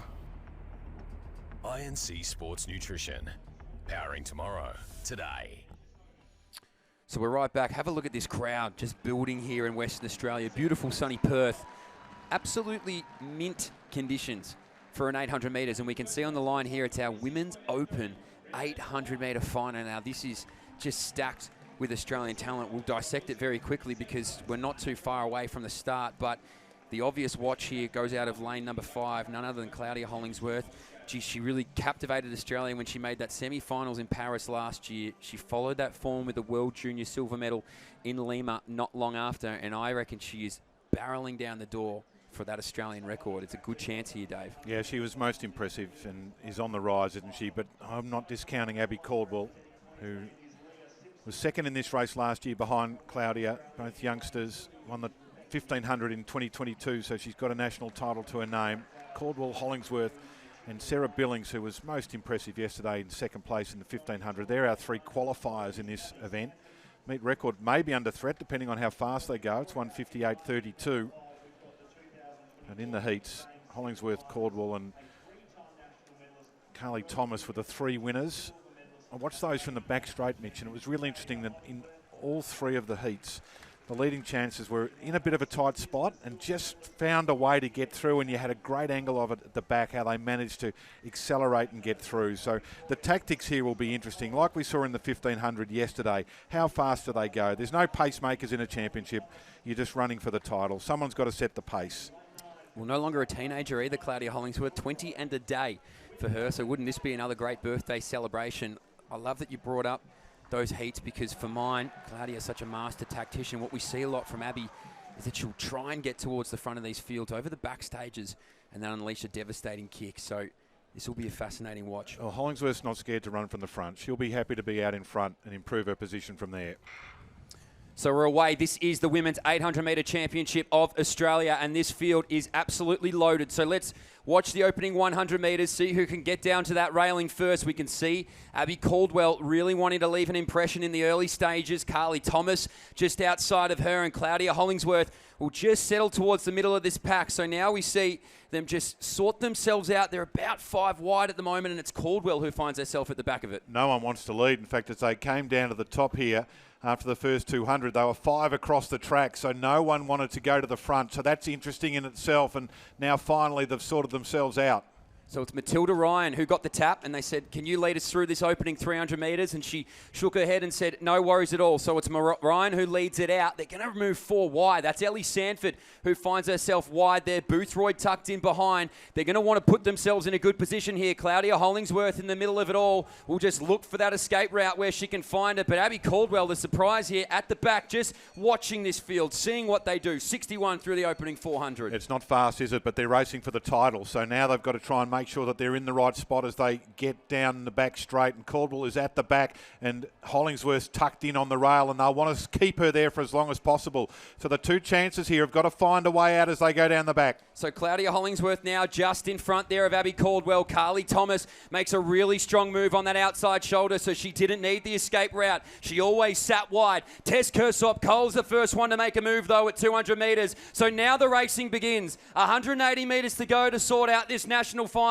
It's going to be Tess Kersop-Cole, Carly Thomas, Abby Caldwell sweeping around the outside shoulder. So Caldwell now is gone. They have to respond. Leaves them no other option. Here comes Hollingsworth though, right behind. Caldwell made a big move. Claudia's going to try and chase it. Caldwell might run out of room. It's Hollingsworth who does. Caldwell, the champ, takes that in emphatic style. Abby Caldwell, Claudia Hollingsworth, Tess Kersop-Cole, strong for bronze. She's the 3rd fastest for a reason, Abby Caldwell, and that was magnificent. Well, what a fascinating race. And Abby Caldwell, she did an absolute boss move with about 230 to go. She was squeezed and she ran between runners to get herself into it. And as we talked about, Hollingsworth just found herself boxed in. Let's have a look here. Have a look. Look at in the pink. With hip number 6, squeezed her way through, and Hollingsworth still caught on the rail with nowhere to go, and Hollingsworth sensed that and accelerated and went for home, and that was the winning move. And you can see it here. Claudia makes that realisation at 100. She goes, that's a big margin. And Caldwell, so strong. We've seen this kick so many times. We've seen this kick at the Commonwealth Games where she took home a bronze medal only a few years ago. And look at Abby Caldwell. That's a statement, that. That is brilliant. Yep. Negative split as well. That is quick, Dave. Not easy to do over the 800-metre journey. She's a stalwart of 800-metre running now. She's going to put her name back up in lights. A national title. Impressive. Awesome championship running. That's what you've got to do. When you're surrounded by athletes that are fast and capable, you've got to take it on, and that's exactly what she did. Hollingsworth was unlucky not to be able to find the clear air to run in. But Abby Caldwell, you've won the 1,500 title. Now you've got an 800 title, and you did it like a boss. Well done. She's with Nana. Abby Caldwell, congratulations on the win. You have a 1,500 win and now you have an 800 win. How are you feeling after that race? Oh, so excited. Yeah, that means the world to me. Everyone wants to come and win nationals, and that's the big dance. And I'm super glad it all came to plan and unfolded how I planned it to. And yeah, it's a strong race at the moment. So to come away is so extra special, yeah. I think you scared some of us when we caught you out the back with 300 to go. What went through your mind there? Yeah, I wanted to be really patient. It's not something I'm very good at usually, so yeah, it was definitely scary for me as well, don't worry, but I just need to back in my confidence, and yeah, the minute I have that trust, I knew I could do it, so yeah, I'm really happy with how I did it. We love watching you run. What's next? Where's the world going to see Abby run? Yeah, not long till we head overseas. I'll get some training in over in America, and then we'll start racing, so yeah, I'm really excited for this season. It's kind of just enjoying the process and letting it unfold. Congratulations to your 800-metre women's champ, Abby Caldwell. Thanks so much, Nana. You know what, Dave? A great lesson to the juniors. If you've got a race plan and you're confident in the way that you can run a race, believe in yourself. That's what you just said. I needed the belief that I could run like this. Scary tactics at the back, but you dissected it brilliantly, didn't she? She found that momentum when she needed it. Well, that's true, but you've got to have plans A, B, C, D, and E sometimes, and then even go further down the alphabet. And there's the times, 2:00.51. Hollingsworth a little behind that at 2:00.90. Still fast, wasn't it, considering what was going on in the first lap. And then Tess Kersop-Cole gets onto the podium ahead of Thomas, who ran a good race as well. Yeah, so you've just got to sum it up. And they are very good tacticians. We saw that in the 1,500 with Jess as a great tactician as well. And Claudia, she'll watch that race 4 or 5 times. What a great learning experience it was for her, because she's not used to being in that situation. And the others knew. They did their job to give themselves the best chance by keeping Hollingsworth in the pocket. Yeah. She just couldn't get out. And as Caldwell went past them, you'd love to see a head-on shot down the back straight, because there was a little gap. Abby took it and was able to get through, and then she found herself in clear air as she came around the top bend. But that acceleration, Mitch, with 150 to go, it's a long way to go from home. And if you can do that in the 800 in a championship, that's championship running. You've got to be able to finish strongly against the best in the world to get out of that semi-final into the final. And Abby showed something today that I'm not sure we'd seen before in that championship racing. I completely agree with you, Dave. And it was the tactics for me, for Abby. It was a real wild card. I was shocked at the 400 to see her at the back, but I knew that her and Gav Burr, her coach, would have multiple plans. But you're right. It's a feeling thing almost. When you know that your kick is ready to go, sometimes you can miss it. Sometimes if you don't have full confidence in that kick just quite yet, you miss that explosive moment where you can get away from the field. And to your point, Claudia Hollingsworth was brilliant down the home straight. Her final 100 is sometimes the fastest 100 of her entire race. But with a lot of work to do to catch up to Abby Caldwell, she couldn't quite get there. We've just seen 2 of the best 800-metre runners we've ever had in this country duke it out. Abby Caldwell takes this round. Impressive. We're going to look to our javelin here. This is Cam McIntyre, multiple-time Australian representative. He would love to get over 75.42, wouldn't he, here? He's a more capable thrower than that. Well, we've got a big 5,000 coming up, and the national record holder who set it in the National Stadium in Tokyo, and Cam McIntyre won the Tokyo gold meet last year. It's 5 months to the World Championships today, Mitch. 13th of September, it'll kick off. So 5 months to the day, and Cam McIntyre will go into Tokyo as a winner in the stadium through a great throw there last May to win the title. So here he is. Oh, it's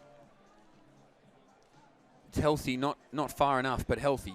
So he's leading from an Australian perspective behind Tessaya of France, 79.24, and McIntyre 75.42. So this is in round 5. A lot of Australians going to the World Championships. But if you want to go and sit with the Aussie Asfans Tour, give me a bell, because we've got over 120 coming. We've got about 8 spots left, I think, to eat, cheer, misbehave, do all of those things. It's going to be enormous. If you've never been to Tokyo, have you been to Tokyo before, Mitch? I've never been, so I'm very excited to go this year. It's so good. I've It's heard such a good place. And nothing but good things. That stadium is just superb, and of course it was empty. Here's our leader, CEO of France. Of course, the Olympic Games in 2020 it was empty. So it was a bit sad that that magnificent stadium that got redeveloped for the Olympic Games sat empty. Saseo competed at the World Championships in 2023. Of course, I've got fond memories of that stadium. 1991 World Championships were an absolute barnstormer in so many different events, but totally remodelled. There's not a bad seat in the house, and seriously, if you're a fan of field and track and want to watch our athletes, get there and come with us on the Aussie Ass Fans Tour if you want to go for the whole championships. Well, you'll be seeing a few of these gentlemen here, I would think, in Tokyo later on in the year, because this men's 800 metres, again, is, we could really throw it across a lot of events, is going to be an absolute cracker. It's always a national record watch out here in WA, but this field, as they've made their way through the rounds, they've had to run a heat and a semi. The backup between the heat and the semi was marginal. It would have been no more than about 15 hours between them in the heat of the day yesterday. They've now had about 26 to recover, get themselves ready. Lachlan Raper will go out of lane 1. Jared McAuliffe out of 2. Jai Perrott out of 3. Mason Cohen out of 4. The youngster, the 17-year-old Daniel Williams, is out of lane number 5. You used to win with the mullet. He's got the shaved head. He shaped himself up here. Last year's national champion, Luke Boys, goes out of 6. He was 4th in the Olympic Games in Tokyo. Peter Bol, he goes out of 7. Peyton Craig, the Olympic semi-finalist last year. He was the World Junior silver medalist last year. He goes out of 8. And Jack Lunn, he's been to the World Uni Games for Australia. He goes out of lane number 9. Dave, to me, the joy of Peter Bol back racing the way he wants to race is going to be a massive watch. And these guys are going to duke it out. I don't think this will be your typical championship race. No, and for the reason that you mentioned, that they had the heat and then had to come back and run the semi-final, and that apparently is the preference of the coaches. A lot of question marks on that, but they want to not have 12 in the final or run winner only, and next fastest through. It throws up some funny results. So they've preferred to have the semi-finals. I'm not sure that the coaches, though, understand that the athletes have got to do the running and they just do the watching, because it's been brutal. So I agree. Bol and the fitness, Peyton Craig, we know about him, and Daniel Williams is an absolute beast. The thing I love about Williams is that the shorts and singlet combo that he rocks, Mitch, he seriously looks like he's just come off a park run. He's got the big shorts, but he's a big man, and he's really impressive the way he runs. I was taken by him in the heats and the semi-final. But what will happen here with Bol and Craig? What tactics do they do? Can Williams cause a surprise? And the youngster, 17, if he's in the mix as they come into the straight, he's not going to be too far away. And those big shorts might get him to the line. Well, for me, the two youngsters, and we got to remember that Peyton Craig is still a youngster. They run very similarly, Daniel Williams and Peyton Craig. I just like to call them the junkyard dogs. They just put their head down, not physically like we saw Chris Hughes do, but they put their head down and bury their way to the front of the field. And the defending champion, Luke Boys, goes from 6. We saw the fist bump between him and Pete in the semis. We won't see that here. Men's 800 final. So we're away. A little nervous start there for Bol. His back foot was all over the place, but he gets out here cleanly in the first 50. Now this will be a watch. Who gets down to the railing there first? Luke Boys in these rounds has been happy to lead things out, but out there in front now is Jai Perrott from New South Wales. So if you might not be one of the fastest, you may as well try and flush the legs out early here in the opening 200 metres. But now Boys just gets pushed towards the front of this field. And here he is, Pete Bol, Peyton Craig, Daniel Williams, all in tail. Yeah, it's an impressive run from Bol, got right into the perfect spot, and Craig, I think his tactic will be, I'm going to follow Pete and see if I can outsprint him at the end, and Williams is right behind them, and he's the widest as they come down the stretch. So the pace is on here. It's a pretty solid clip as they come down towards the bell, and Bol is in the perfect spot. So these guys are wasting no time. 50 point through the opening 400 metres. So Luke Boys is really going to test the might of this field. Peter Bol looks oh so comfortable in that second position. The Junkyard Dogs, they're next to each other. That's Peyton Craig, Daniel Williams. Now you can see this separation start to form. Jack Lunn wants to put himself into a conversation, but the big three are out there in front at the moment. Peyton Craig got some work to do to move on up, but we know he's got a good final 200 metres. Luke Boys now in second. Here goes Peter Bol. Bol. He's trying to rewrite it here. He's been magnificent in 2025. He'd love to crown himself the national champion once again. 120 to go for Bol. He's out there and pushing for home. It's Craig now on the outside of Boys. Boys starting to lift. Bol looks on his right-hand shoulder. Don't look too far. Peyton Craig is going to fly late. He won't get there. Pete says, I'm back. 143.84. He said, I want to run a national record. I'm Peter Bol. I'm the man. This is my event. National record, 143.79. History has just happened. Well, the Western Australian comes home and shows who is boss, waving the arms to the crowd, and still breaks the national record. He's got it back. 143.79. Brilliantly set up, although that wasn't the intention by the defending champion, Luke Boys. But Peter Bol, he went hard. Personal best in second and third. Peyton Craig, a World Championship qualifier, 144.07. And Boys has been rewarded for his braveness with a personal best and equals the World Championship qualifier at 144.50. What a race that was. Oh, that was unbelievable. He's back home in the West. He's smiling. He's a new dad here, Peter Bol. He's just resurged this year. Last year was so hard for him, and now this year he's come out with a smile, with the enjoyment back for racing, and he's crowned himself the national champ. Keep those arms up, Pete. That is absolutely incredible. Look at this, Davies. He just wanted to see, when can I celebrate? When can I start bringing the crowd along? Oh, that is just mesmerising racing. And Peyton Craig puts his hands on his head and he's a little frustrated. He won't be when he sees the time, and really pleased for Luke Boys, who just put it all on the line and is rewarded with a personal best and equals the World Championship qualifying. But Nana, Peter Bol, hey, comes home, the Western Australian, and breaks the national record to win the national title. Peter Bol, homegrown favourite, national champ, Australian record holder. How are we feeling? Oh man, it's so good to be home. So good to have the crown behind us all, and it's great to run at home and to run a national record. I think I won my first junior national record 12 years ago here, so to come back and do it with a national record is unbelievable. Did you think that you would have to break the Australian record to win the race? Yeah, I actually did, because if you see the start list, you've got Peyton Craig, who's unbelievable, Luke Boys, who's unbelievable, and Williams as well, the youngster, and so everyone's here to perform, so you had to run to your best. We saw you run to your beautiful new daughter. How does it feel to have her here today? Obviously pretty good, running 143. It's the first time ever. It's her second track meet, so hopefully she'll be coming a little bit more. Congratulations to our national champ and Australian record holder, Peter Bol. Shout out to Joseph Dang for the national record as well. So the ex-training partners, he says, thanks for that, Joe. I guarantee you Joe Deng is watching here. So look, Joe, you had it for a good period of time. It was a great race in France, but I don't think you were cheering the crowd with 20 to go either. So look, Peter Bol, 143.7 is just mind-boggling. This marker of 144, it stood for so long, didn't it? Ralph Dubell, Alex Rowe had it for a while, and then Pete and Joe have been trading off these national records, but he's gone under it in a big margin, Peter Bol. Look, he was obviously, Tokyo was the rise of Peter Bol that we all saw in our homes. He's had a tough couple of years. There was a period last year where we weren't sure if he was coming back, and now he's come back with a national record. National record, PB, PB, PB, PB, PB. Top six. Mason Cohen, again, has been grinding for that 146 for a long time, back there in sixth, but what a top three. 143.79, 144.07, 144.50. The greatest 800 we've seen on home soil, you've just witnessed at home. Incredible.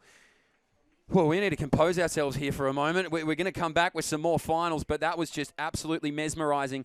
The 100 hurdles, the 110 hurdles, we'll be back here in a moment. Don't go anywhere on 7+. Athletics is alive and well.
So we're right back here in sunny Perth. Sunny Sunday, Super Sunday. We might as well call it Superlative Sunday. You can just insert whatever you want in there. It's been an absolutely incredible start to the afternoon. We'll continue the action. It's our men's 110-metre hurdle final. We've composed ourselves after what we've just seen there. We're going to see something great here as well. So there were a few watches here in the heats. If you missed them earlier, they only ran about 2 hours ago, but sort of the ones that we thought would get through got through, although not incredibly convincing, it must be said. It was Austin Little that really sort of stole the headlines. Actually, it made us go to research and development and try and figure out how many brother-sister combos have won medals at the Nationals, because Austin's older sister, obviously Mackenzie, was the winner of our women's javelin. And he goes out of lane number 5 here, but Mitchell Lightfoot, Jacob McCorry outside of him are the two main big dogs to watch out for. I think so. You'd have to say that McGrory's the favourite after what we saw in the heats, but Little, their personal best, was a good run, that's for sure. And Lightfoot will have to improve if he wants to be back on top and win the national title like he did in 2023. See the pole vault. Height of the bar is at 5:41. Curtis Marshall will be the man to watch there, the World Championship bronze medalist. And the women's high jump underway, and the height of the bar there is 182 with our Olympic medalists, Nicola Oleslagers and Eleanor Patterson. They'll be coming into action not too far away. So, and then Liam Adcock in the men's long jump are the 3 big field events that we've got eyes on, and they're all about to get started. Men's long jump not too far away from commencing. I'm excited to watch this long jump final with you, Dave, because I reckon you'd have a lot of good markers on Liam Adcock. I remember we were here at the Perth Track Classic where he jumped his massive jump, and they told us not to talk about him because he had a sore back. And then he obviously cleared out over 820. He was doing backflips after the competition. So we haven't been informed he's got a sore back. So I'd love to see what he can do here in this national final. This is your full list, though, of the men's open 110-metre hurdle final. Will Wong from Victoria's in 1. Then Matthew Behan, Adrian Pelser, Ivor Metcalf. A good name, strong name. Austin Little, the brother of Mackenzie Little, out of 5. Mitchell Lightfoot is in 6. Jacob McCorry is in 7. Timothy Forster is in 8. And Alex Stewart is in lane number 9. So, as we've mentioned, Mitch Lightfoot in 2023 was somewhat of a surprise, actually, to see him burst out there in Brisbane. It's still his lifetime best from that national title. And Jacob McCorry will give himself every opportunity to take his first national gold medal. Obviously, the dominance of Nick Hoff for a long time. Chris Douglas as well got there last year. This is the 99th running of this national final. So we'll bring up the century next year. But 99 next to your name also sounds brilliant. You can see McCorry there. He's in the blue. Next to him is Lightfoot. 2 men from New South Wales. Well, actually 3, because Austin Little also out of New South Wales. 21 years old is Austin. 21 years old is Lightfoot. And the 27-year-old, the senior experience of Jacob McCorry, will shine through. He's a 2023 World Champs representative. He's the 4th fastest of all time. World Juniors in 16, World Unis in 19. He was 2023 state champ in New South Wales. And Mitch Lightfoot, 2023 Australian champ, 2022 World Junior finalist where he was 4th. And he would love to go under his lifetime best set back in 2023 at 13.65. So middle of the screen in the white singlet is Austin Little. Mitch Lightfoot in the red. Jacob McCorry in the blue, 3rd from the left. The big 3 to watch, but also Ivor Metcalf. He's a real threat for the medals. And the big thing here is that only one man in this race has got the national title before, and that's Lightfoot, and that helps. So McGrory, the favourite, but racing for the title the first time. He's had a few chances. Can the youngster Little cause the big surprise? They're the 3 to watch in 5, 6 and 7. Men's 110-metre hurdle final. Who could be the fastest in the country over the sticks? Here we go.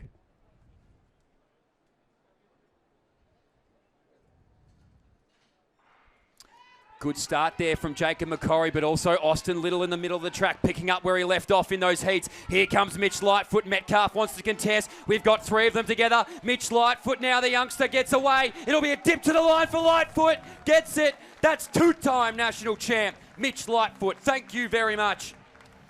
13.65 adjusted, 1.3 tail. Oh, he's gone right on his lifetime best. That was a great run.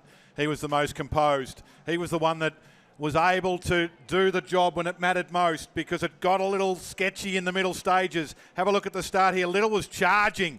McGrory's trying to hang on, but it was Lightfoot in the middle. The determination and the technique, it was the combination of those two things that got Mitchell Lightfoot to the line. And as you said, Mitch, he's won his second national title. It's a good return. So Mitch Lightfoot just really, to your point, Dave, just had to be composed, had to keep his measure. He's so good at that. If you were to look at technical side of hurdling, Mitch Lightfoot is a dream come true. His body hardly moves. His head stays in one position. There's always that video of Grant Holloway, famously, whose head does not move over the top of the hurdles. Mitch Lightfoot isn't far away when you talk technically over the hurdles. A good embrace there to Jacob McCorry, but they were coming in a line of three, and Mitch Lightfoot, two-time champ, has a good ring to it. There were shades of Grant Holloway there in terms of the technique. The head absolutely still. It's been a hallmark of his running, Mitch Lightfoot. But after a couple of years of a few little injuries and niggles, it's a great return to equal that personal best set in 2023. So let's throw down to you, Nana. A very special one here. Mitch Lightfoot, a great win for him, two-time champ. Mitchell Lightfoot, two-time national champ. How does that sound? Really good, yeah. I've been known that it's been here all season. Obviously, the heats were a bit shaky, a bit of carnage, but I knew that the final matters, and that's when you need to put the results out. So I did that tonight. I think it was equal PB, so pretty happy. It was an equal PB. It wasn't the cleanest heat. What goes through your mind between the heat and the final? I think just to remember that they're consecutive different races. Obviously, you can show good form in rounds, which is great, but just because you have a terrible round doesn't mean you can't lock in for the final and really rip it. PB, where are you off to next? Heading over to Japan pretty soon. Hiroshima will be my first one. First time in Japan. Ready to put something hot on the track over there, so very keen.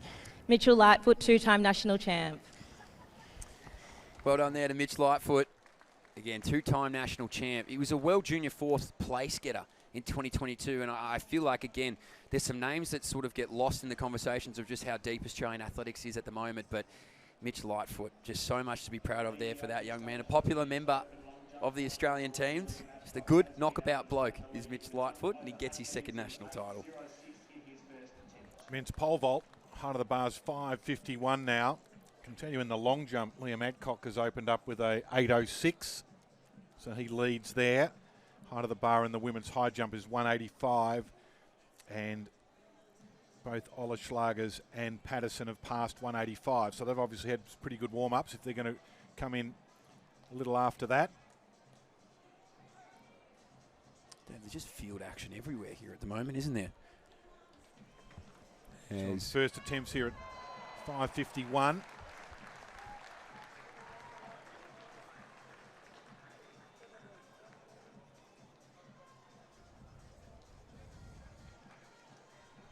So our hurdle results here. Geez, look how, Dave, you're going to love this. Look how quick this is.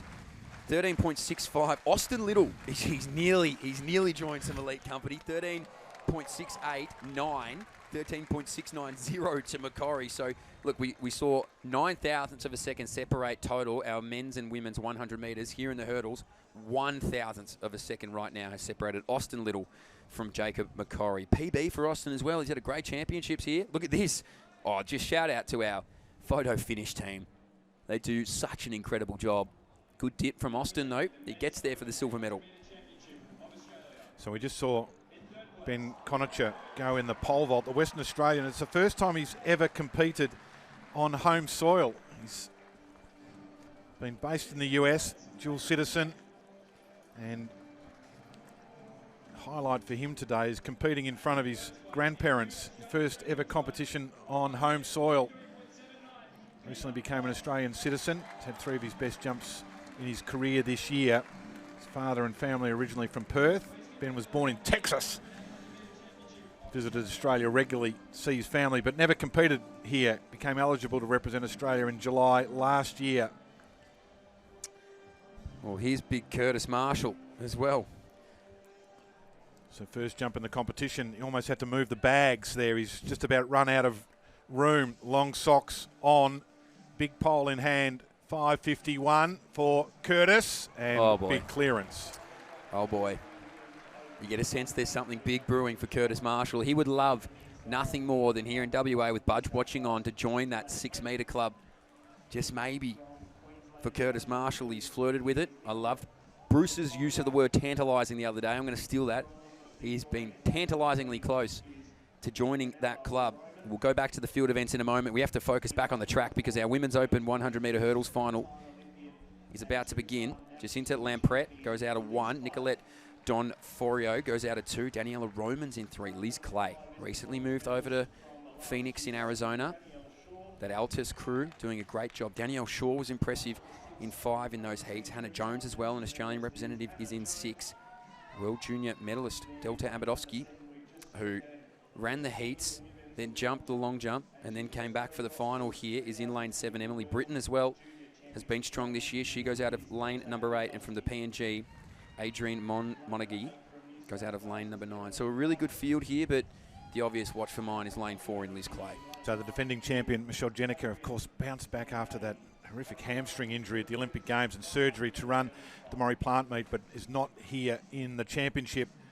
Amadrovsky has already had a busy day in the long jump. Clay returning after her fast time, now based in the US. And that 12.90 in Phoenix a couple of weeks ago looked sharp in the heats. She'll be the one to beat here from lane 4. So, Lamprette, Donfrio, Roman, Clay, Shaw, Jones, Amadovsky, Britton, Monaghy. They've stuck the fastest out wide. Maybe the youngster can take it to the seniors. Here we go, final women's hurdles.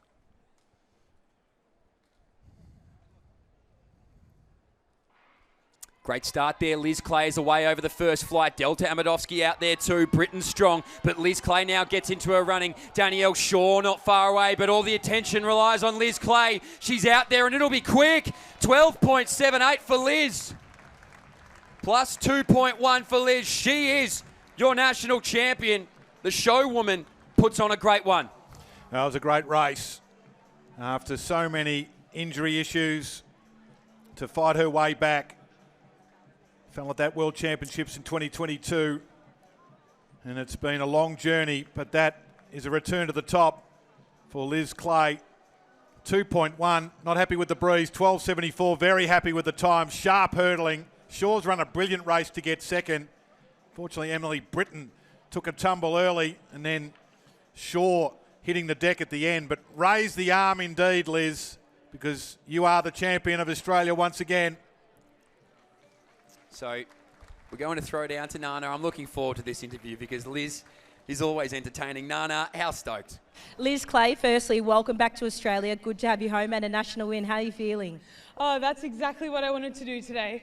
You know, I changed my whole life in the last 6 months, and today was really about just coming out and executing everything that I've been doing for the last few months. So that's a great result, yeah. We saw you look at the win and you're a little disappointed. How are you feeling about that? Does that give you confidence moving into the international season? You mean for the heat run? Oh, sorry, the final. Oh, what was the? Oh, it's illegal. Damn. I didn't know that, but you know what? That's fine. Like, it wasn't a huge wind, and that's a great run. I just executed really well, and yeah, it just gives me confidence for the international season. Will we get to see you at home a little longer, or are you heading back on the plane? I have about 3 weeks left, and then, yeah, head back and get stuck into some more work before going to Europe, so, yeah. Congratulations, welcome home. Liz Clay, your national champion. Thank you. So well done to Liz Clay. Love the reaction. Well, damn. Did not know that was plus 2.1. Doesn't matter. 12.74 for her. Obviously, wind illegal, as I said, but very close to a lifetime best. Danielle Shaw, 12.90, and the youngster, Delta Amadovsky, gets up there for the bronze, just ahead of Daniela Roman. So, hotly contested final there. It really was. Liz Clay was also just about the cleanest over the hurdles as well. There's a bit of carnage behind. Unfortunately, we lost Emily Britton and Dion Frio as well, clipped late. So, well done to Liz Clay, an entertainer. Always puts on a great show. We're going to throw to a quick break. We'll be right back with some 5,000 metre action shortly. The field events continue. Dave Culbert's a busy man next to me here. We'll be right back.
We're back. I'm going to not talk. I'm going to let. talk. No, I'm going to let the pro step in here, Dave. This is all you. We're here with the men's long jump. It's a good field. We've got youngsters. We've got obviously some of the best we've got in the country. But here we go. We're going to continue on with the competition. So Liam Adcock's leading after his opening round jump of 8.06. So we're in the second round. Ethan Petkos is on the runway, 7.32 in the opening round. Pretty good conditions. The breeze disappeared for a little while, but it's returned. Liam Fairweather has ridden the 1.8 to a personal best of 7.86. And from New South Wales, and Harrison Williams currently in third spot.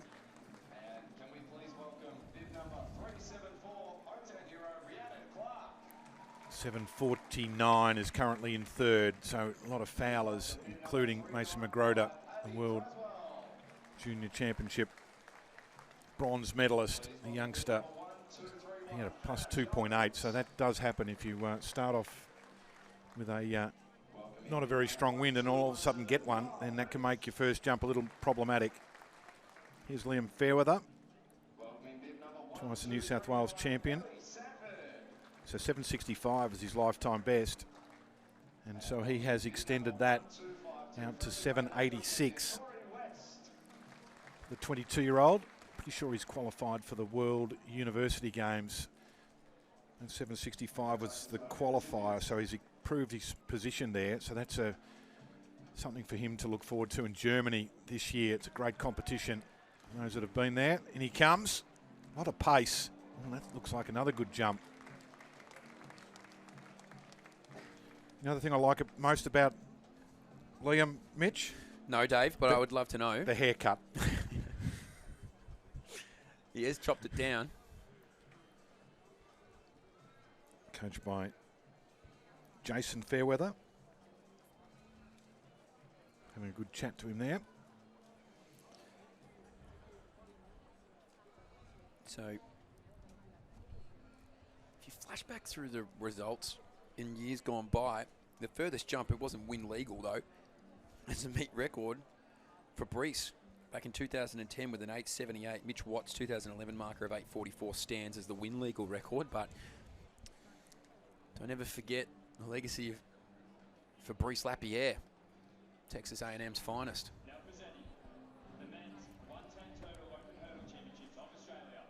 Blake Stiper there, open with a 7.18, so that's his second attempt.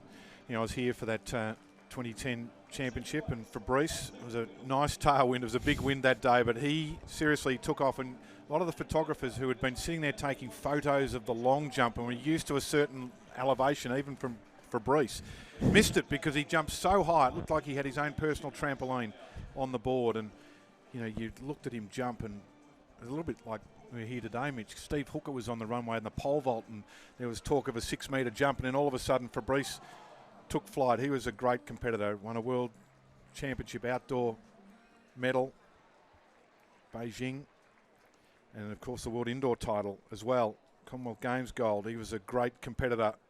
Had the chain in the mouth when he took off. That was his trademark. But he had some springs in his heels, that's for sure. There's some great pogos on Fabrice. Maybe that's where Gout's got the chain in the mouth from. Maybe he was possibly a big Fabrice Lapierre fan. But then Ozturin on the runway.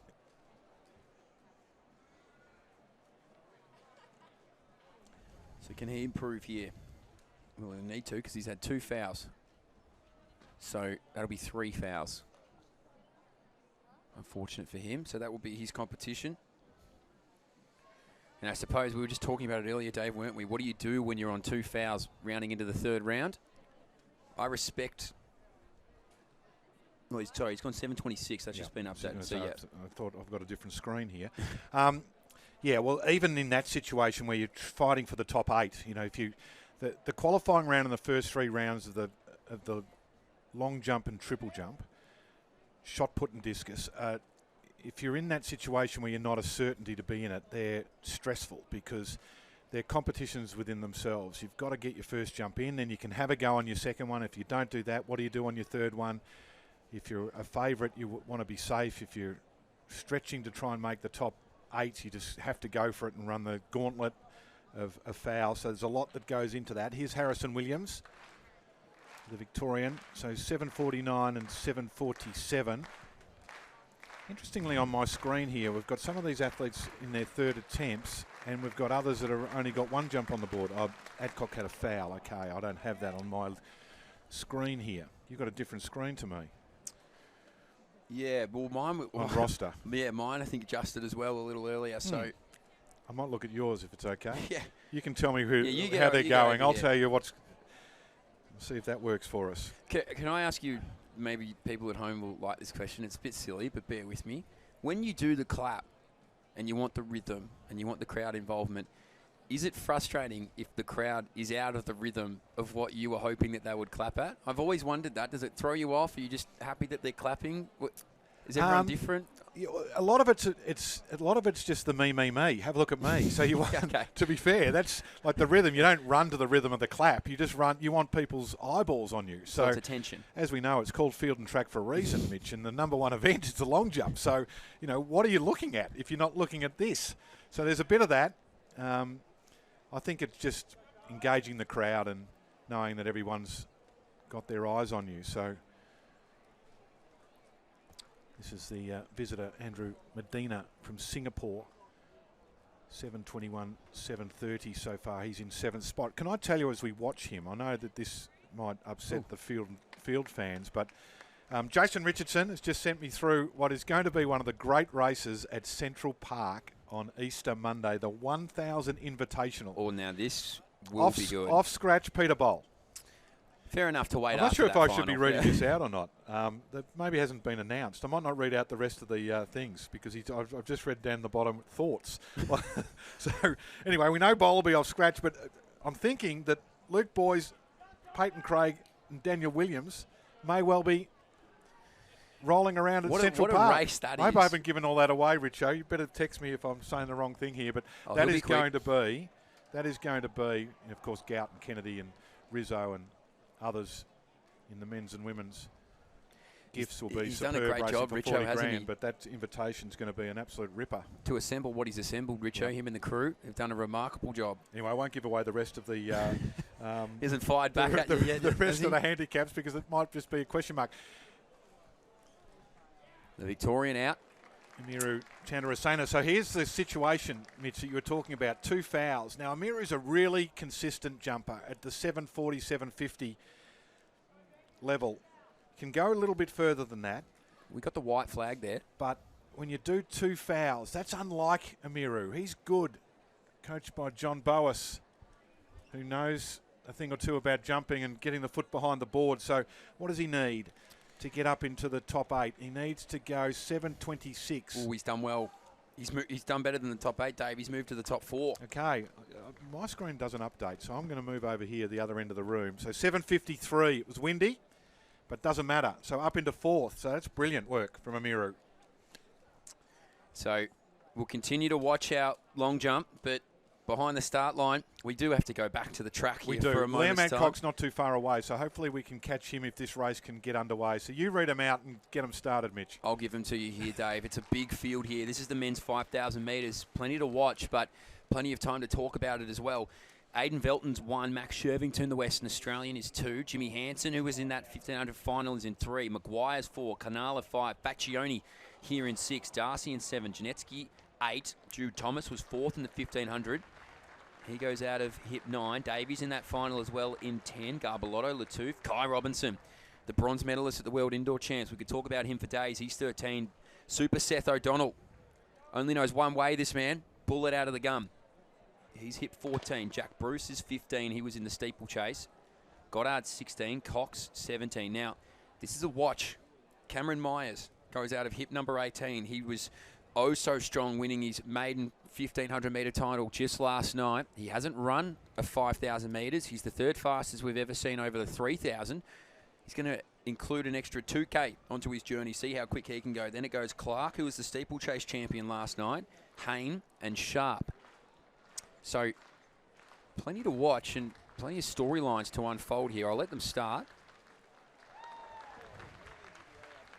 And then we'll take you through everything. So just have a watch here for a moment's time. It's a big field. There's 21 gentlemen contesting this 5,000 metre final, and they're all going to get out and suss the pace. Don't be surprised to see Seth O'Donnell maybe make his way there. We can see the world indoor bronze medalist Kai Robinson on the shoulder, but in the bottom right-hand corner of your screen, Dave, walk us through this. Here he is, Liam Adcock. So this is what you do. You clap and clap and clap, because don't watch the 5,000. Watch me. In he comes.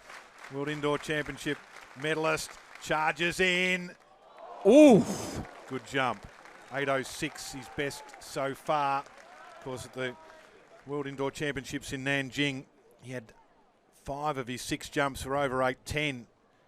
And a couple of those 8.21s to be on the podium to get the bronze medal. But he has had 10 jumps over 8 metres this season, and 8 of them have been further than his lifetime best of 8.15, which extended out to 8.33. So we'll wait for the distance there. 8.14. So another impressive jump from Liam Adcock, who's having a season to remember. He certainly is, Liam Adcock, and you know what? He's an entertainer. He said he's the ace in the pack at those World Indoor Championships. Plus 3.1, so the breeze is back in a big way.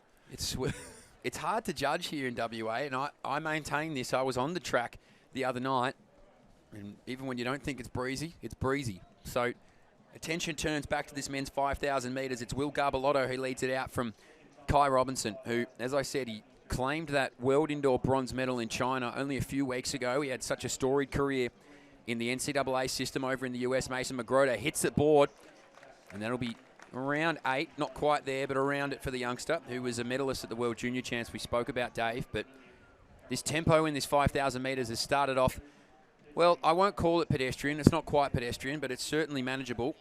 About 69 seconds it was through that opening 400 metres with Will Garbellotto leading through the field. Oh, Janetsky. Geez, I get him confused with Garbs all the time. We've run enough miles with each other. So Logan Janetsky leads it out. It looks like it is Kai Robinson, then Cal Davies, Hayne. On the rail is Aidan Velton, and they've slowed it up big time. It's rolled down to about 2:26 through the opening 800 metres. So they're just cruising along at the moment. It'll suit the likes of a Jude Thomas, who really launched onto the scene this year. He's been around for a long time, has Jude Thomas. He sits out there wide in the purple. And look, he went overseas. He ran indoor. He was actually took down some quick times. He was quick in the mile in the 350 lows. He was quick over the 3K as well. He was good in the national championships and trailing this field. Out the back now, makes the move is Cox, but inside he worked really smartly actually through this pack. Was your 1,500 metre champion, the 18-year-old, and Cameron Myers. So, as we said, he's in this 5K, just wants to see what he can run, and now we see this pace increase. So, they were done with the jog. They said, look, we usually do that via our long run, but we don't really want to do it in our 5,000 metre national championships, and it is going to be Jacob Cox. So, the two Cox brothers from South Australia, they'll have a big support crew following along at home. I'm sure the Runners One community right around them, but we can see Jacob Cox is going to make a move. So I always wonder this, and I always say it, if you aren't the fastest in the field, you get nothing from sitting back. You may as well go out and have a crack, and Jacob Cox is going to take it on here. And he's probably woken up a little bit of a sleeping giant in Seth O'Donnell. If you've never watched him run, he's the man with the mullet who sits in 5th spot, 13-14 this year. He ran a 3:36 in the dark in Doncaster in Victoria. The lights went out with 400 metres to go. And that's when Seth lit the track up and gave everybody something to watch. So watch him in 4. If you watched Murray Plant, if you were one of the 10,000 people who were there live and the million who watched over at home, he was the man who tested Kai Robinson. He let him out for a long way, did Seth. In fact, really until 300 metres to go, and gave Kai Robinson everything to chase, who sits in 2nd. But now it's strung out, so that's a very good sign of injection of pace. Look, Cam Myers is not happy with Will Garbellotto. He put his hand out and said, come on, get moving in front of me here. I want to try and find my sweet spot. And Jude Thomas just following the youngster. So these two are in the middle of this pack. Love the work of Seth O'Donnell. He's an engaging character. His social media is really interesting. Let's go quickly down to Nana at the high jump, because the height of the bar is now 193, so it's starting to get a little more serious. Hi guys, we are very blessed to be down here at the women's high jump, where we have the indoor gold and silver medalists Eleanor and Nicola. There are 3 competitors left and we're at 193. The track is heating up and the girls are hoping to get close to their PBs of 2:02. Back to you guys. Oh, brilliant. Thank you, Nana. That is world-class high jumping. You can travel the entire globe and you'll probably be hard-pressed to find a competition that's more competitive than this one right here in Perth. So we're only really missing the Ukrainians. Dave, how are they jumping? So Nicola over 193 first attempt, so is Eleanor 193, and Emily Whelan has equalled her personal best at 191 with the first attempt. She's got one more attempt remaining at 193. So that's a watch. Emily Whelan will give you an update on her, an up-and-coming high jumper. Erin Shaw was out at 188, so she won't medal. Good. Bit of distance happening here. Curtis Marshall over 571 as well in this home stretch. So again, building towards that 6 metre jump. We can now see, well, it's a strange way to run a 5,000 metres because they've picked up, slowed down, picked up, slowed down. The accordion style of racing doesn't quite suit everybody, but I can tell you a man it does. It's Cam Myers, who just sits on this shoulder now, and he's just now put himself in front of Kai Robinson. Now, Seth O'Donnell, we thought maybe he would get out there and lead this, but he's going to play into the hands of the championship racing. Zach Faccioni presses up here now. Jude Thomas as well. We can see Logan Janetsky on the outside. Jack Bruce, who was in that steeple final just yesterday. Jimmy Hansen, the Tasmanian, at the back of it. But they've been happy to let Jacob Cox lead this field through. And Cam Myers, the 18-year-old, who we said took down his maiden 1,500 metre title just yesterday. He had to be so strong to hold off the fast-finishing Adam Spencer and Ollie Hoare as well. He was brilliant yesterday. He'll like his chances off a slow pace. So, Kai Robinson, world indoor bronze medalist. He was the 10K champ in the NCAA in 1 year. Hasn't been done often. Ed Cheserek, another one of those names that has conducted that and completed that. But you just get the sense that over the next probably 700 metres, somebody will do something because you leave too many good kickers in this field. You don't have too much of a chance against the likes of a Cam Myers or a Kai Robinson. So if they're the two class competitors in this field, you certainly don't want to play into their hands. And at the moment, these two are just licking their lips at the prospects of the closing 6 laps. Well, the bigger question for me, Mitch, is that the best kickers you mentioned, Myers and Robinson, who of those two do you want to wait for? Does Robinson, is he happy to trail Myers, or does he want to take a little bit more sting out of his legs? I would imagine he does because he's run the 1,500. So Robinson may have to make a move at some point as they go down the back straight. The pace is definitely quickening up, as you can see that they're starting to get a little more strung out. So Cam Myers, we could speak about him all day long, this youngster. He put the world on notice a few years ago over in Poland. Olaschlager's 197, the bar has gone up to. So first attempt here at 197. The world indoor champion, clear. Good jump. And I can tell you, in the men's long jump, Liam Fairweather, he started the competition. He arrived here in the stadium today with a personal best of 765. He threw that in the rubbish bin on his first jump with a 786. Then in round 3, he jumped 803 with a plus 1.0. So a legal 8 metre jump, 803 for Liam Fairweather, the 22-year-old from New South Wales. So he's up into second spot, and that is a significant performance for him. So first time over the 8 metre barrier, I imagine, is something incredibly significant for any jumper. This is a moment he'll remember forever as he holds a silver medal in his hands as well. But as we go back to the men's 5,000 metres, what we thought was stringing out has actually just been brought right back together. And again, they're just playing into the hands of the young master. He's a maestro. It's a symphony out there for Cameron Myers. He's playing every instrument and he's playing it to perfection. So Cam Myers on the rail now, just leading out this big field. We've only lost one. It looks like it might be Will Garbelotto. So a good indicator of what type of racing this is as they queue up now just to sit behind Myers. Bide their time, see what can happen. There was just a little freeze of the frame as Eleanor Patterson took off at 197, but she went clear. So the bar has gone up to 199. Olaschlagers and Patterson. We've got 8 metres 14 leading the long jump with Adcock, and the height of the bar in the men's pole vault has gone up to 588, and I can see Curtis Marshall is stalking around at the top of the runway. So world-class action in the field events in those three, as there's 4 laps to go, a mile to go in the 5,000. Well, it's borderline overstimulating at the moment, the amount of world-class athletics that's going on. So if your head's spinning, that's all right. Screw it back on. We've only got a few hours left of this absolute masterclass of Australian athletics. So out in front now, it's Kai Robinson. Dave, we talked about it. Who would want to make this move first, really out of the top end of this field? And it looks like it's Kai Robinson. So what he's doing here as well is he's just easing this pace forward. He hasn't made a huge gun-busting or lung-busting move. He's just really started to see who's got fresh legs, who can roll with me here. And the people that we thought would roll with him have. So it's Seth O'Donnell who sits behind, Cam Myers in third, Jude Thomas. Then it goes back to Hayne. Janetsky doing a good job as well. We can see Cam Bruce in there, Faccioni, James Hansen, Cal Davies. So Cal Davies, don't forget, in 2023, he was the 15.5 double. We got Nicola Olaslagers on the runway now here as well. And clear at 199. So it just gets better. Eleanor Patterson, your time now. So 3 laps to go.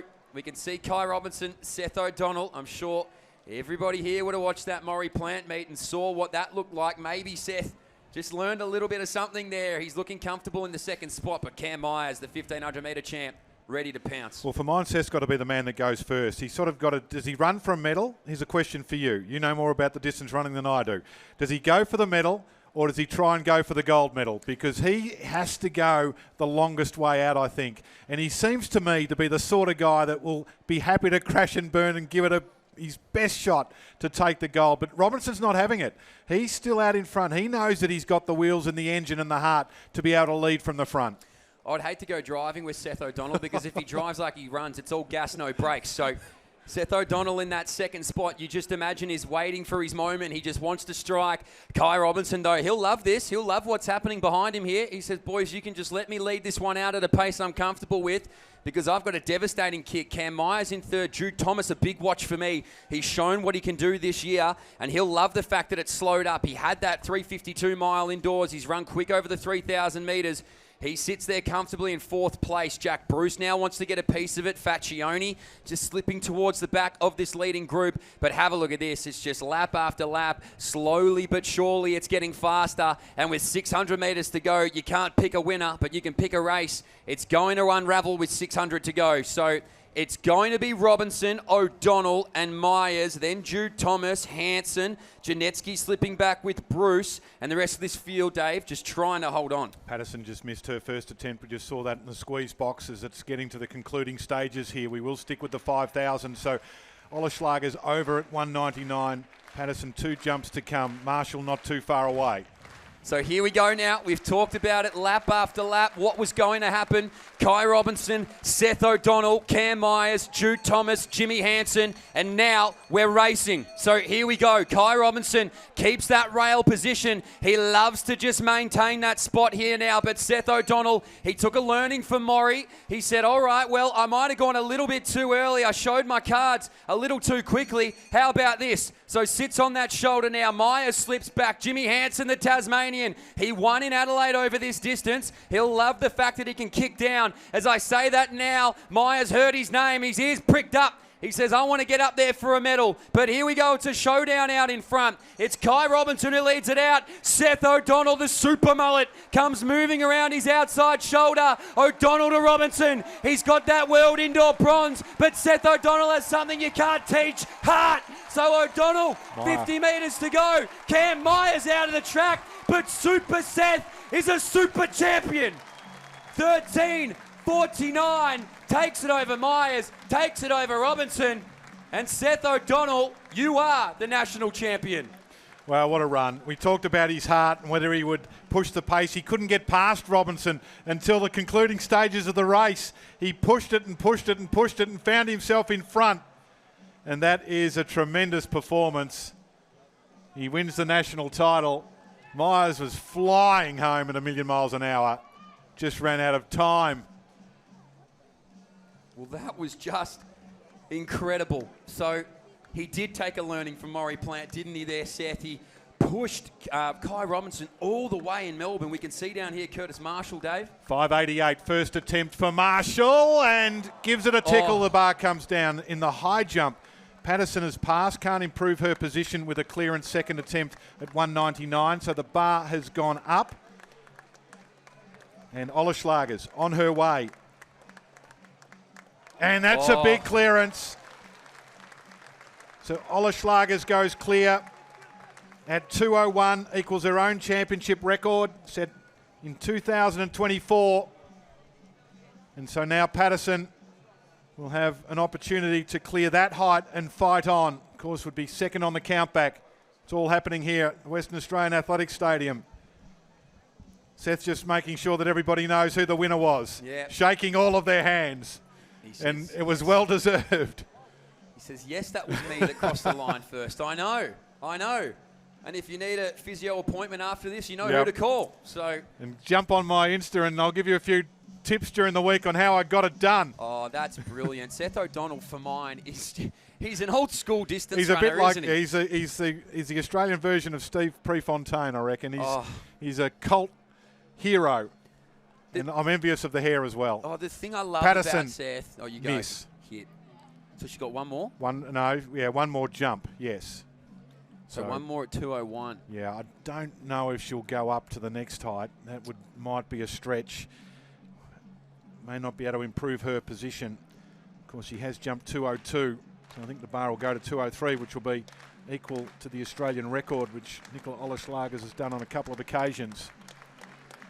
Long jumps continuing, not too far away from Fairweather, Magroda and Adcock. Here's the results of that 5,000 with O'Donnell claiming his first national title ahead of Myers, who flew home. You mentioned whatever he did was going to be a PB.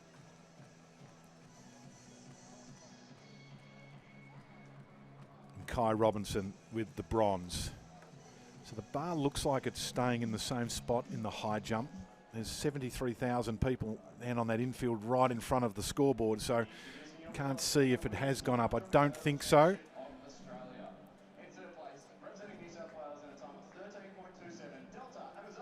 So the youngster now stands at the top of the runway at the long jump, Dave. Can he improve? So Mason Magroda, I like this young man, just still a teenager. 778 he's improved to in round 3 here. 16 years of age, Trinity Grammar in Sydney. World under-20 bronze medalist. Ran a stack of races last week, Mitch, at the underage titles, the 100 and 200. He's got speed, but this is his main go. Talented footballer, and hopefully he'd much prefer to be an Olympian than a GWS player. Here he comes. He's got speed, looked like it was a foul, and it was.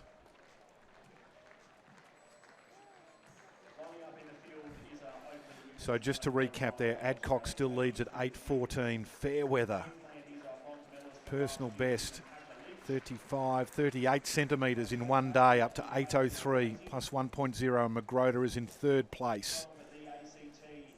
Patterson stalking around the high jump. So Curtis Marshall's got one more jump to come. I think Patterson actually, as we were doing that, she missed. So it's just now down to, so she will finish in 2nd place with the 197. Emily Whelan is in 3rd with 191. So Olaslagers, I think, is putting the bar up to 2:03. So, Dave, I've heard, look, the fitness report on Nicola Olaslagers is that 2:03 is not the stopping point for her. She needs to clear it first, obviously, but she is eyeing off a 2:05 jump, as you can see on screen. Kurt Marshall just didn't quite get up, did he?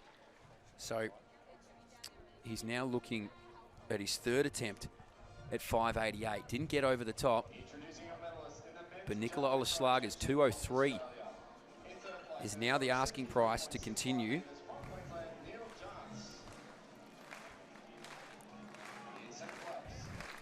Fairweather on his way in the long jump. Here he comes.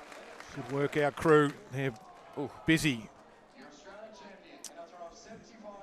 working out which button to press. They've done a great job. So that was a foul. As you would, you may as well just go for it now. So 2:05 the bar has gone up to in the high jump.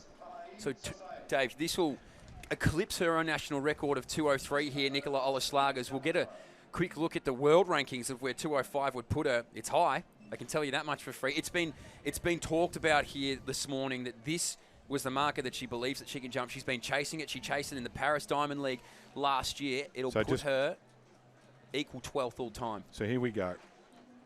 So she's been such a great champion for Australia in the high jump. 2 Olympic silver medals, World Championship bronze, 2 World Indoor titles. In she comes.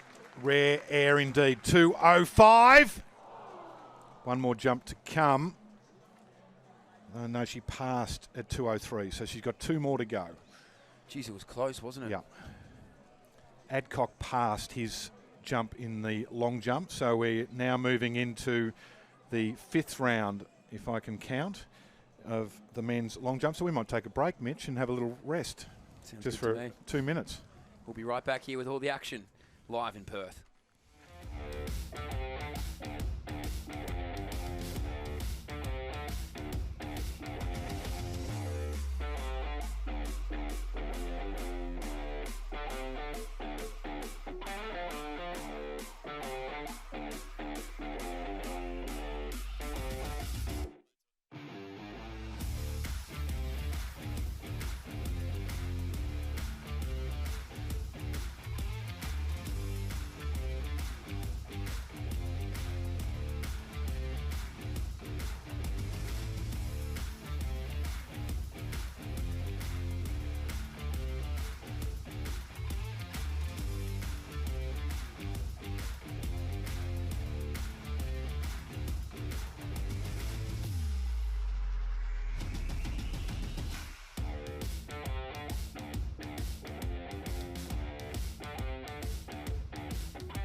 We need to raise the bar, then drop it.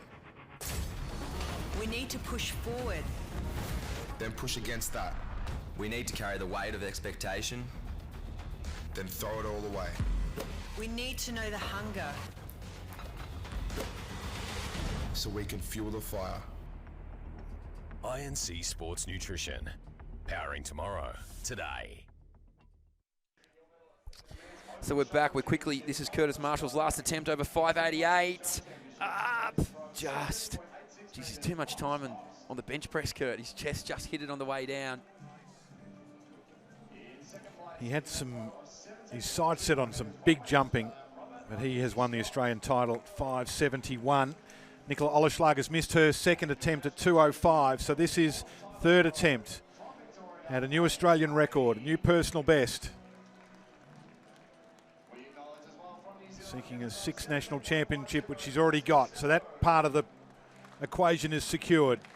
It's the familiar routine. Does she have those springs in the heels? In she comes, 2:05. Oh, 3 good attempts. 3 good attempts at what would have been something very, very special. But still, 2:01 equals her own championship record to take the title. Oh, it was just that, and the second attempt were just so close.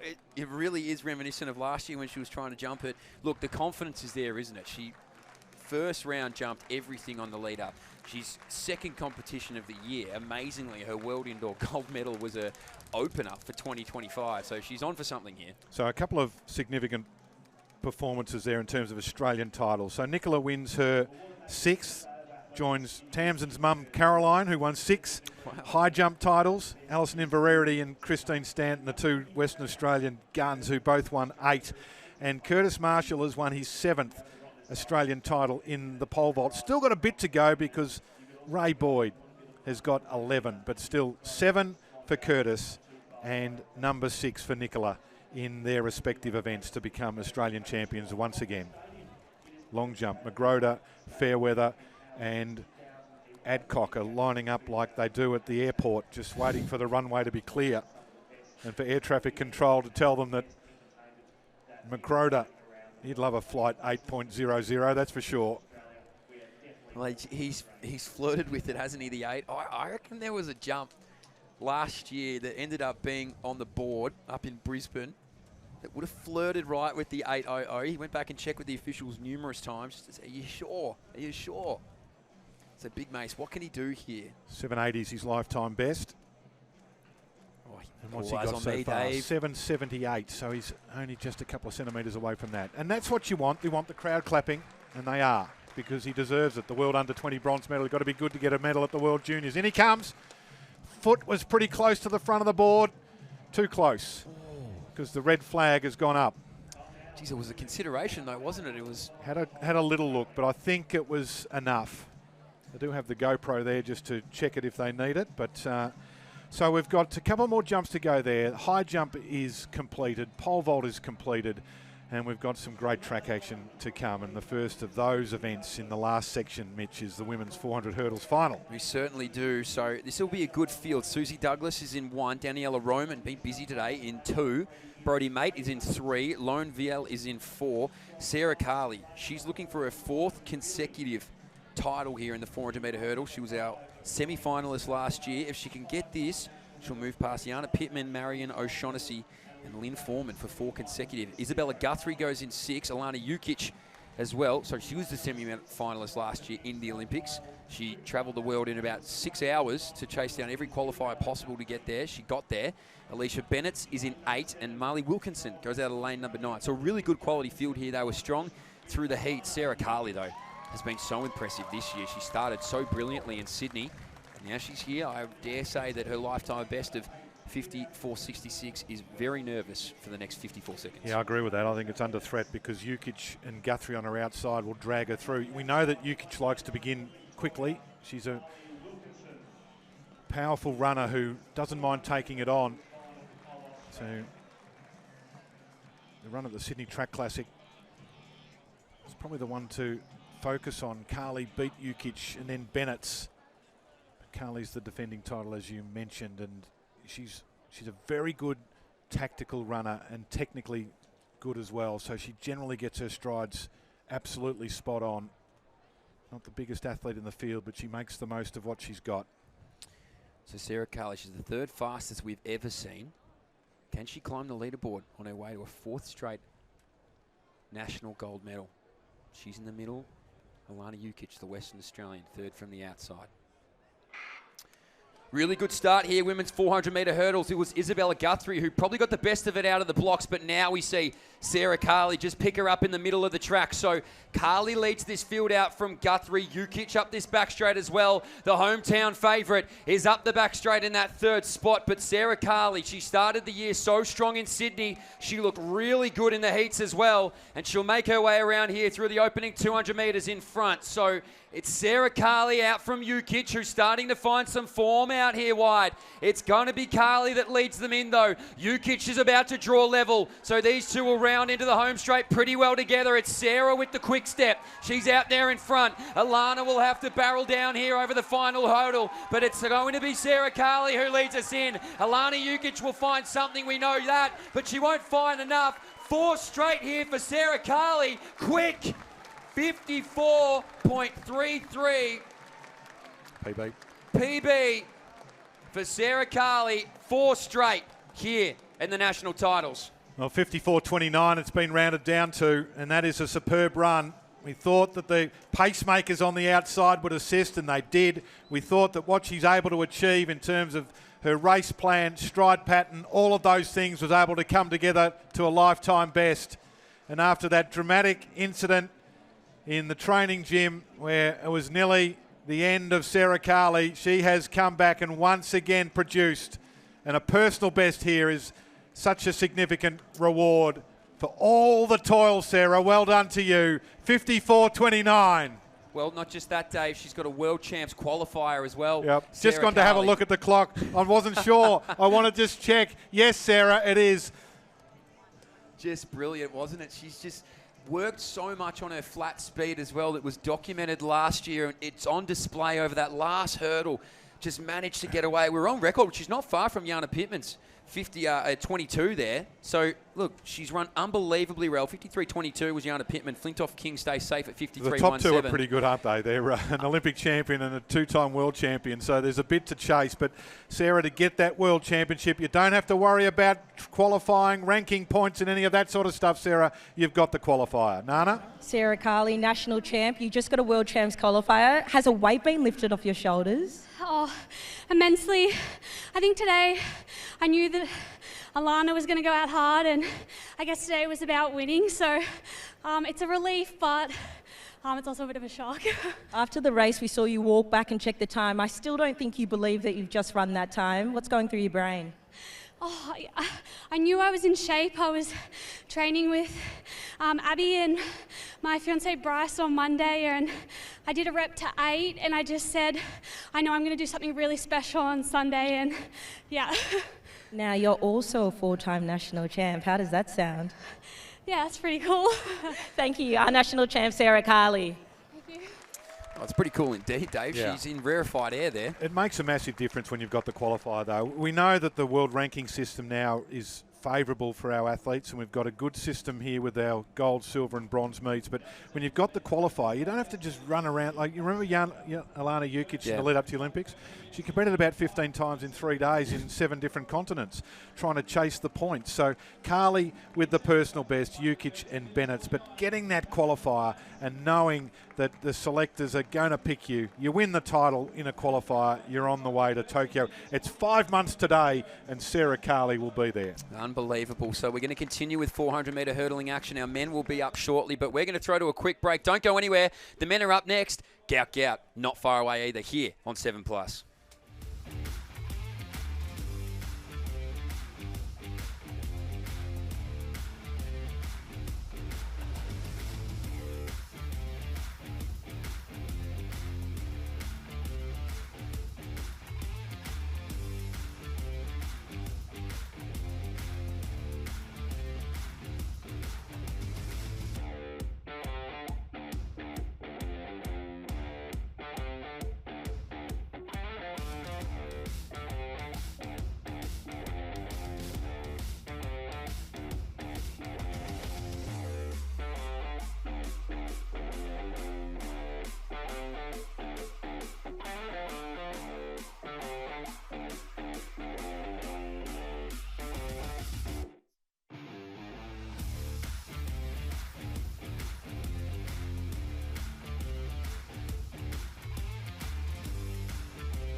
Action continuing here on the final day of the Australian Athletics Championships, powered by Chemist West and the Western Australian Government. Not too far away from the final few track races, men's 400 hurdles, women's 200, and then at 3 o'clock local time, 22 minutes time, wherever you might be, it's the men's 200 final with Gout Gout. And we finish with the women's 5,000 metres. Final 2 jumps in the men's long jump. Mason McGroder has just had his 3rd attempt. It was a 7.56, so the world under-20 bronze medalist has finished in 3rd place with 7.78. And then Liam Fairweather, who's had the competition of his life here, the 22-year-old from New South Wales, 8.03 personal best in round 3. He has his last jump, and then Liam Adcock, who's passed his last 2. I'm not sure if the big man is going to take his final jump. He might be done for the day. The World Indoor Championship bronze medalist has already leapt out to 8.14.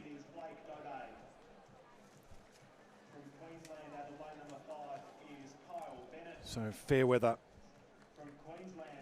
will be Adcock's 2nd national title. He won his 1st in 2023.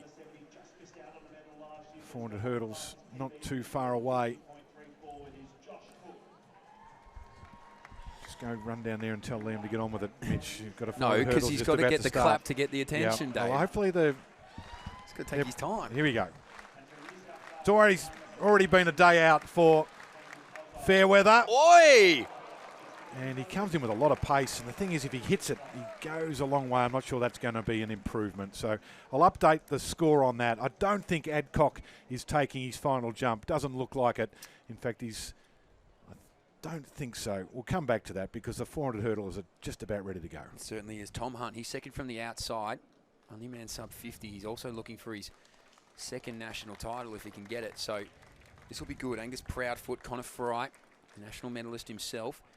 Rowan Laurendette, Blake Doby, Kyle Bennett, Fraser Simmons, Josh Hook, Tom Hunt, and Dominic Panozzo is this full field. Just watch for Hunt, Angus Proudfoot as well, and Connor Fry. And to all those French watchers at home, apologies, Lauren Day. Here we go, men's 400-metre hurdle final. Can we see something as spectacular as what we saw for our women and Sarah Carley? Well, you'd think they'd be inspired by what they just saw from Sarah Carley. Our men will get out here and contest this national final. Inside, Connor Fry got to hurdle 1 first. He's out there moving smoothly. So too Josh Hook, your Western Australian. So Hook's going to make a statement here. He's going to get out quickly in the opening 200 metres. It's Hook who leads things out. Moving well, Kyle Bennett's as well. We're waiting for Tom Hunt really to get into his running, and you can see it now through the opening 200 metres. Doby doing a good job as well. But here comes Hunt now. He's already up past Hook. He'll round into this home straight in front. He was the national champion last year, and he's going to try and go back-to-back. So Thomas Hunt rolls into the home straight. Hook will contest for a minor. Connor Fry starts to come out of the inside of the track. Maybe not enough, but Tom Hunt is clear. It's a pursuit. It's an all-out sprint. 49.50. Back-to-back. Thomas Hunt, 2-time champ, and did it in fine style. Well, he went for it, didn't he? Lay it all on the line. He was hunting down a sub 50. Didn't quite get there, but it didn't matter in the end because he has captured another national title. And this time he's the first across the line. Last year it was Chichen of Chinese Taipei that was first, but now not only have you got the Australian title, but you were the winner of the race as well, and that always makes it just a little bit more special. So Kyle Bennett is going to get up for 2nd. The Queenslander lifetime best for him, 50.70. And the Western Australian, Josh Hook, gets up for 3rd, 50.93. So, look, Hook gave Hunt everything to chase, didn't he, in the opening 200? How often am I going to get a national titles here at home, I think was the assumption, and manages to do enough to hold on for the bronze. Simmons just misses there, Proudfoot behind him, but you're right, Dave, there's a big difference between being the national champion and 2nd across the line versus being the national champion and the overall leader. He's done well, Tom Hunt. He's really been impressive over the last 2 years. He's now the man to chase down in the 400-metre hurdles.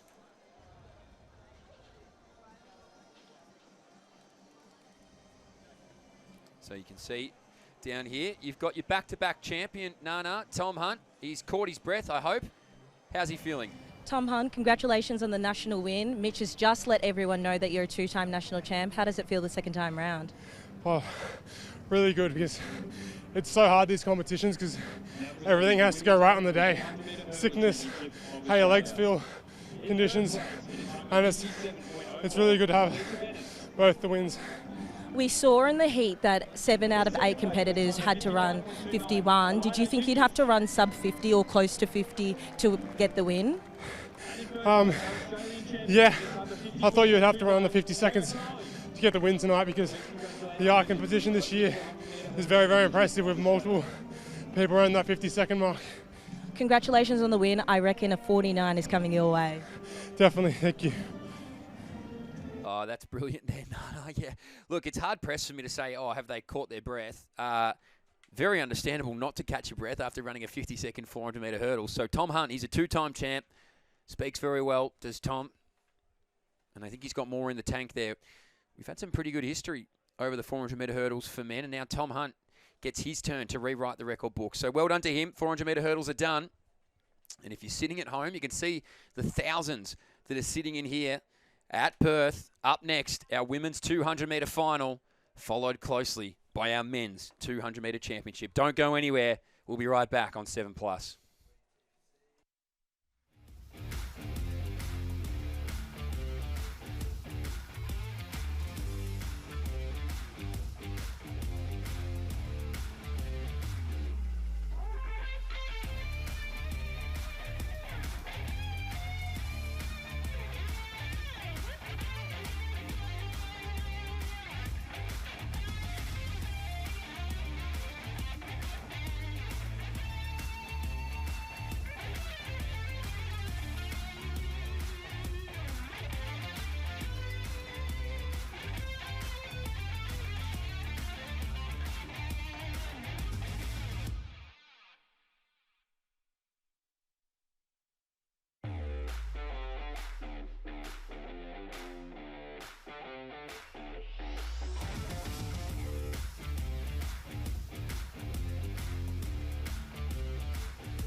So we are back here, sunny Perth here on a beautiful Sunday at the Australian National Championships. We're going to throw straight down, though, to Nana, because, Nana, you've got the winner of our high jump, Nicola Olaslagers.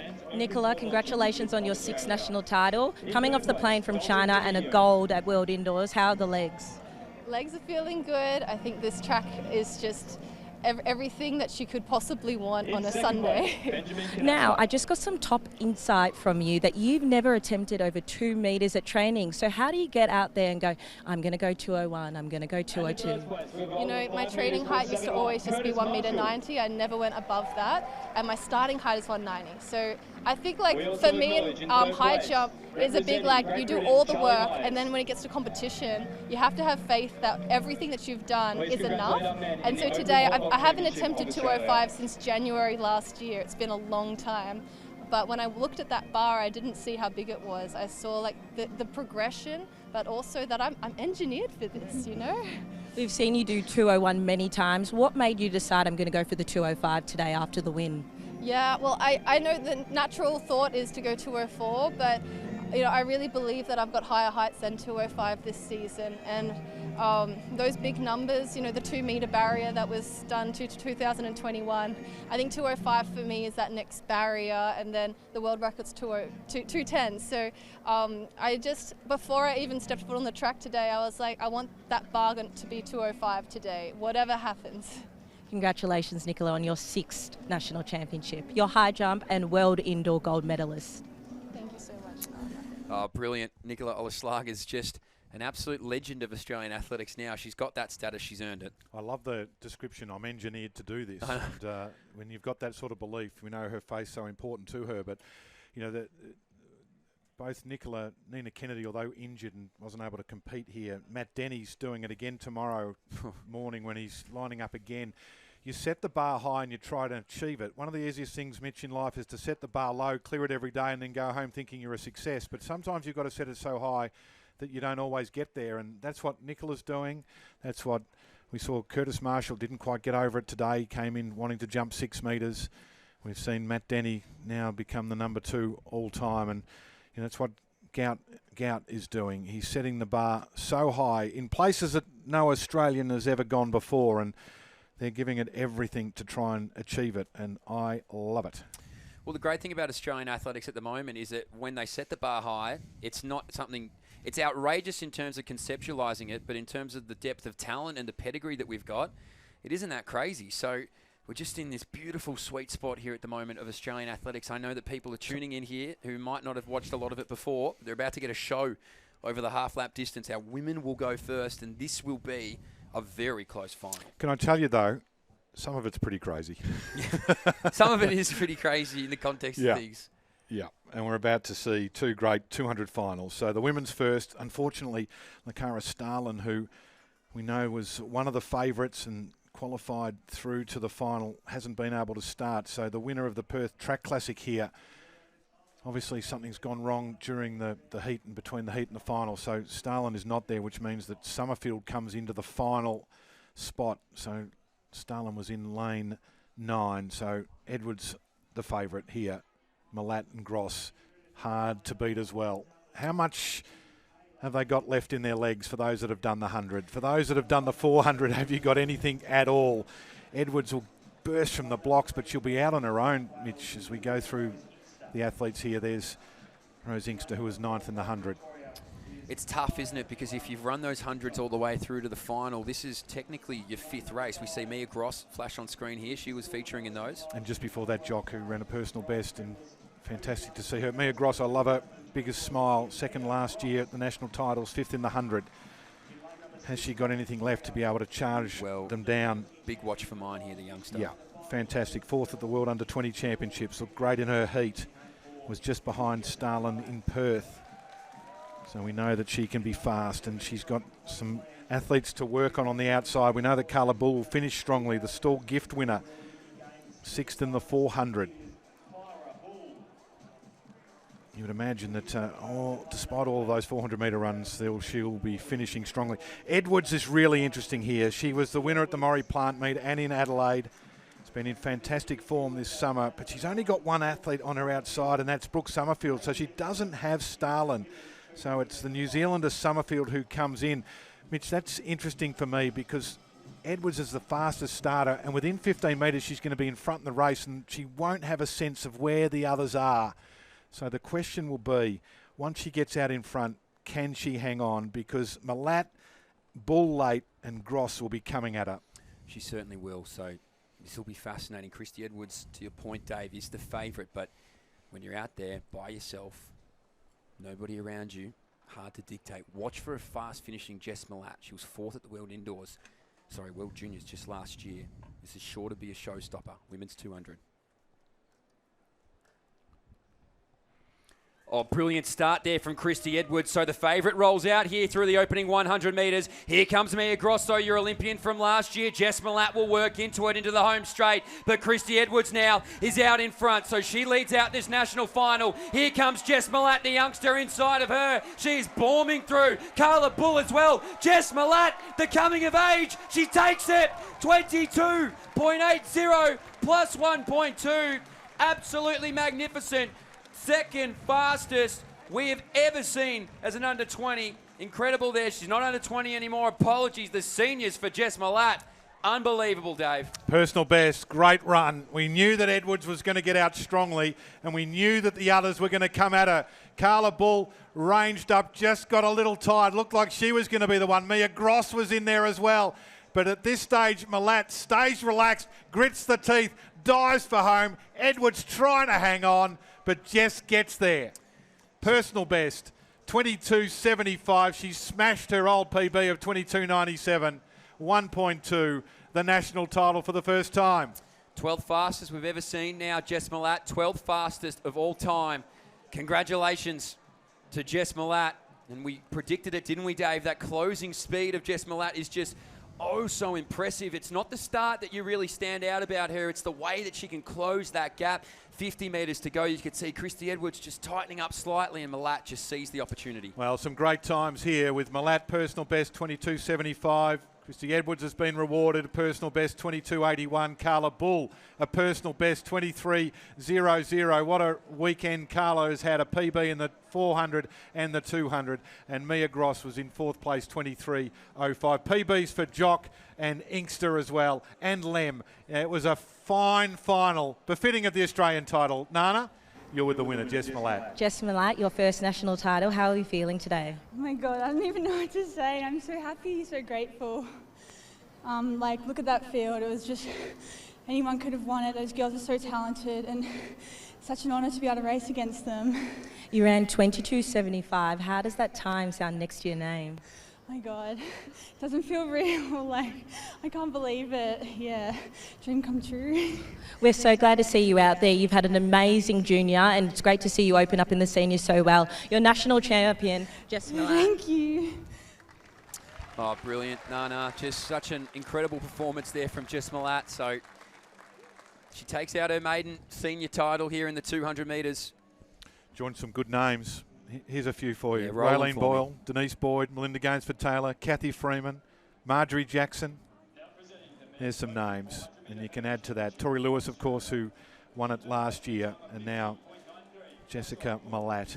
Look at the screen, Dave. PB, PB, Yeah. PB. There's just PBs all across the board. Mia Gross just misses that podium from Carla Bull, who you said has had one hell of a championships, hasn't she, across the 4.2. She'll be absolutely ecstatic with that. Christy Edwards was strong as well with the 22.81. And so the other thing in this is you do the double. So Bull is incredible to go back up after the 200, but Malat and Edwards didn't run the 100. Yep. Stay fresh for the 200. That's the event that I'm going to focus on. Unlucky Lakara Starlin wasn't able to get to the start line, but Malat and Edwards, it's brave when the conditions are going to be fast and you know everyone's charging and you want to spot potentially in a relay team not to run the individual 100 and just focus on the 200. And that probably cost Mia. She was tired in the end. She looked like she was going to range up, but when you've had all of that hard racing, it's tough. Carla Bull, she's tough as nails, I tell you what. Huge PB in the heat of the 400. She came back to finish sixth in the seniors and then backs it up there again with another PB. Okay. Great staying That was power. that. Now, Here we go. This is this because Gout is ready to go. So the kid, lane number 6, the 17-year-old from Ipswich, is ready to rock.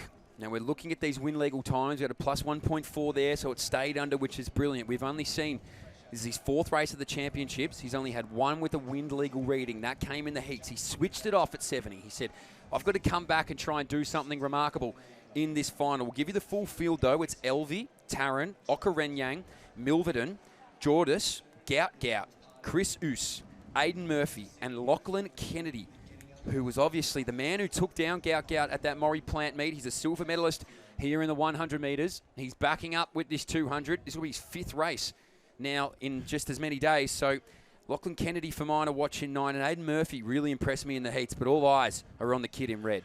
So they're put their blocks in and they're just coming back after some practice starts. Murphy was impressive, back to the sort of form that saw him win a national title in the heat, but it wasn't Gout Gout style. 2021 for Gout, shutting it down with 50 metres to go with that tailwind of plus 0.6 and Oos winning the 3rd. So they were the 3 winners. Gout, Murphy and Oos. Kennedy was second to Murphy but shut it down. And what has he got left? He must be sore after all of that, having run the 3 big hundreds, the 10 flat and then the 10.01. And Gout, of course, the 999 times 2, both of them windy. Interesting here that Gout has got a massive pacemaker in Kennedy all the way on the outside. So it's not like the Maury Plant meet where they were inside and then outside. He is going to be able to chase Kennedy for at least 120. I think Lachlan, if he's going okay, is going to be leading off the bend, and Gout will still have some chase because Gout's in 7, Gout's in 6, and Kennedy's on the outside. So there's gap there. He's not going to catch him for a bit, and that's a good thing for Gout. He'll be able to chase and chase and chase, and then if he does get past him, set sail for home. Here's the field. So we introduced this field, Ryan Tarrant, the youngster, and I love the way that they've stacked this final because he's also got Oos and Murphy outside of him too. Now, Chris is a good starter too. He'll give him something to chase in that opening stage, but to your point, Lachlan Kennedy is so strong, and it's familiar now for Gout. He's going to know what it's like to race against Lachlan Kennedy, not inside of Lachlan Kennedy's shoulder. We know what we're going to see over the final 70, 80 metres. That's guaranteed. Here he is. So there's never been a more exciting sprinter in Australia. We've had some good ones, and we saw a classic 100 last night, but nothing like Gout Gout. 17 years of age. The Australian national record holder at 20.04. A magnet for sports fans and Australians who are drawn into everything that he's got to offer. He's racing for his first national title here as a senior. So this is Chris Oos, who we've spoken about. Another who's opted just for this 200 metres. We saw it pay off in our women's field, Aidan Murphy. The next man who's opted purely for the 200 metres, a former national champion. He was a junior star, Aidan Murphy. He certainly put this field on notice in those heats. He's the second fastest qualifier in here. And here he is, Lockie Kennedy. Well, he's really been holding the seniors on his shoulders for a little while the last few months. Rowan Browning reasserted himself last night. He said, do not forget who was doing this originally back in 2021, fellas. I'm still here. The state of sprinting in this country has never been deeper. Well, at the Maury Plant meet, no one was factoring Lachlan Kennedy in for the win. No one thought he could win but him, and he did. Can he pull off another upset here after all of those races that he's had? Can Gout improve on his national record? Can he break 20 seconds legally? Can he win his first senior title? There's a lot of questions. We're about to find the answer. So they'll settle behind the blocks. Our men's open 200 metres. The attention rolls to the man in red. For once he was just a kid from Ipswich. And he now turns his attention to being the man from Australia. Gout Gout, middle of the field, men's 200 metre final here in WA.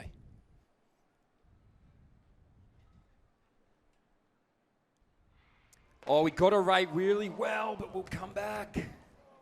We'll come back. The tension builds. It's palpable. In the stadium, there are thousands who have come in here, and they'll have to wait. We'll get a replay, hopefully, here for you at home. Dave, I had the binoculars on, so I was only focused on one lane. You tell me. He did get a good start. Whether it was too good remains to be seen. I thought the field got away pretty evenly, to be honest. But let's have a look here, see if there's any movement.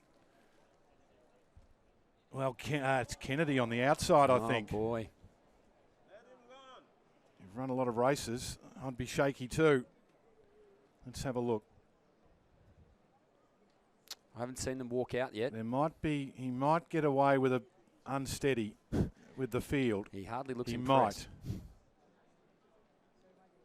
No official, no, red card. Kennedy's gone. So we lose Lockie Kennedy, and the crowd is bitterly disappointed. But he did flinch, Dave. He did. There was movement there, and once you do that, you're out. But I want to say to you, thank you, Lachlan Kennedy, for what you've done this season and for fronting up here after last night, and you were prepared to throw it down. That changes things because he doesn't have the pacemaker Gout. He's still got Oos and Murphy. They're down to the blocks for the second time, men's 200 final. If we know he loves anything, he loves a captivated audience. Here we go, men's 200 final. Second time of asking, and we'll stop again. Maybe number 3 will get away. Let's see this time. Didn't get away as well that time. I didn't think as he did the first time, but... Well, he looked I'm a bit nervous. Kennedy watches on. I'm a wee bit nervous right now. There's a green card waving around already, so that's a caution, everybody. We can breathe. We can breathe. So, can we get 3 good starts? Listen, the story builds here for the young man. What can we see here? The men's 200 metres. Well, he's gone under 20, don't forget that. He had that wind aid. It's still, it's calm, it's exciting. It's our men's 200 metre national final. One more time. Watch the man in red. Here we go.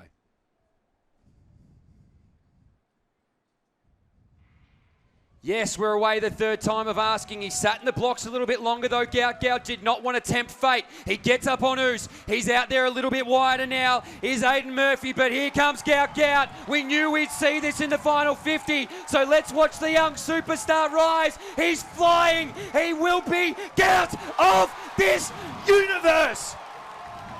Unbelievable. 2.2. 2.2. It won't count in terms of a record, but what it will do is says, hey world, this is me.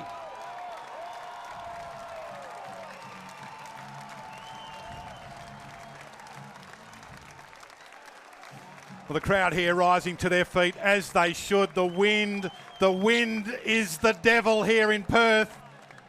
It has delivered disappointment for Gout once again. He's just seen it. He can't believe it. What he did then in the final 50 metres was extraordinary. 9.84 the time has been rounded down to. 9.84. Second fastest ever in the under-20s. Only Arian Knighton sits ahead of him. You know who he's just moved past? Justin Gatlin, Usain Bolt, Letsile Tebogo. Oh my goodness gracious. This kid is everything that we think he is. Is Gout, is good. That's extraordinary, the wind. Once again, it's been the storyline of the championships. Twice in the 100. Once again, when the wind has been on our side virtually all day. 2 days ago, the only races that were wind assisted were the ones that Gout ran. And here's Lockie Kennedy, who I say thank you to you, Lockie. Yeah, good salute. You have, and the crowd are enjoying it as well. I'm glad that he's come down to say hello to everybody, and Gout's going to come back and they're going to have a nice little embrace here. Yeah, that we love. That's what Australian athletics is, everybody. Don't try and build a rivalry that doesn't exist in terms of animosity. These guys love each other. Geez, they want to get the best out of each other. But the gauntlet's been put down, hasn't it? Oh, my goodness me. Well, this kid is an absolute star. He embraces Lockie Kennedy, who just had the best of him at Maury Plant. The thousands here in the stadium, and I'm sure the hundreds of thousands at home want to know, Nana, how excited is he? Gout Gout, look around. Everyone in the world and Australia is watching you. 19 seconds again. How are we feeling? Feels pretty good. I mean, that's what I've been chasing. I've been chasing getting them sub-10s. Focusing on my first 100. Exactly what I did. I got out. I sent it. Top speed is my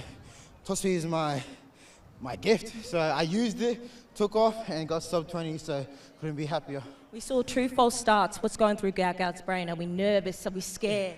I mean, I'm a bit nervous, but in my head, I'm just keeping my composure, keep it calm, because this stuff happens, you can't really control it, so I was just make sure I didn't false start or be unsteady, and I was off. You've had a busy couple of weeks. How does it feel to add a national opens as a 17-year-old to the title of accolades that you have? It definitely feels great, you know. I think maybe one of the youngest to ever win 2 million national titles, so definitely feels great. Shout out to my coach, manager, friends and family, so couldn't be happier for sure. You've got stall next week. Legs up. What are we doing over the next 7 days? I'm just keeping recovery up, making sure I'm maintaining my speed and my recovery, and just have a bit of fun out there, you know. Gout Gout, you're so young and you're so talented, and I know we'll be watching you for years. I want you to look around because these people are here for you. Gout Gout, you're national champ! Well, I don't have anything else to say, really.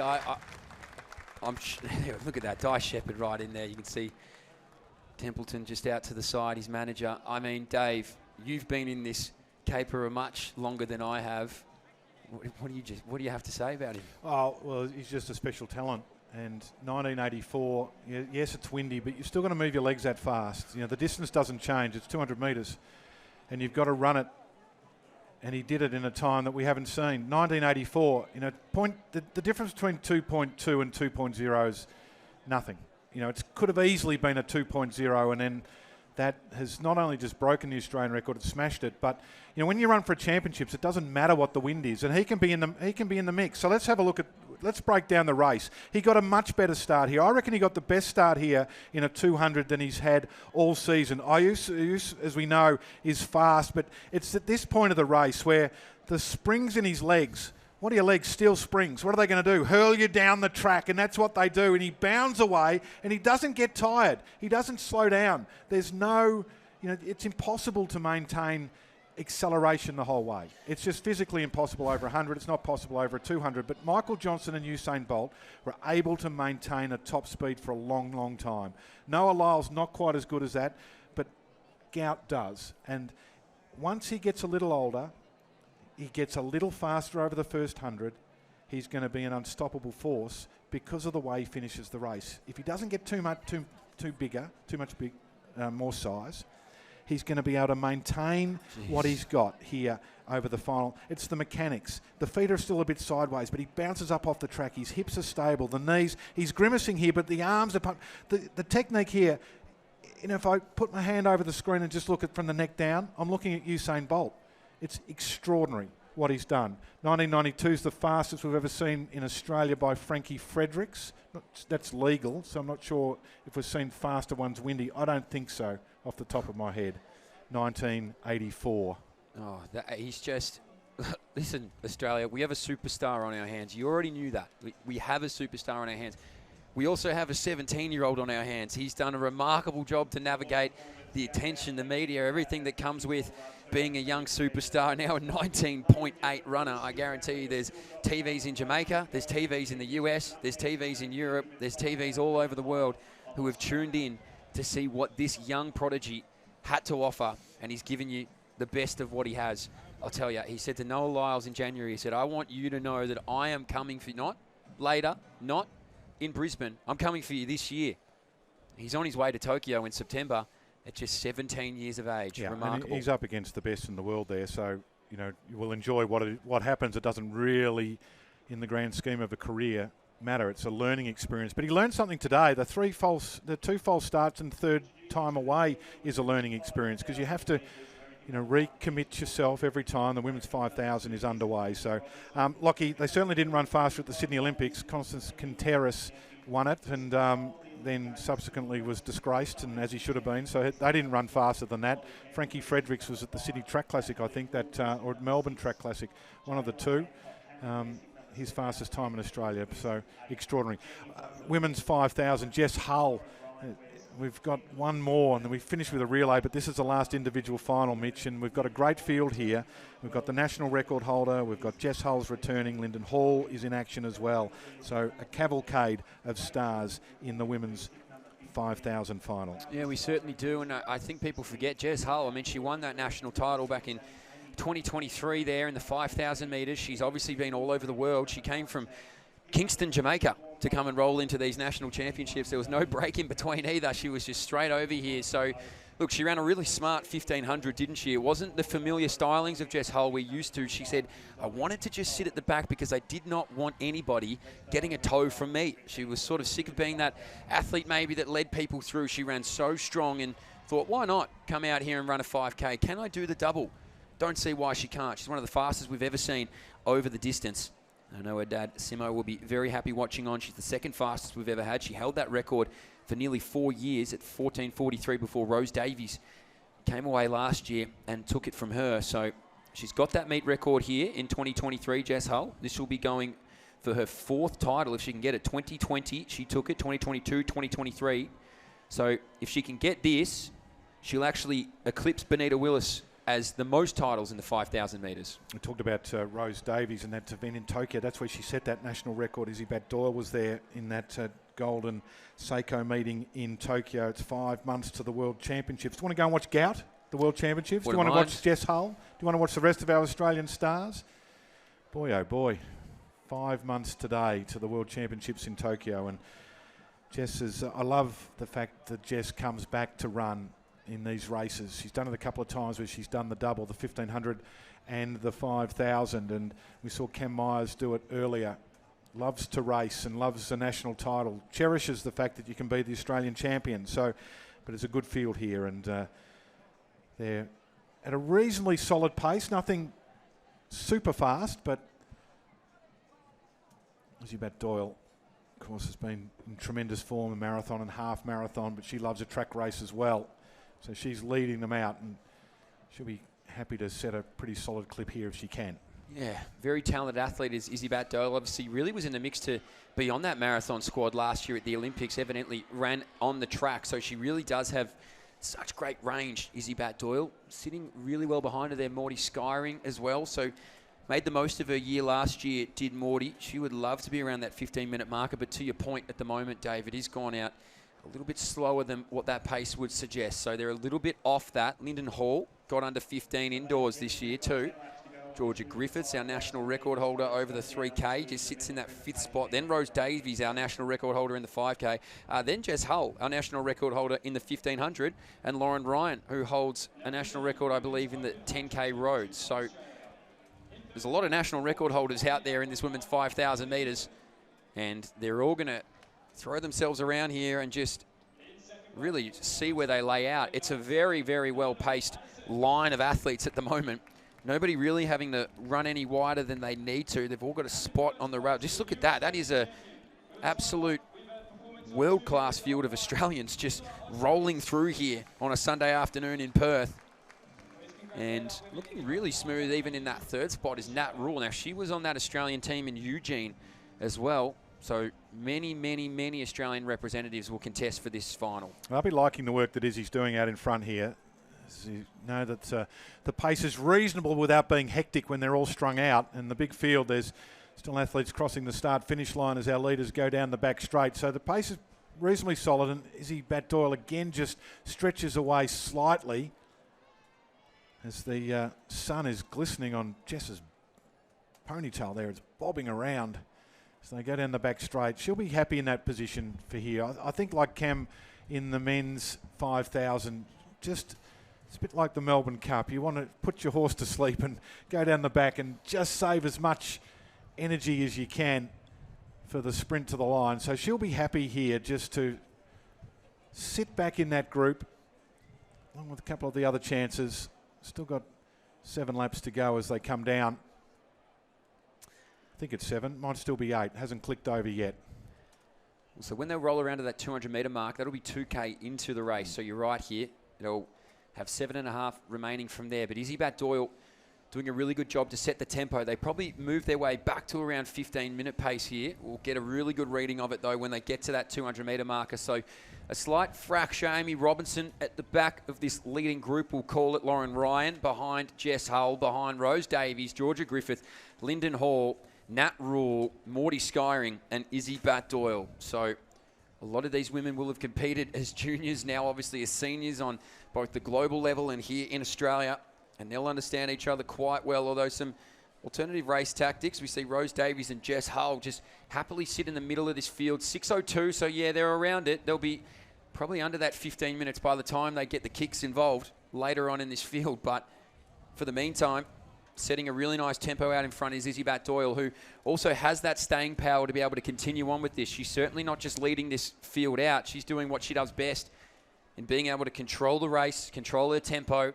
and she's in a very, very smooth rhythm here at the moment. So a lot of the threats line up behind her, but one of the favourites happy to lead things out as that distance now back to the rest of this pack just starts to grow, and they're all just well strung out here. Holly Campbell, the last one on it. So 7 to go, and we haven't seen a change of position for the last 3 or 4 laps, and I think maybe for another couple we won't see much either. It'd be pretty, you know, if you're Georgia or Lyndon, they're in 3rd and 4th and 5th. Jess in 7th. Rose Davies stuck in the middle of all of them. you're just happy to maintain that pace for a little while, Mitch. What do you think? Yeah, I think you'd be very happy if you Rose Davies, Jess Hull, Georgia Griffiths, the likes of those women right now. Even Lyndon Hall, she was sub-15 this year, as I said, over in Boston in the US. So, look, these women will be very happy with this. They don't have to do much of the work. They can just sit back, feel the tempo. For someone like Jess, who clearly probably wasn't wanting it necessarily hot from the start, although she has the capabilities to roll with it, she gets some time here now to just work her way into this 5K, similar to sort of what we saw Cam Myers do in the men's 5K. He got up for silver, but are you waiting for your Seth Kennedy? You're waiting for your big kicker towards the end, or sorry, Seth O'Donnell. There's two super sets, but look, is he doing a really good job here, Dave? There's a slight fraction of Melody Skyring happy to roll with it. Now we see a little change. So Lyndon, Georgia, then it's going to be Rose, and then Jess, you think just get around Nat Rule, and that fracture goes back there a little bit to Lauren Ryan. She's quick to react, though. She's going to be back on it. Yeah, so Natalie Rule is the one that's going backwards there, in just dropping off the back of that lead group, so perhaps just a slight injection of extra speed, and maybe it's Morty Skyring that's contemplating taking over out in front. A round of applause you can hear is because Gout is walking around in front of the crowd, and he's still enjoying the applause of that exciting 1984. So no change in front. Thought Morty might go to the lead there for a second, but she's happy to stay behind Izzy Bat-Doyle, Lyndon Hall, and Georgia Griffith, Rose Davies, Jess Hull. I think she'll continue to just stay at the back there, Mitch, and bide her time. 5 to go. And they come down past the start-finish. Yeah, well, if it's not urgent, you might as well wait. So she's more than happy to just let this field roll away. So Izzy Bat-Doyle doing a really good job. It's a bit of a strange one. She's got a small gap. It's not big enough to warrant any concern, but also nobody immediately behind her that can check her stride. So Izzy Bat-Doyle leads it out from Morty Skyring. Lyndon Hall, Georgia Griffith, just a real strong competitor across multiple distances is Georgia Griffith. She's our national record holder in the 3K. She did that brilliantly over in Europe last year. Jess Hull right behind Rose Davies, who was obviously our Olympic finalist in the 5,000 metres last year. Did such a brilliant job just outside that top 10. National record holder. So it just feels like year after year, this event continues to grow. There was a period for a long time we were waiting for our first sub-15. We've now got 8 women under that marker. And I think the likes of Morty Skyring would love to include her name on that list as she sits there in second in the middle of a very, very quality group behind. So to make their way down this home straight, you can see it's 4 laps on here. And they're rolling around at a pretty decent clip. They'll be around that 15 minutes at the moment, but you imagine that it is going to get faster. They'll continue to ramp this up. You can actually see it now. It's starting to get a little bit faster. It's Lauren Ryan who feels that pinch first. Campbell doing her best to sit on the back of Jess Hull, but have a look at this, Dave. It's metronomic at the moment, isn't it? They all know what each other's capable of, and everybody wants to be there for whoever it is that makes the big move. Well, they're all good at pace judgment, but possibly the best one is the one that's out in front, Izzy Bat-Doyle, because the marathon runners know exactly how to tick off consecutive kilometres at the right pace. When you're running 42 and 0.195 of them in a marathon, you get very good at that pace judgment, and we are shelling a few off the back. So it's just, I don't know if it's been an increase in pace, although the cadence looks a little faster here from Izzy. It's more just grinding them out lap after lap after lap at the same pace that's making it a little tough for the ones that are at the back. Well, I get the sense now that Izzy's really going to start to ramp things up here. Like, to your point, it's been that slow increase. It feels like that gap just opens up, closes down, opens up, closes down. Movement at the station, Mitch. As Rose Davies now moves around. So here we go. Now she just pulls straight back up, doesn't she? So she did what she needed to do to get into second. She'll be very familiar with how Izzy Bat-Doyle runs, and now she's in that second spot. Morty Skyring goes back to third. Griffo sits there in fourth.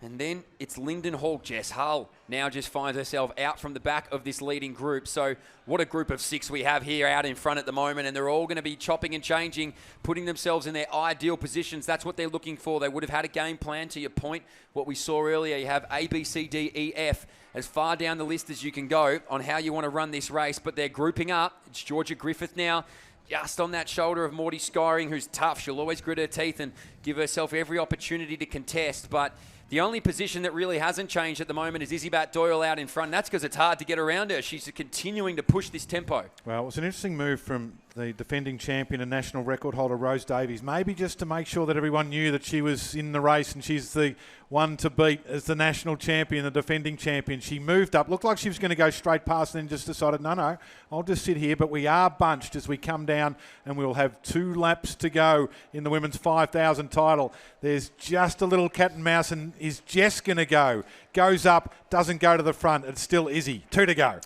800 metres remaining here, and this is where the racing really begins. It's the first time we've really seen Argy Bargy. You usually see it to find a spot in the opening 400, not so much to find a position in the closing 800. So Izzy Doyle leads things out. The national record holder in Rose Davies sits in 3rd. Our 1,500 metre national record holder is in 4th, and our 3,000 metre national record holder is in 5th. Here's Morty Skyring. Oh, it's a game of surges here up the back straight at the moment. I want to stay on the rail. I don't want to be caught in this group, and just playing a little bit of cat and mouse at the back at the moment is Lyndon Hall, who's happy to watch them yo-yo in front of her. So Izzy Doyle continues to lead. Then it's Rose queuing up behind her. Then is Jess Hull, Georgia Griffith behind her.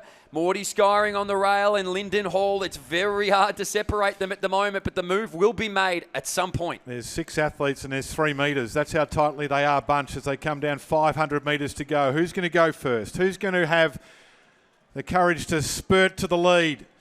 Up on the inside, Morty Skyring has found a way through. Rose Davies takes over as they come down with 1 lap to go. Jess is there. And now they're ramping it up here. So Morty Skyring, can she really do something special and take the legs out of the elite women behind her there? Rose Davies very quick to respond with 350. Jess Hull following. Georgia Griffith on the inside. Lyndon Hall reattaching, and Izzy Doyle, who was so strong through the opening stages, in fact, really until the bell now, just finds herself out the back of this group. But up the back straight, it's Rose Davies, the national record holder for this event, has some company with Jess Hull. Next one through there, Morty Skyring doing everything she can to try and hold on. Here comes Georgia Griffith. She was the national 3,000 metre champion this year. She's our record holder. Oh, the 3 record holders are away. Lyndon Hall will try and chase them down, but here it is. It's an all-out pursuit for the national title. Number 4 awaits Jess Hull. Number 2 for, here we go, Rose Davies.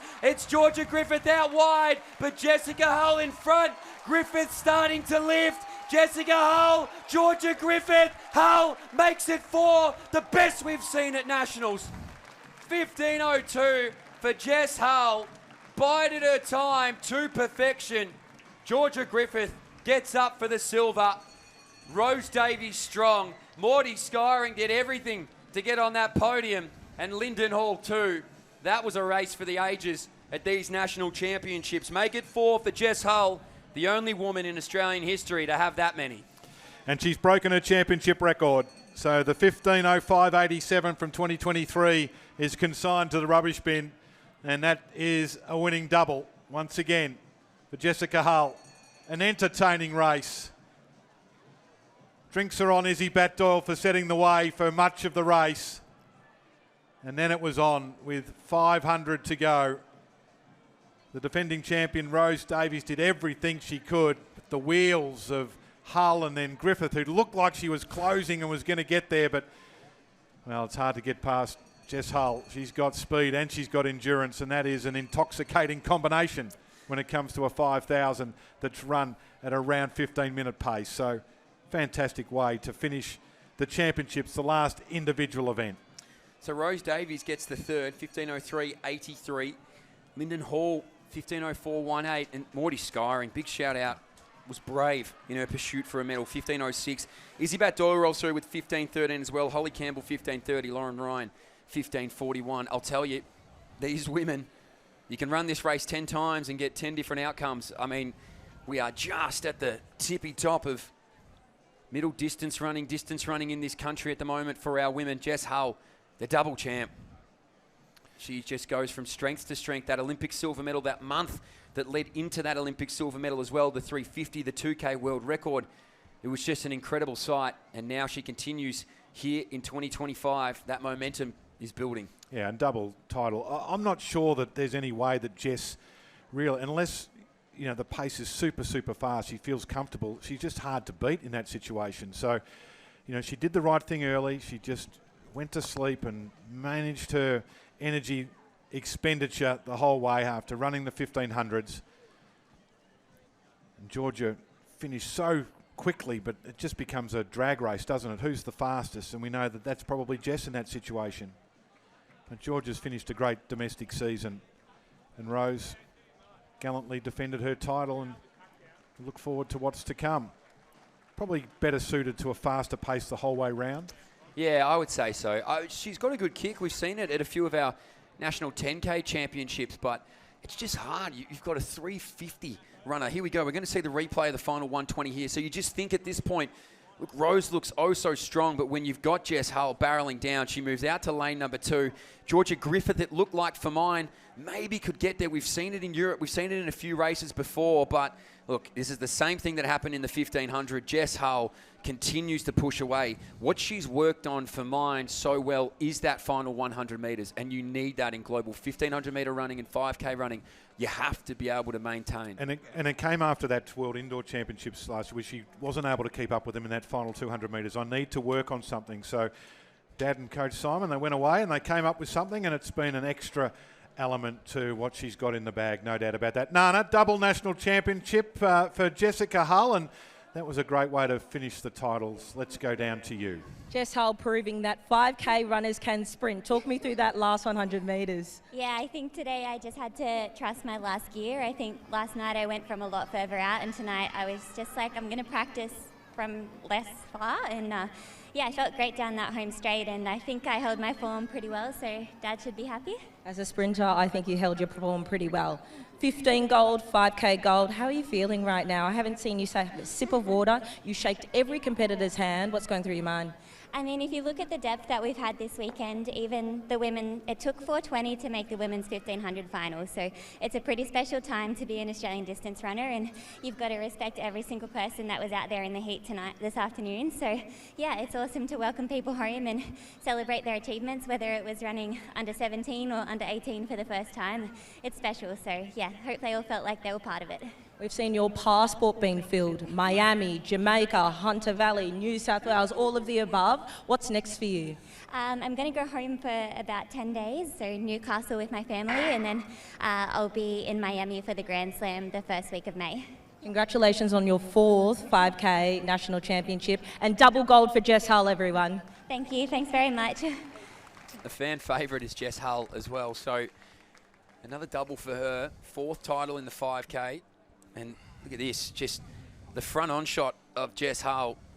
Just look at that arm drive, how strong it is. You said it so perfectly a moment ago, Dave. It was that World Indoors last year. You got the sense that that staying power was what we needed to see. Look, we saw it against Faith Kipyegon when she ran 350. It was remarkable to watch. And then Monaco said, how about a 2K world record? Do you think you can do that? She said, absolutely, anything for you guys. Went out there, broke that 2K world record. And then again, in that 1500 metres, you cast your mind back to August of last year in Paris. It was again a push to the line. She had Georgie Bell rolling on the outside of her. Obviously, Faith was just out there, but that final 100 metres was really just that last missing piece for being a world-class miler. And she's got it, and she's put it on display twice for you here in Australia. She's going to roll straight back to America, Jess Hull. She's going to Miami for the Grand Slam. She'll be joined by Claudia Hollingsworth as well.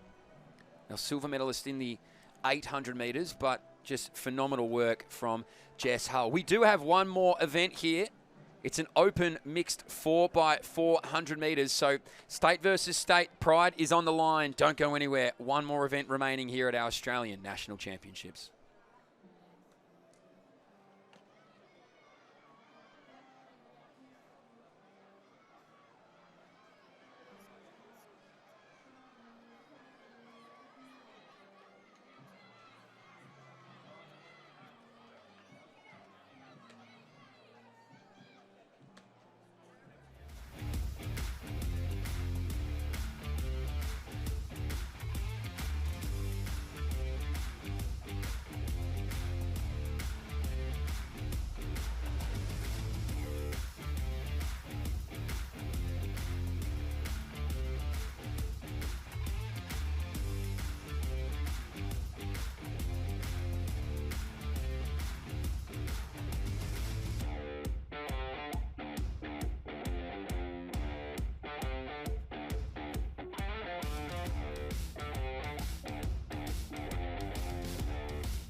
So we are back here.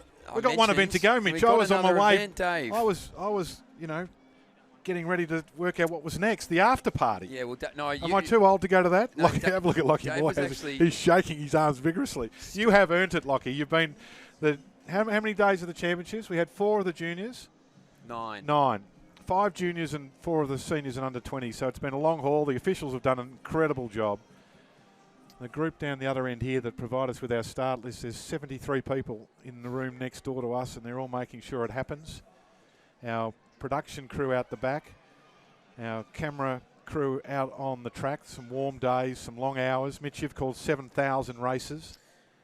And I'm looking forward Bruce to... is still banging on the door trying to get out of the hotel room. If you're just joining us, he wasn't here because Mitch locked him in the hotel room last night. He stole his phone, he disconnected the phone, and he taped a mattress to the room so that no one could hear him banging on the door. I thought that might be a giveaway, but apparently not. He's surprisingly strong, Bruce. Not that strong. So I had to make sure. You'll have to go back. Don't forget to let him out. I'm a bit scared, He's got to go to actually. stall. We're in Central Park next Easter Monday. Tune into that on the screens of 7. That should be fantastic. Kennedy and Gout and Rizzo and Bol and co. In the invitation 1,000. Pete can do anything, but he's not quite fast enough to be able to run the gift, so he's going to run the 1,000. Wouldn't that... Would he go off in the gift? He would With need all of the Pete 10. He'd probably need 20. Would he go off in the gift? He'd probably need 20. He's fast and he's a good mover, but tell you what, Central Park will be rocking. It's a good place to be. Have you been to the gift? Never done the Haven't gift. you? What are you doing next Monday? Oh, well, if there's an open invite, I'll be there. Come on down. Don't you worry about that. Sensational. I'm sure we can organise a media pass for you. Richo and the gang? Yep. It'll be fantastic. Tamsin, who's sending me 1,000 text messages. She's excited. We miss you, She'll be there. Tamsin. We've got another race. One more to go. The mixed 4x4, Mitch. Yes. And we've actually, unlike the relay, it's good to see. We've got a few teams out here. We've had a few relays that difficult to get athletes to run when they've got their individual ambitions. But we've got 4 teams, 3 medals. Well, it makes it a lot easier when they're in their state uniforms. Yes, but unfortunately, it looks like only the Victorians and WA, but also now I'm looking at the other leagues, and some of New South Wales has their state uniforms on. So bear with me. I feel like, we know a lot of athletes, but some we may not. I know that is Jai Perrott from New South Wales, though. So the Vics will roll out of lane 2, but they're going to cross over after the first leg. So it's going to be Jordan Gilbert, Paige Elvey, Samuel Elvey, and Ella Tobin. It's a mixed 4x4. Don't you forget that. And... is it Tom Hunt? No. That doesn't look like Thomas Well, he's Hunt been to swapped me. out, Tom. And I think from the state of his interview and how tired he was, that makes sense. So Jai Perrott steps in. Alice Dixon, Ashton Hanna, and Samara Bond, who was very impressive. How's this for a team? Jeremy Boyle, Alana Jukic, Adam Kopp, Amelia Rowe to roll out for WA. And then Josh Fabiani, Taxi Anglin, Daniel Blest, and Natalie Otway. So the Western Australians want to end with a bang. With a win, with a gold medal here in the mixed 4x4. And they did offer the spot to Gout in the Queensland too, but he's I think he's too still busy on a signing victory lap somewhere. He's too busy signing autographs. So of course the mixed 4x4, a big World Championship event, and it's one that we should be focusing on, which I'm sure we will and have been. World Relay Championships and the like. Medal at the World Under-20 Championships in this event already. We're gets the a program relay off to country. it gets the program off to a good start. Doesn't it? It's always hard though for those individual athletes in the 400. Femke Bol doesn't seem to worry though. She'll don the orange and run for her country. We know what she'll put everything into. Remember, she had the big everything. big fall. Yes, everything she's got, including the skin on her chin. Just about ready, Mitch. It's the final race. I want you to give it your best. Well, I always do that. They're underway. I'll tell you what. How about the Victorians? They were upright very quickly, so they're going to want to try and finish this championships with a gold medal at state versus state. So it goes Victoria, New South Wales, Western Australia and Queensland. Now, if you can't figure out who's who, that's okay. We'll do our best up here in the booth to tell you. Victorians on the inside. Jai Perrott in the white singlet is from New South Wales. Then it goes to Western Australia's Jeremy Boyle. And then it's going to be Fabiani, who's doing a good job to lead them out here. So next up, one to watch here. It looks like Alana Jukic is going to take the baton for you Western Australians as they make their way down here into the home straight. They're going to change over, and this should be a strong changeover. So Western Australia maybe just in front of New South Wales and even possibly Victoria on the inside on the stagger. In fact, on the outside, Queensland. So they finished pretty strongly. Who's doing this for fun? Running a 400 metres as the last event of the program when you're already exhausted. So these guys are doing their absolute best for their state. And as they go down the back straight, it's Queensland who are leading the way. Yeah, and that's through England. So England leads it out there for Queensland as they continue to push inside there. That's the Victorians, and you can see Alana Jukic absolutely flying up the back straight. So you asked who wants to run a 400 metres to win their championships. Well, our Olympic semi-finalists would love nothing more than that. So Alana Jukic now is going to round around the shoulder of England and put you Western Australians in the box position to come home with the final gold medal at these national championships. She was all about 15 metres behind, and she's going to change a good 10 metres in front. WA, this is your team, and they're off for leg number 3. Well, she's a great relay runner, Alana Jukic. Remember the World Relay? She ran that great leg, and she's an absolute beast when she gets that baton in her hand. So she has set Western Australia up here with a good lead as they go down the back straight. So that is going to be Victoria in 4th. It's New South Wales in 3rd. Queensland doing a good job in 2nd there. That's Daniel Blest. He'll change to Otway when he makes his way down here. But WA's out in front. Adam Kopp leads it out. He's got company, though, with Blest behind him here. So you get the feeling that Queensland, WA are going to change hand in hand. And the last runner here for Western Australia is Amelia Rowe. So Amelia Rowe on the rail there, Otway next to her. They'll change over pretty well together. The Queenslanders just get the best of it here at the last changeover. Queensland away, WA away, we're off. Yeah, and it's on. The battle is on, and you would imagine that they're going to be the top 2. I don't think they can be caught. New South Wales are beginning the pursuit, but as they go down the back straight and it's just starting to edge clear, the margin is growing a little bit. But as we know, 400 metres, timing and pacing, crucial. Everything. So Otway leads this out here. Will she deny the hometown their own gold medal? So here we go. WA through Amelia Rowe. We'll have to find something over the last 150. Otway's been brave. She's strong out in front here. New South Wales is 3rd. That's undisputable. But this one, well up for grabs. 100 metres to go here now. Otway leads it out. Amelia Rowe can sense the occasion. She's a champion relay runner in her own right. And she says, yes, WA, let's finish this off with gold. 3:21.33. Queensland goes through for 2nd. New South Wales in 3rd. The Victorians are 4th. But WA, it's been a gold medal for hosting, and it's now a gold medal to finish things off. What a final leg there from Amelia Rowe. Yeah, that was a great race. Fitting end to what's been a great championship. Free water for everybody. That's what we've got. Go at the back, Mitch. The tap will be running. That was a great run. Ooh, so, Dave, they've broken the championship record with ease, but by my reckoning, they've missed the national record by 0.03, according to this piece of paper. Now, bear with us. Let's get that fact checked. But if that's the case, then... haven't run it that many times with our best team, but have a look at that. As we check in the results, 3:21.29. Yeah, so Oz state teams, Okay. Yep, good. They've just missed. So there's the result. Western Australia, Queensland, New South Wales. So that was a fitting end. And Alana Jukic set it up for Western Australia with a barnstorming second leg to put them in the mix. So what a way to end things here in terms of track action. We're going to throw to a break. We will be back because we're going to go down with Nana. We're going to give you a recap on some of the things that we love. We're hard pressed to think how long of have them. we got? Yeah, I think what time there's we no off air? cap on this, Dave, Okay. so we can All actually. Right. So if you want a 3-hour whirl. recap of what's happened over the last 8 days, stay with us. We'll try and do our best to wrap it all up right after this.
Hi, Shell.